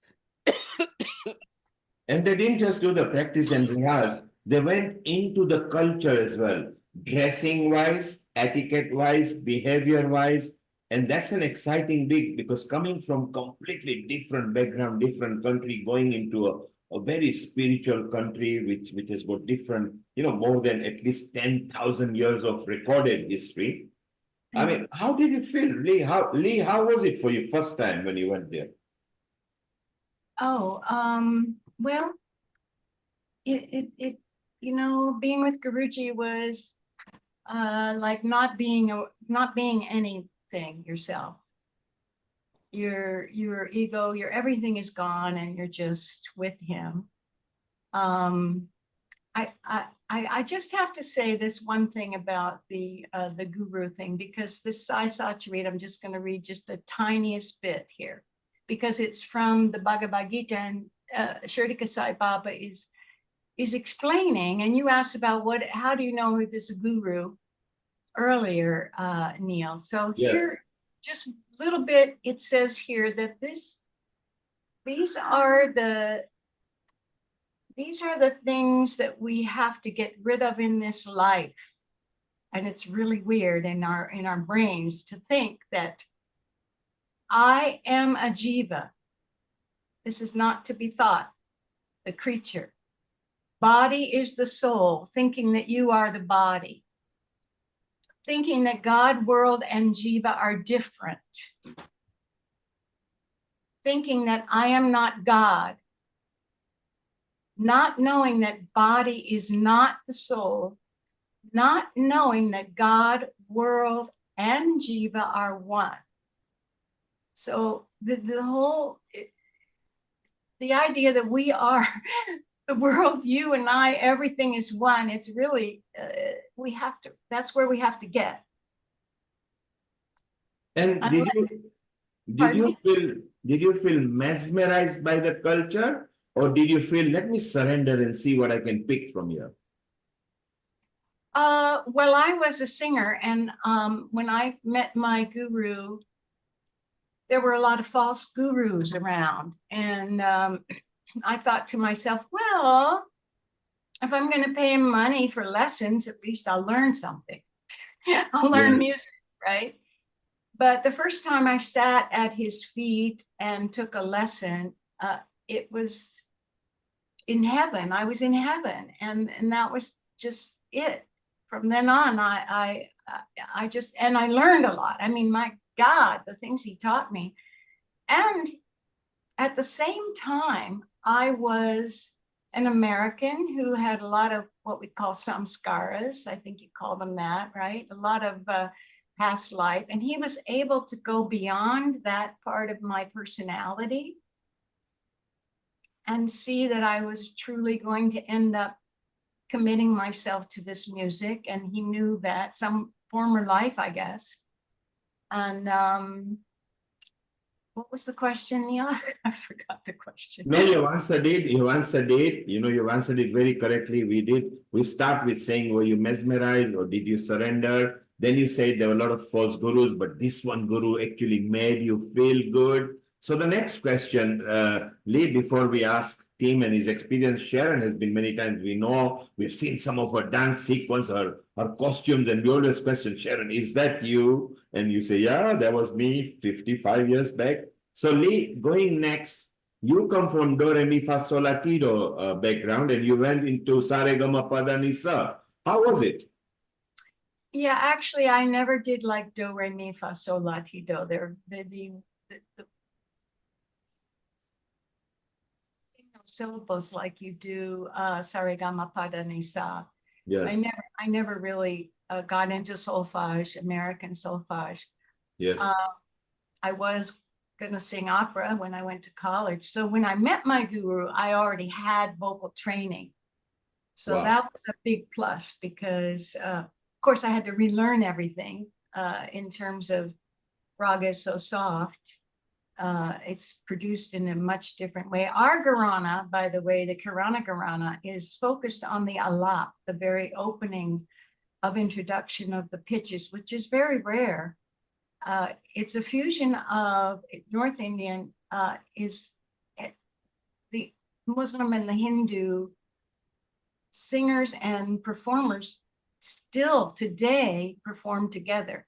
And by the way, Shirdi Sai Baba, as you probably know, is the man in Shirdi, the saint who got the Hindus and the Muslims to cohabitate together in Shirdi, and they do festivals even today without any fighting. And so this is like sort of my path where, you know, like I said, you know, the world, Jiva, and God are all one. So everything is one. We can't be separate. We just can't. So Lee, we want to actually hear what you sound like in a moment. Keep it in your mind ready. No, but I promise you, Neil, I'm working on my setup because is there any mantra you like or anything that you don't need music for? Any favorite line that you loved, whether it was mantra or a sargam? We sing you know, my guru taught one student one note for 4 years. So sometimes, for instance, if you are listening to your air conditioner or your refrigerator, yes, it has a note, and you can just sing that with that note. But I promise you, that I'm working very hard on getting a proper sound set up for you. This microphone, you've complained about it before, so I didn't even do that.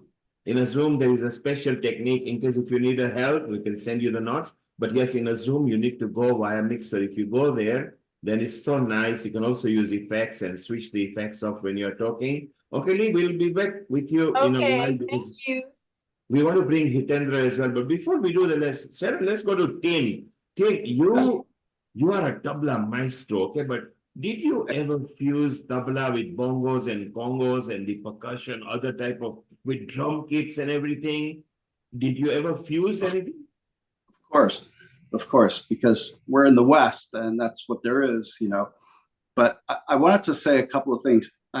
When I became a disciple, it's because I read this thesis by Frances Shepard.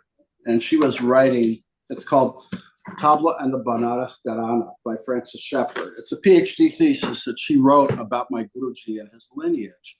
And there I learned about the Guru Shishya Parampara. And when I became a disciple, and here I have a little history, I have the original nada that he tied on me. And when this tied on my hand, we stopped having financial transactions with music. There was no payment. I'm surprised you even mentioned that. I'm going to bring Hitendra just for a moment because he comes from those kind of things that he likes. And a global namaste to you, Hitendra, there in USA. Isn't it wonderful that team actually knows how to pronounce Nara, and he showed it, that which is very, very important. Some of us in Gujaratis that take Janoi or the string ceremony. And team has actually been through you. What are you thinking, Hitendra, listening to Lee, Sharon, and Tim? Well, first of all, I want to say global namaste from my soul to all of your souls, all the excellent guests and hosts who are doing beautiful job in bringing some enlightening information to our society that is healing their hearts. So very beautiful conversation going on. I would like to dive in for the base that Lee, Tim and Sharon has created for us today. First of all, when we have that nada or the thread janoi that is given to a disciple by a guru, that means guru and that disciple or shishya is having soul-to-soul connection from today onwards. Soul-to-soul connection is very similar to what Lee was talking. In order for you to forget your sanskara or forget your bad values that has been imposed on you from the society, from the world, that is not helping you to go in your spiritual journey to enhance your soul on the next level or next vibrational frequency, that is slowly, but without even realizing, without creating any pain in the disciple's mind and body, is wiped out, and Guru invoke the beautiful creative energy from that disciple. Guru invoke the good part of the disciple, that yes, if you keep following this and if you obey exactly what I say, like Sharon has done, take away all the clothes, she is ready to give away everything. Surrendering and obeying is the key for a disciple to receive every value that Guru wants to give. Is that right? Yes. Isn't it wonderful that, look, by combination of talking, we are expanding our family. So Hitendra, there are three things we're going to do. First of all, we're going to come back to you in 5 minutes. Secondly, I believe you are in North Carolina. Is that right?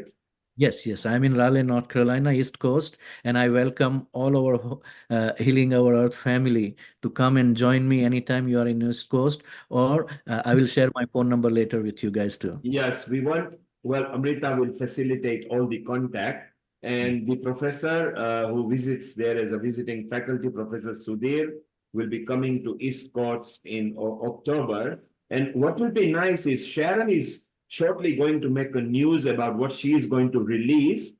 And Hitendra, you will be the perfect, because you are soul satsang. You actually create a lot of satsang, and you want to listen to what Sharon has to share, and maybe together with Lee, Tim, Sharon, and many others that we've got a contact with, we can maybe do a mini road show. We can start with maybe local tourism and bring a road show. So Hitendra, you will play a very good part. And Dhanada is very well advanced, equipped how to do that, because he's in constant touch with me. Maybe Texas could be a very good opening for us for that, because some of the governors like that as well. So we are going to discuss that. We go back to Tim in a moment. Sharon, just so that you know, Hitendra and our honey Kalaria follow the same guru too. And they are also from Samarpan organization and Soul Section, where Hitendra lives, also for USA for Samarpan.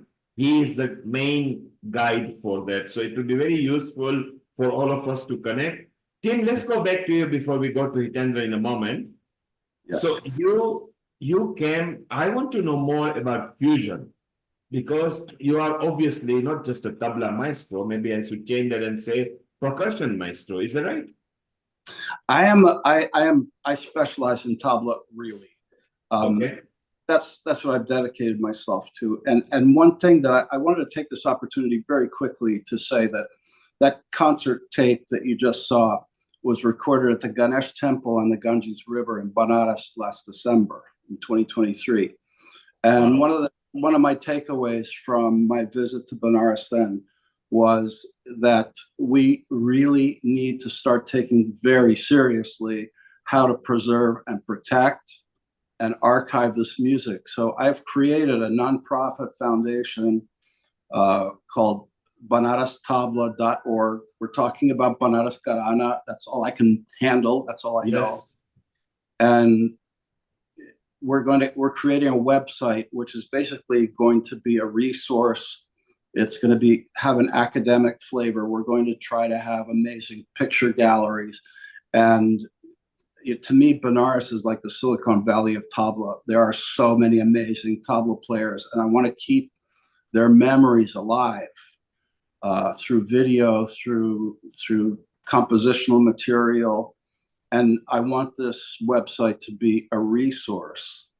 And I'm doing a workshop here in August, sponsoring my Guruji's son, Sanju Sahai, for 2 weeks. And for me, this is seva. This is so that he and I can start to discuss how we're going, because we have a big problem. We have a lot of material. We have a lot of compositions, and we don't have the next generation who's ready to deal with them.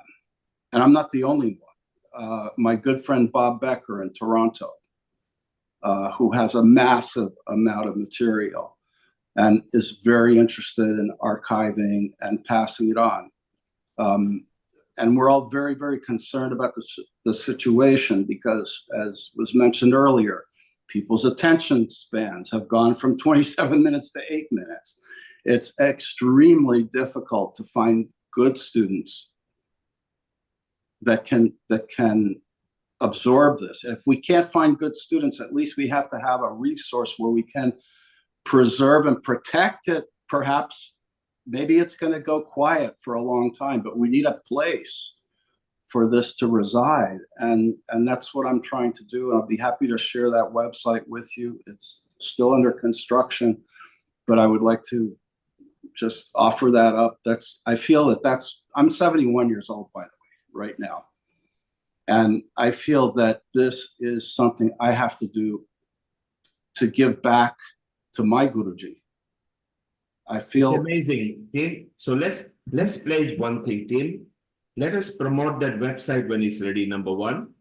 Number two, let's plan. I will ask Amrita and Sharron to loop you guys on an email to me. So then I will group you with few people. One of them will be Hitendra, because he is also from music fraternity. He likes music. Salt Saxon is not just talking about it, it's also music too. How wonderful it will be. And Dhanada, who is close friend of Sharron, they work together on Healing Our Earth project. And there are 3-4 other people who are actually promoters. One of them is Renee. You know, Renee was with the former governor of New York. So she would be very useful and influential. Let's create this group and further your cause, because it is from charity-based but preservation-based point of view. So there is a lot of value to it. And let us help each other to grow our community. So Sharron, if you take an initiative to group everybody via email, I will add other people on and then maybe just guide each one of them so we can move forward. And I think it's very useful. I just want to ask you, Tim, do you know of Pandit Dinesh? No. Okay, so currently he's on the tour with Bunny M and everything. He's the one who does the fusion. He's a very high-class percussionist. He mixes all percussion into creating beats. And out there, maybe he's part of our gang. He's on a tour because they go to Africa, America. He just finished America and Canada. Maybe at some point you guys hook up and let's create a family that brings this this festival kind of things, and maybe we have a road show where people can come and enjoy this fusion. You got a dancer, singer, musician, you got a Saxon lead over here. Why not? It's a good time that within the 3 years, if we can find a nice fusion festival that is multicultural, not biased towards any gender, caste, and race, I think we will strike a very good combination. Don't you agree? I agree. And one of the facets of this tabla workshop that Sanju suggested, and I agree, is that we are going to open it up to percussionists. The first week is going to be strictly tabla, and the second week we're going to deal more with history, theory, culture, and we are going to have sessions where we open it up to other percussionists who may not have the time or interest in concentrating on tabla, but would like to apply the principles of tal and compositional material to their percussion instruments. We need to do that. We need to do that. I love the idea, team. And you can see both Sharron and Lee resonating with it, because both have got also affinity with this kind of fusion and music. Sharron, team, and Lee, let's move to Hitendra, his idea of how they do Guru Purnima and everything. And then Hitendra, let's keep in touch and grow our family. And we grow our family internationally so we can fuse our culture, we can fuse our music, our morals and ethos, all for a positive betterment of humanity. A global namaste to you, Hitendra. Let's bring in Amrita over here. It's a perfect time. Amrita, if you were listening, you and Sharron will facilitate with Lee, who has been on healing many times, and Tim, who will now definitely be many times on healing, and Hitendra, who you know very well. Honey introduced Hitendra to us, and then we actually did a special Samarpan episode as well at Healing Our Earth. And in fact, Hitendra is also planning to expand and retain the culture of Samarpan philosophy. So it will also be good for him to have you as a contact in your state for the indigenous population together with ethnic population. Absolutely, absolutely. And I really love the idea. I really love the idea. Neel Kumar is always a driving force for many creative ideas, and especially for collaborating, because he has that spirit of giving and sharing for the humanity. And that is why we have Healing Our Earth existing here right now. But most important thing I want to highlight from what Tim has said, and what I learned from the discussion between Sharron, Lee, and Tim, and where we are going in at this time. What we are thinking is paying back to our Guru on the Guru Purnima day. So there are two words that I want to teach or bring to our information, that we have discussed the difference between teacher and Guru. One who teach in words all the information from the world is called Sabda Gyan. Sabda Gyan is given by Shikshak to Shishya, a teacher to disciple. That is Shiksha. Okay? Shiksha is Shikshan, or teaching or education, information only. But one who gave the knowledge of tabla to Tim and who tied that janoi or raksa on him without even speaking any word, whatever that Guru knew was passed down to him without any speaking of word. Whatever Lee learned as the musical notes, whatever Sharron has learned as the dancing steps, came from Guru without any words. But his mastery or her mastery, her talent, her power is given. What is that? That is the value, that is the knowledge, that is the diksha. So Guru gives without any words, from remote also, without even touching. This is a as Tim was saying, that this is not a commercial transaction. From that day onward, the commercial transaction is gone. No lena, no dena. This is imparting the values. Isn't it true, Tim? Yeah. Yes, yes, yes. Now, what we are thinking today on the Guru Purnima day is Guru Dakshina. Dakshina is, I want to give back to my Guru, as Tim is saying. Sharon wants to say the same thing. Lee wants to share the same thing. Whatever music, dance, percussion, playing tabla, whatever I know, I want to give. And now you have the fourth one by the grace of Healing Our Earth, Hitendra Rana.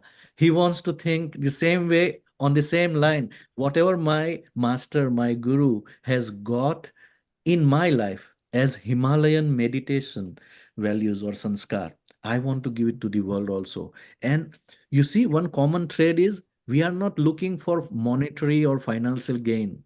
We are looking for sharing that love, that value, those knowledge without even monetary gain, but without any expectation also, because we know that the joy that we receive from learning from our master, every soul or every person has that potential to become that happy and that joyful. That is life transforming, that is changing. Isn't that true? So we agree. This is so true. When I came back from Benares, I was overwhelmed.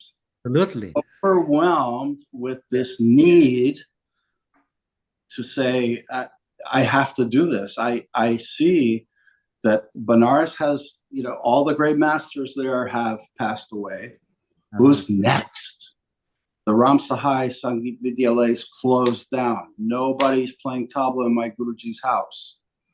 Let us make a determination on Guru Purnima today that we are going to unfurl the flag of your Guru's sanskar, Guru's teaching in the land of America together. How about that? Thank you. We can do that together. I feel honored and very grateful because I need your help. I can't do it alone. Yes. By any means. And I'm always connected with the community here in America as well as in Canada. I lived 20 years in Canada, Montreal. So I have circles everywhere. Just a week ago, I was in Dallas, Texas. All the people coming from my hometown, my birthplace, Navsari in Gujarat, India, we got together and almost 1,000 people were there together.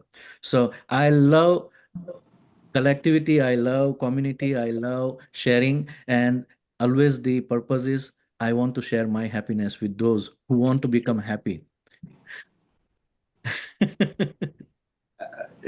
And I'm very concerned with all this information that I've been given, and it's not, there's no notation. Yes. It needs to be one-on-one. Yes. We will do something on Soul Satsang also, like Healing Our Earth. I love to organize certain events for the music, dance, drama, all the art aspect of our human life that can add also the value. And of course, meditation is the, the most important thing that I have learned and I enjoy, that I would like to share always at the end. So, Amrita ji, you have any question for me? Well, this discussion is quite an interesting discussion at this time, and I can see how the things have moved from when we started up this episode to talk about the meaning of a guru, to talk about the meaning of a teacher, and as it has moved from the path of enlightenment to a non-verbal bond, a connection of a relationship which simply cannot be explained in words, but still it is a big relationship. And from many, it has come to just you and me. And I think that kind of a connection is always a self-learning and inspiration for every individual whosoever gets the real guru in this form, not as a fashion and trend of today, but just as a simple meaning where I remember someone who is so important in my life and valuable in my life. And I always pray for that person, that thing or something. So, Hitendraji, who has been always your inspirational source? Who was your first guru whom you would like to still remember and you remember every day? Just tell us about that. And what is your journey to bring soul satsang into life like Oh, wow, this? that's a Over to very you. beautiful question, Amrita ji. When you close your eyes and you can see somebody whose energy or vibrations make you feel that I am living and I want to become like that person, that is your real guru. And every human being had that guru, and that guru is our soul, our atma. Okay. But our soul is unique. It does not have anyone, someone like it. That means just like our fingerprint, there is no other soul in this entire world for centuries. I'm telling about for centuries. Your soul is unique. My soul is unique. My guru, whom I believe as my first guru, my father, his soul was unique. Okay. But if I look in the mirror today, I see my father in me. If I look, because there is a genetic, also, how you say, hereditary things that pass to me. But regardless of that, the values, the way my father used to think, my way my father used to talk, my father used to work. I want to be benevolent. I want to help the society. I want to not just live for myself, but for the people around me, to grow together and to live happily. And I don't want to focus on the weaknesses and wrongdoing of the people. I want to see only positive and love aspect of humanity. That if I treat this person with love, respect, and trust, that person will also treat me the same way. And that is what is going to bring the true healing in our life. Because if I cannot heal myself, my wounds, I will not be able to heal the wounds of others, So that is what gave me the inspiration to go into spirituality. You will be surprised. My father used to make me meditate with one chant, Om, at the age of 3. I don't have to take shower in the morning, but at his time, if I woke up, he said, come sit in this meditation room, and he will give me the mala for jap, and I will move the beds. Om, Om. That is what inspired me. That was my first guru. And soul satsang.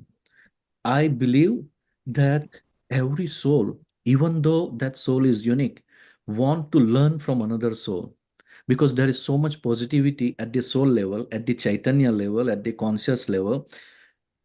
If we connect to that sattvic aspect, Chaitanya aspect, or conscious aspect of each other at the soul level, it will become Atmiyata. The relationship of Atmiyata is by default full of love, respect, and trust. There you don't have accusation, there you don't have complaint, there you don't have criticism against each other, that you are this way wrong, you are that way bad about this. But we are seeing positive things in each other. And when we discuss like this is a satsang. We are talking anything and everything that is going to maintain the truth, or absolute truth rather, the reality that helps humanity to survive. That kind of satsang, that kind of conversation is what we need at the soul level. And that's why I decided to give the name soul satsang rather than any topic or any person or any organization. Because at the end of the day, as Lee was saying, that we want to become Jeev, from Jeev to Shiv. Okay, we want to become from soul to supreme soul. So I want to sing two lines about a guru who came in my life at the age of 35 when I was living in Montreal, and he changed the direction of my journey from outside vision to inward vision. Understand that. That is spiritual journey. Spiritual journey is going inside. However, material success, growth in the transactional world is outside success. And that is all based on the information and knowledge and science, what we are going into, artificial intelligence that we have discussed earlier also. Amazing things that I'm learning, but I'm going to talk about something that how those who are invisible, those whom you cannot see at this discussion right now, are able to see you, those spiritual world giants and gurus, okay, those spiritual world ascended masters who are seeing us, how they recognize us? By the vibrational frequency. And they don't ask me, what is your name? They don't ask me, who is your guru? They check my vibration and the purity of my soul, that how much love, how much light I am carrying.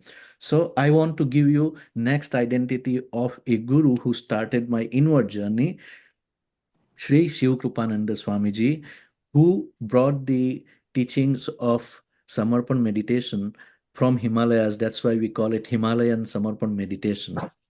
And I want to sing two lines, if you allow me to. Guru mere Swami Shiv Krupananda, Guru mere Swami Shiv Kripanand, गुरु मेरे पर ब्रह्म सच्चिदानंद हो, गुरु मेरी आत्मा गुरु परमात्मा, मैं तो हूँ एक आत्मा गुरु परमात्मा, गुरु मेरे परमेश्वर मुझसे है बोलता. When I am speaking, my Guru is speaking through me. He is my Parmeshwar. He is my God. He is singing. He is giving the energy or love or light. I am not doing it. That means there is somebody, a teacher, who was teaching me all life that be something from nothing. Because you want to be successful, you have to become something. But this Guru, Shiv Krupanand Swamiji, said, be nothing from something. Now the journey is reverse. And that is what spiritual journey, that is what soul satsang is all about. Isn't it nice? Yeah, that's really nice. It's beautiful. In fact, the conceptualization of the very word of soul satsang, you have taken up the essence of the real soul, the real Atma, the connection of that energy within ourselves, and how the meaning of Guru can be in so many forms, in so many ways. Let's listen to what our founder and director has to say. Yes. Over to you, Neil Kumar. Thank you, Amrita. How nicely Hitendra recited that in his melodious voice. Isn't it wonderful? We've got Lee, Hitendra, Sharron, team, complete entertainment team, but spiritually enhanced team. So it makes difference in there. And so Hitendra, let's further team's effort, what he's going to do in August. Yes. Let's spread the word. Amrita, if you can do together with Sharron, create a group. If you guys want to chat on WhatsApp, that's fine. If you need any guidance, you can have everybody on an email loop to me. This is what we want to do. And if you make a note of Danada, Reni Malhotra, then these two notes, keep them separate. They are both international promoters, Bharat Goradia and Mustafa. They're all part of it. They are actually big promoters.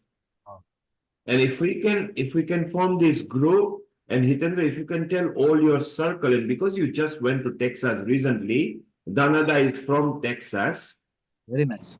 Then there are others, but she's a performer. So she will perform whatever we ask her to do. So if we can agree with this formation, let's see, we give ourselves 3 years to see if we can create a nice movement of a fusion, a wave of spirituality spreading through music, dance, and spirituality, which is what you all are into. Yes. And Amrita and Sharron will facilitate that. Sharron actually also comes from the source. Pretty shortly, within 6 months, you will see something coming out, which is multi-faith. It is to do with music and dance. How appropriate would that be for a road show? And I believe that each state of America, which has got Ministry of Tourism, very separate to United States, I think they should be approached with the Ministry of Culture. Yes. They call it slightly different in USA. And I think you guys can really approach them directly and say, we have created a road show. This is the budget without charging. or this is the budget with charging admission fees. And I think it should be furthered because there is a room for it. America does festivals anyway.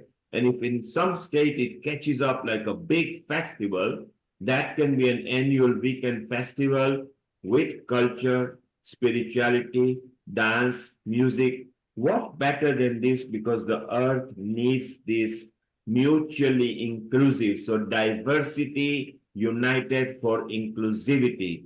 Let's go around the panel over here to have a comment on what I just said. We'll start with you, Hitendra, for our next minute or so. What do you think of what I'm saying we ought to do?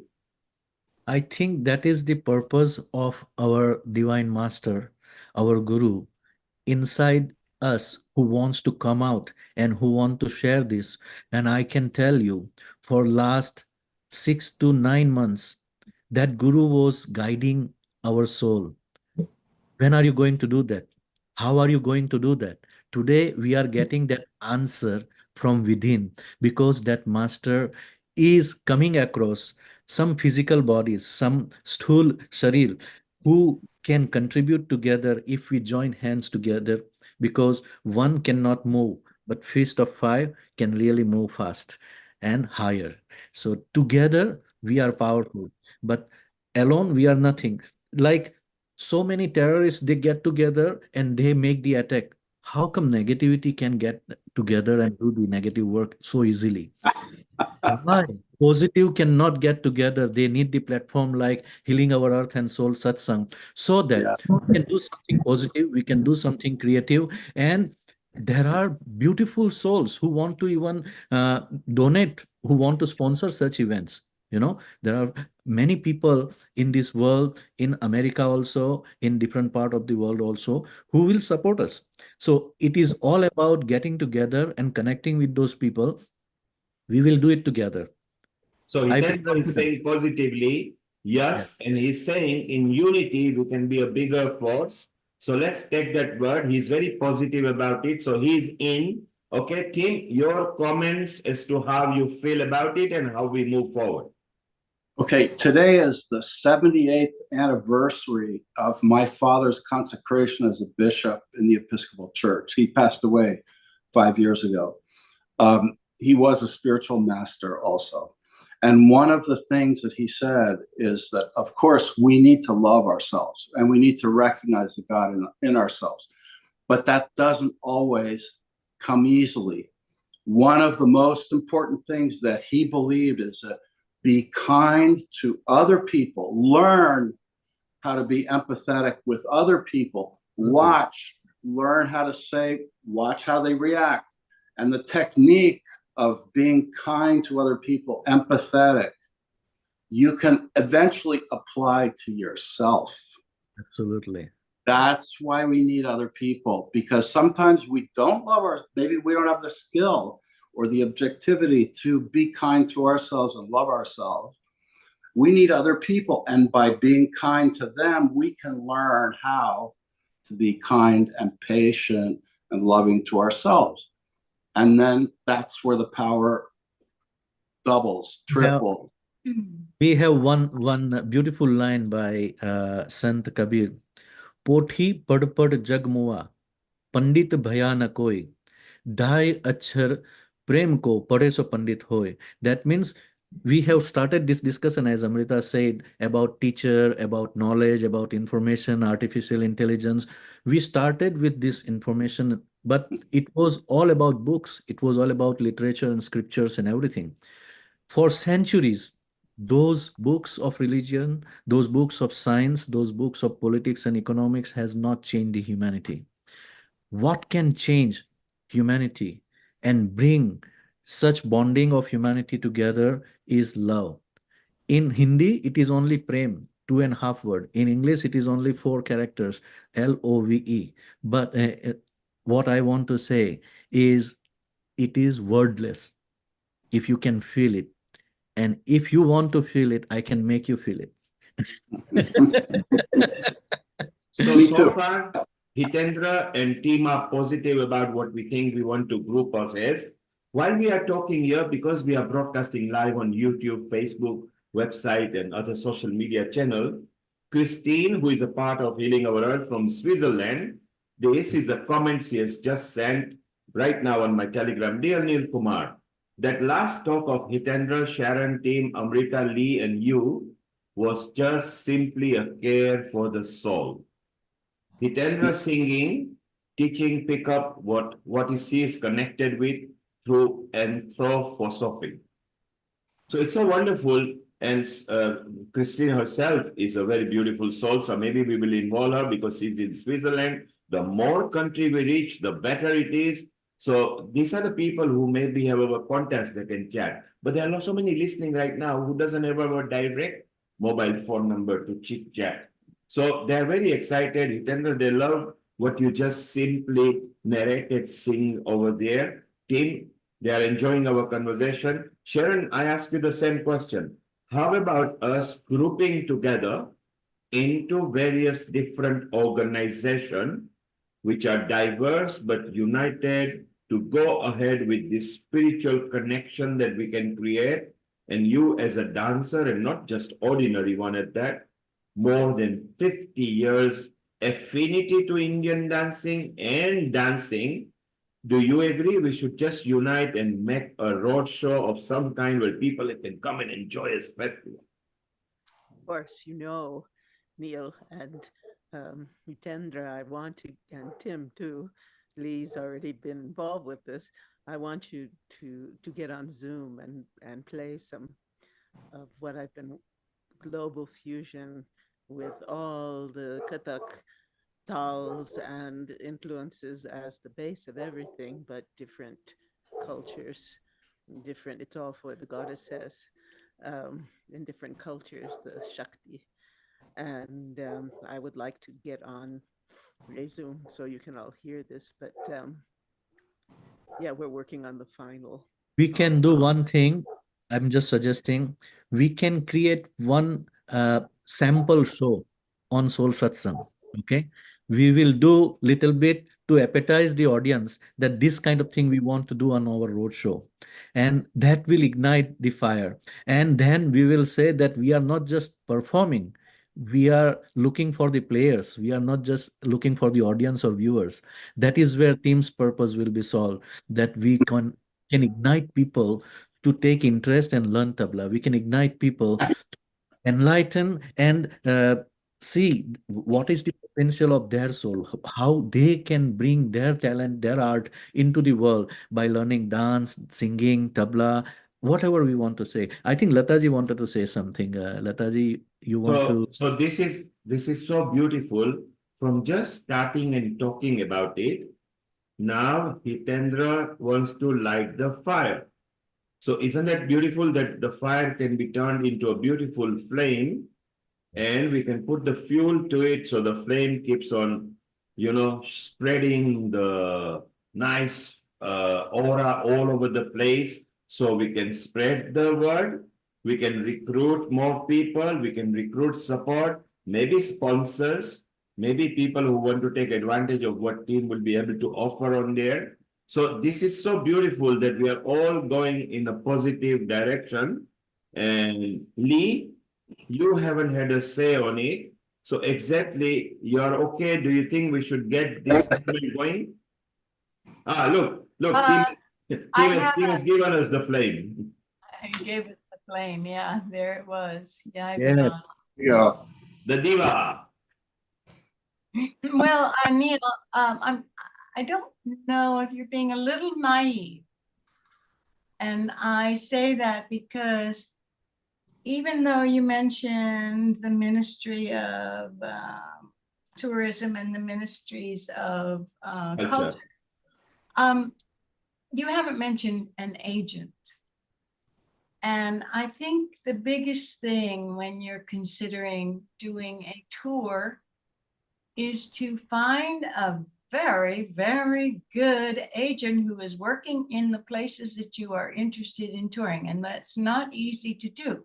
So if you work and get the show together and talk with the Ministry of Tourism and the Ministry of Culture, maybe they know the agents, because without that, it's an ad hoc situation. I've been through a lot of this, and I have to say that it's very, very important to get that high-powered agent. So yes, you got it right. In fact, if we are going to discuss everything, then there are 19 departments. This is not the right time. What I talk is what I practice in a big way anyway.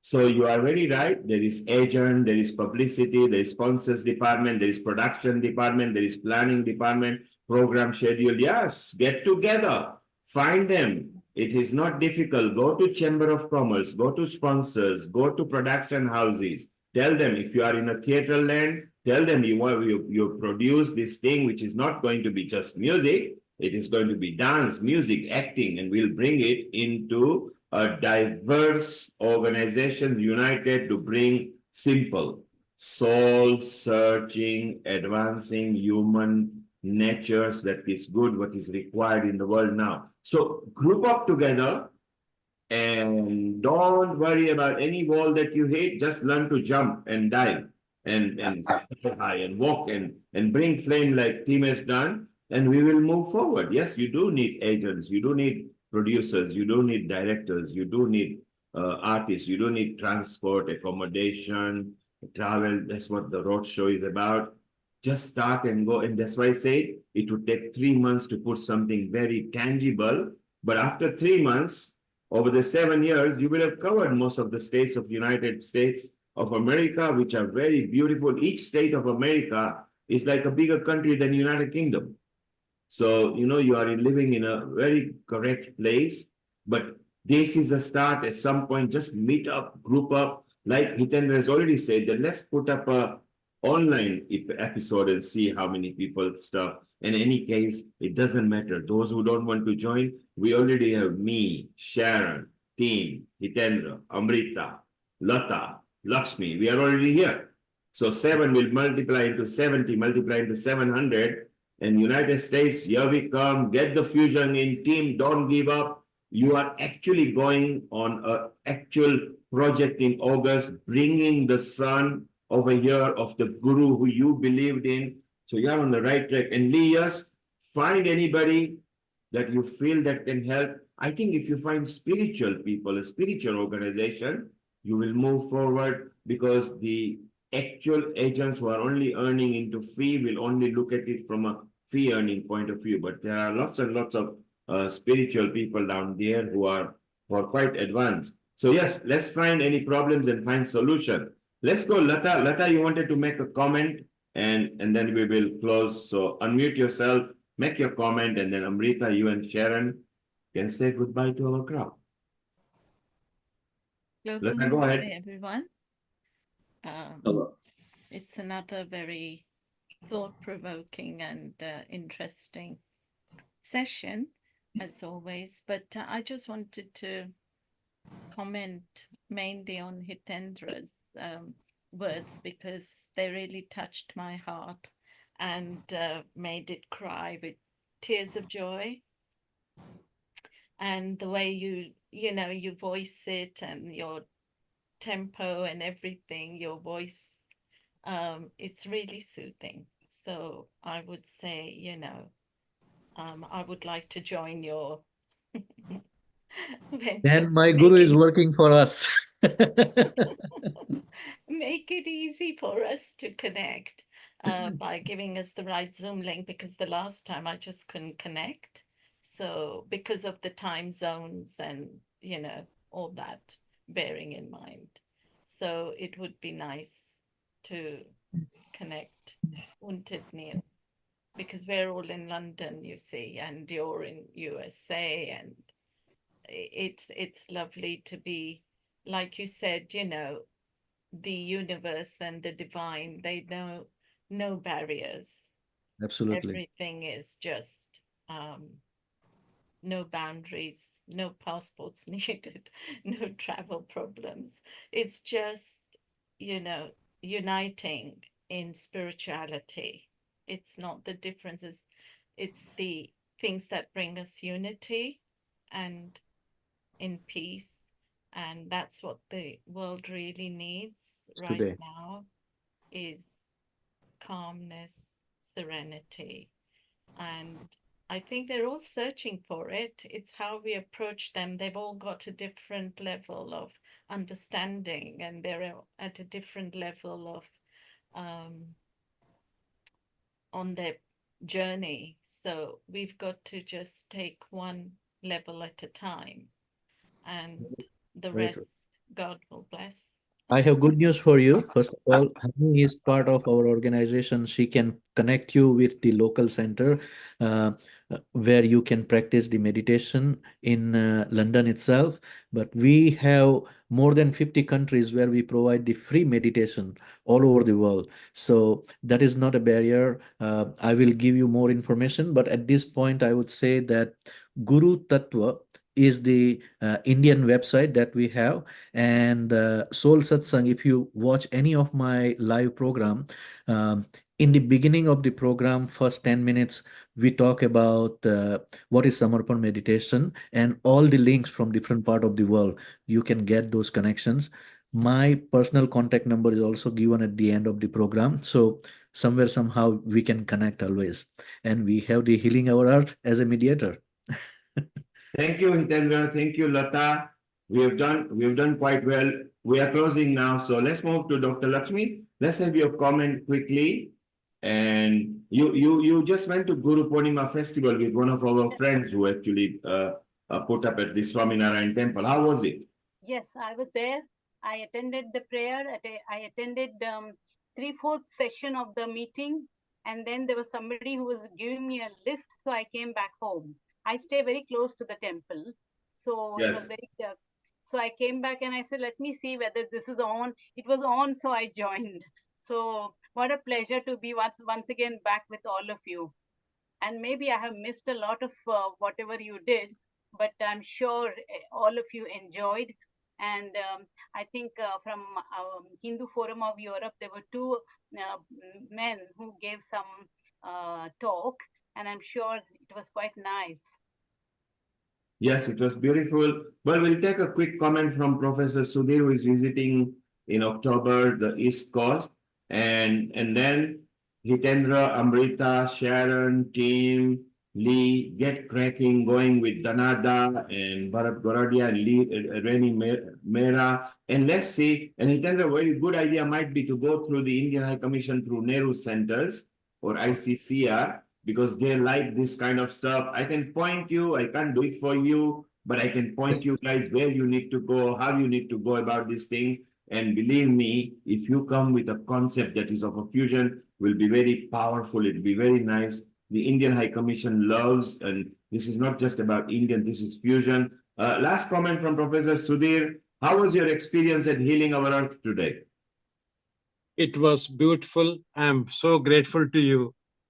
You have made my day memorable by all means. Unforgettable day. And Professor, thank you very much, everybody. We value your input, and obviously Rotarian Lal Goyal, who is our permanent producer. In fact, team, Rotarian Lal Goyal, Amrita, if you could introduce Rotarian Lal Goyal to Tim and just point him to Banaras contacts as well. So let us get things going, because when Tim comes next to India next time, then maybe he can meet some appropriate high profile people like the ministry people that we bring in. So let's get going. Let's bring this soul connection over there. We've got soul suction there as well. Let's get going. We will never be a loser. We are already 9 people over here. 9 times 9 is 81, times 9 is 729 times, my God, we can keep on increasing, okay? Let's multiply. I love you all, and maybe Amrita and Sharon, if you could thank everybody, and let's close, and bless you all. Thank you. Bless you. Thank you. Thank you so much. Sharron, over to you first. Unmute yourself. As always, I didn't want you to hear my dog barking, so it's been a joy to be with you on this very, very special day.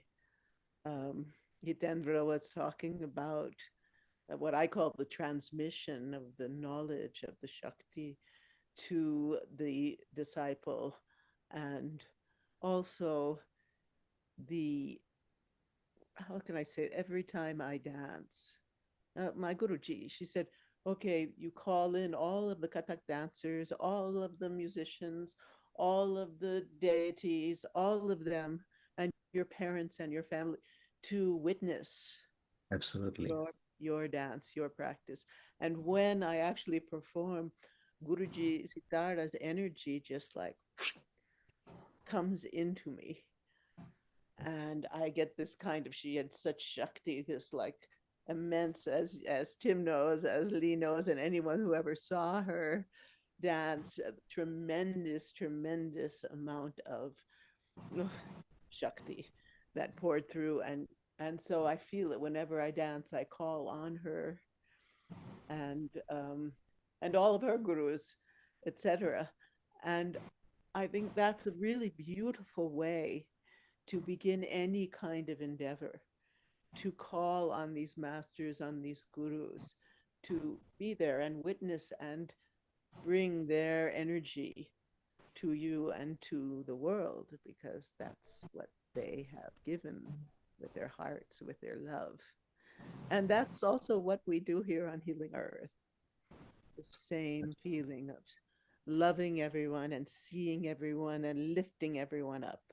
So it's a joy to be with you, and we'll see you on so many upcoming programs. I know Tim and I were discussing, he's very interested in the sound and the effect on the brain of different tals and the Indian tradition and more. So I'd love to bring him back with maybe Jonathan Goldman and Dr. Rajiv and others to really talk about the effects of sound and music on the consciousness. So that'll be something maybe on an integrated health show. We have That will be really nice, Sharon. Yes, definitely. In fact, Tim, Amrita, before you conclude, Hitendra mentioned Guru Tattva. So this is the episode that healing, as you know, Healing Our Earth goes to every organization and gets them uplifted globally. So this was one of the episodes that we created when Hani and Hitendra actually helped produce this. This was the Guru Tattva.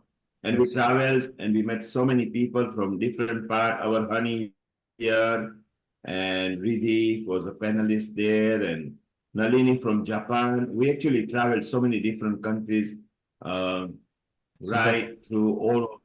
These are all from different countries, which Hitendra actually united over here. And Jitendra Patwari is actually very good. He's into chakra healing as well.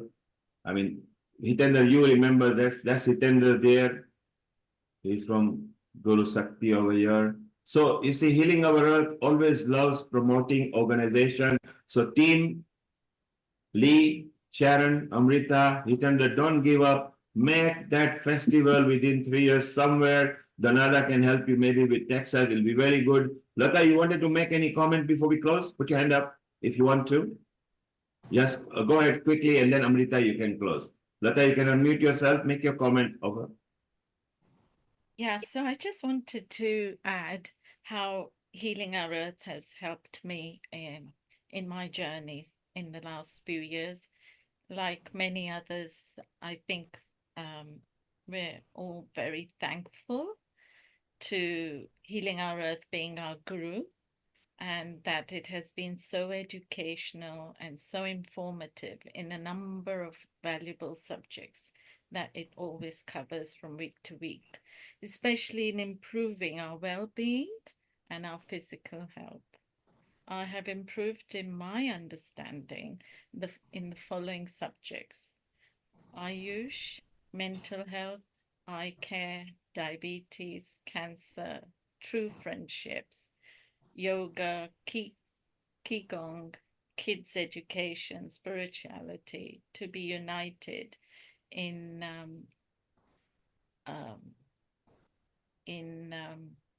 races and different what's the word? In different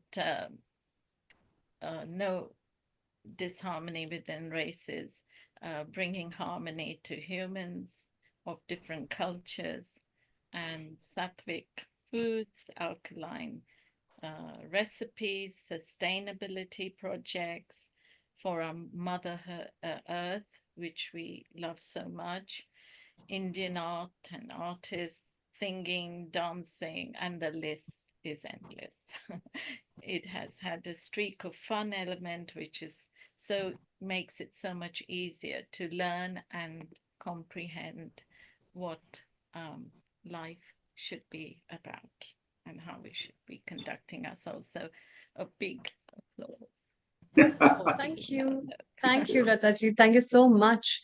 In fact, I'd like to personally thank each one of you because all of you are my gurus, and this platform has given me a lot of learning.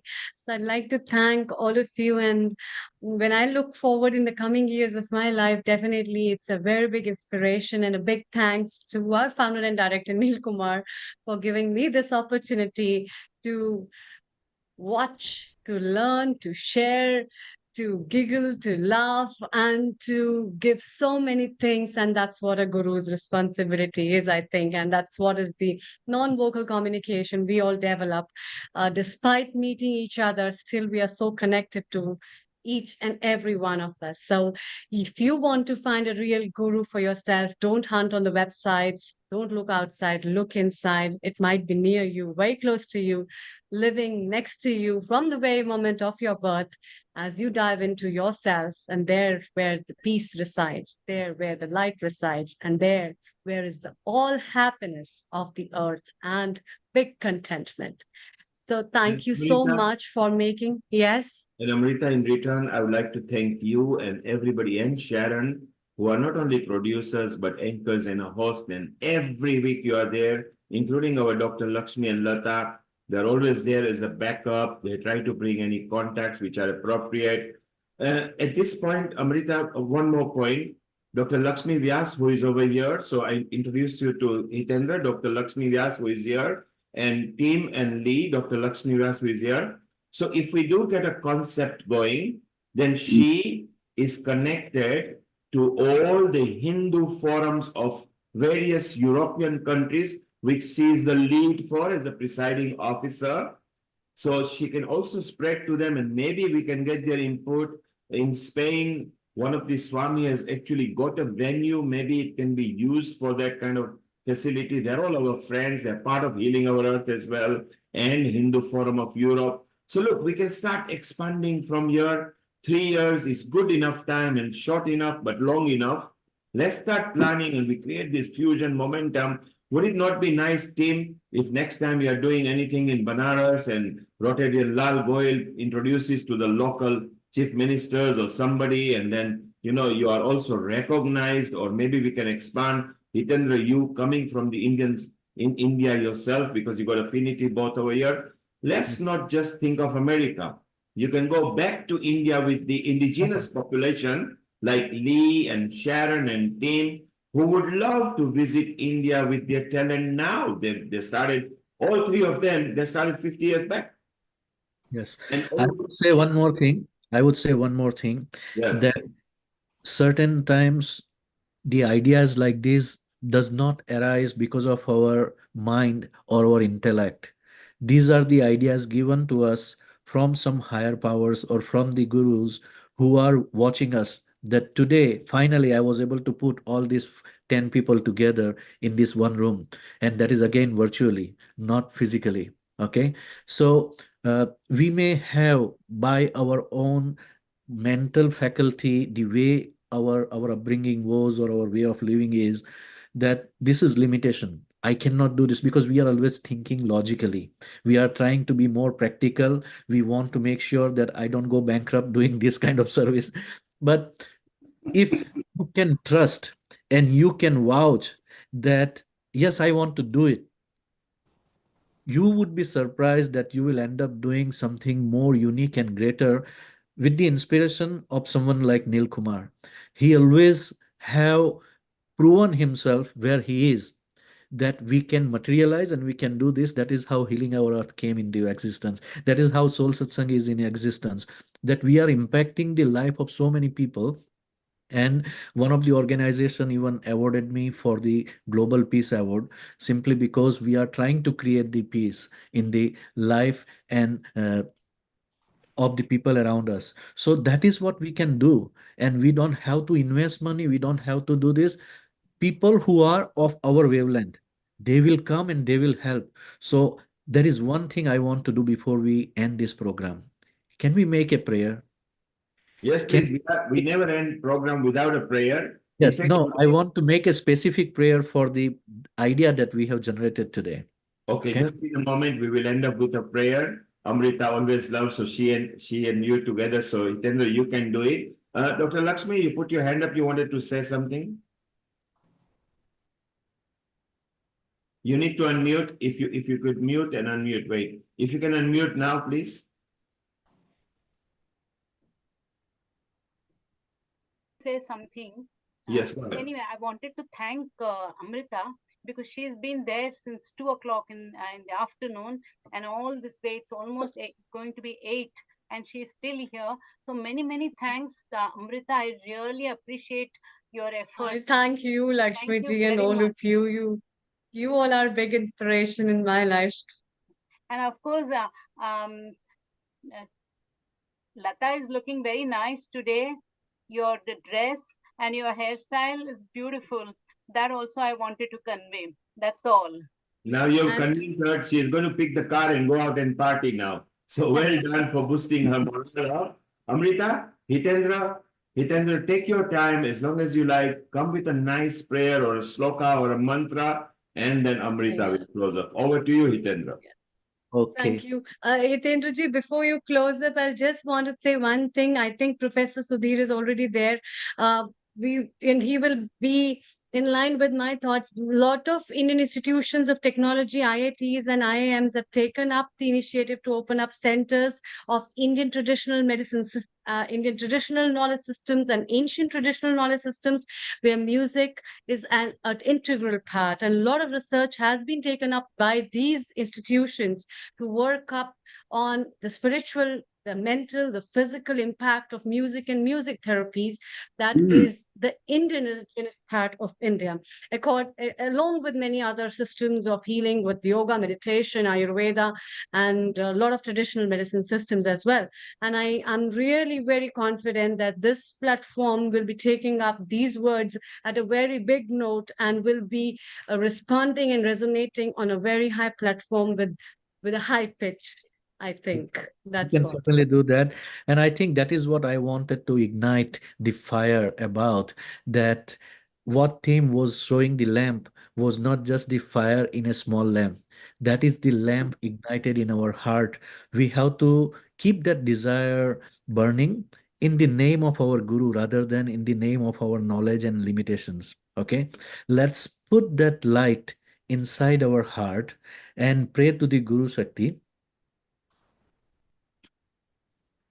O Guru Shakti, please bless us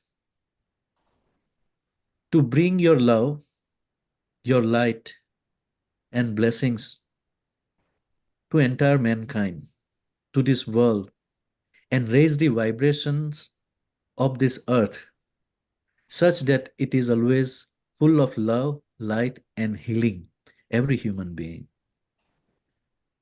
The mission that we are taking with this roadshow and combining our artistic talents may sound challenging, but it cannot happen without your blessings, inspirations, and support. So we surrender this dream at your lotus feet on the auspicious day of Guru Purnima as Guru Dakshina. We don't want anything for us, but we want everything that you gave us to pass on to others who can be as happy, as joyful, as loving as we are today. Thank you. Dhyanamoolam Gururmurti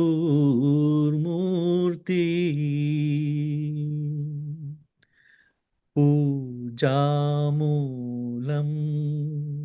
Gururpadam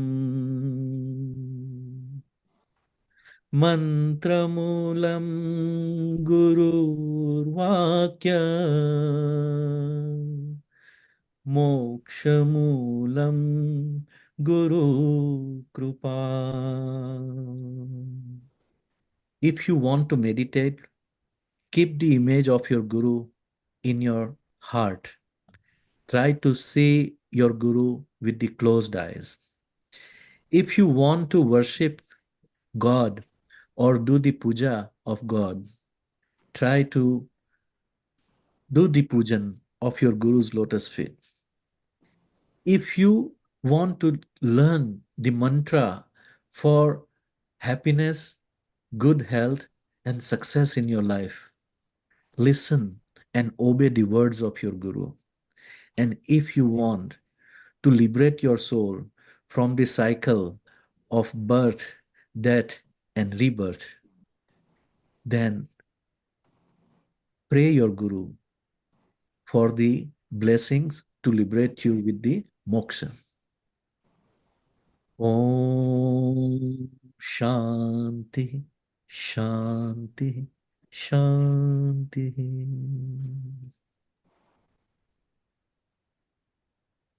So it is not our success or failure. It will be our Guru's wish. Wherever they want to bring us, they will bring us. But we don't have to worry. We just want to surrender and we want to make ourselves available that we can do it. Then forget it. Success, failure is their problem, not mine or yours. Thank you. Thank you so much. And with this, we close today's episode. I'd like to thank all the contributors and the guests who have made this episode again a great success. And special thanks to Himanshu Mehta, Dhruv Chatralia, Veena Panikona ji, Saiksha from Mauritius and her team, Swami Shailendra ji. A special thanks, despite his busy schedule, he gave us the recording of his note and it was a beautiful message from him. A special thanks to Lakshmi ji for our special guests, Shri Gopi ji, as well as Dr. Ram, Shri Hemang Bhai, as well as again a big thanks to Rotarian Lal Goel ji for wonderful guests. And thank you so much, Professor Sudhir Sharon, for staying for such a long time with us.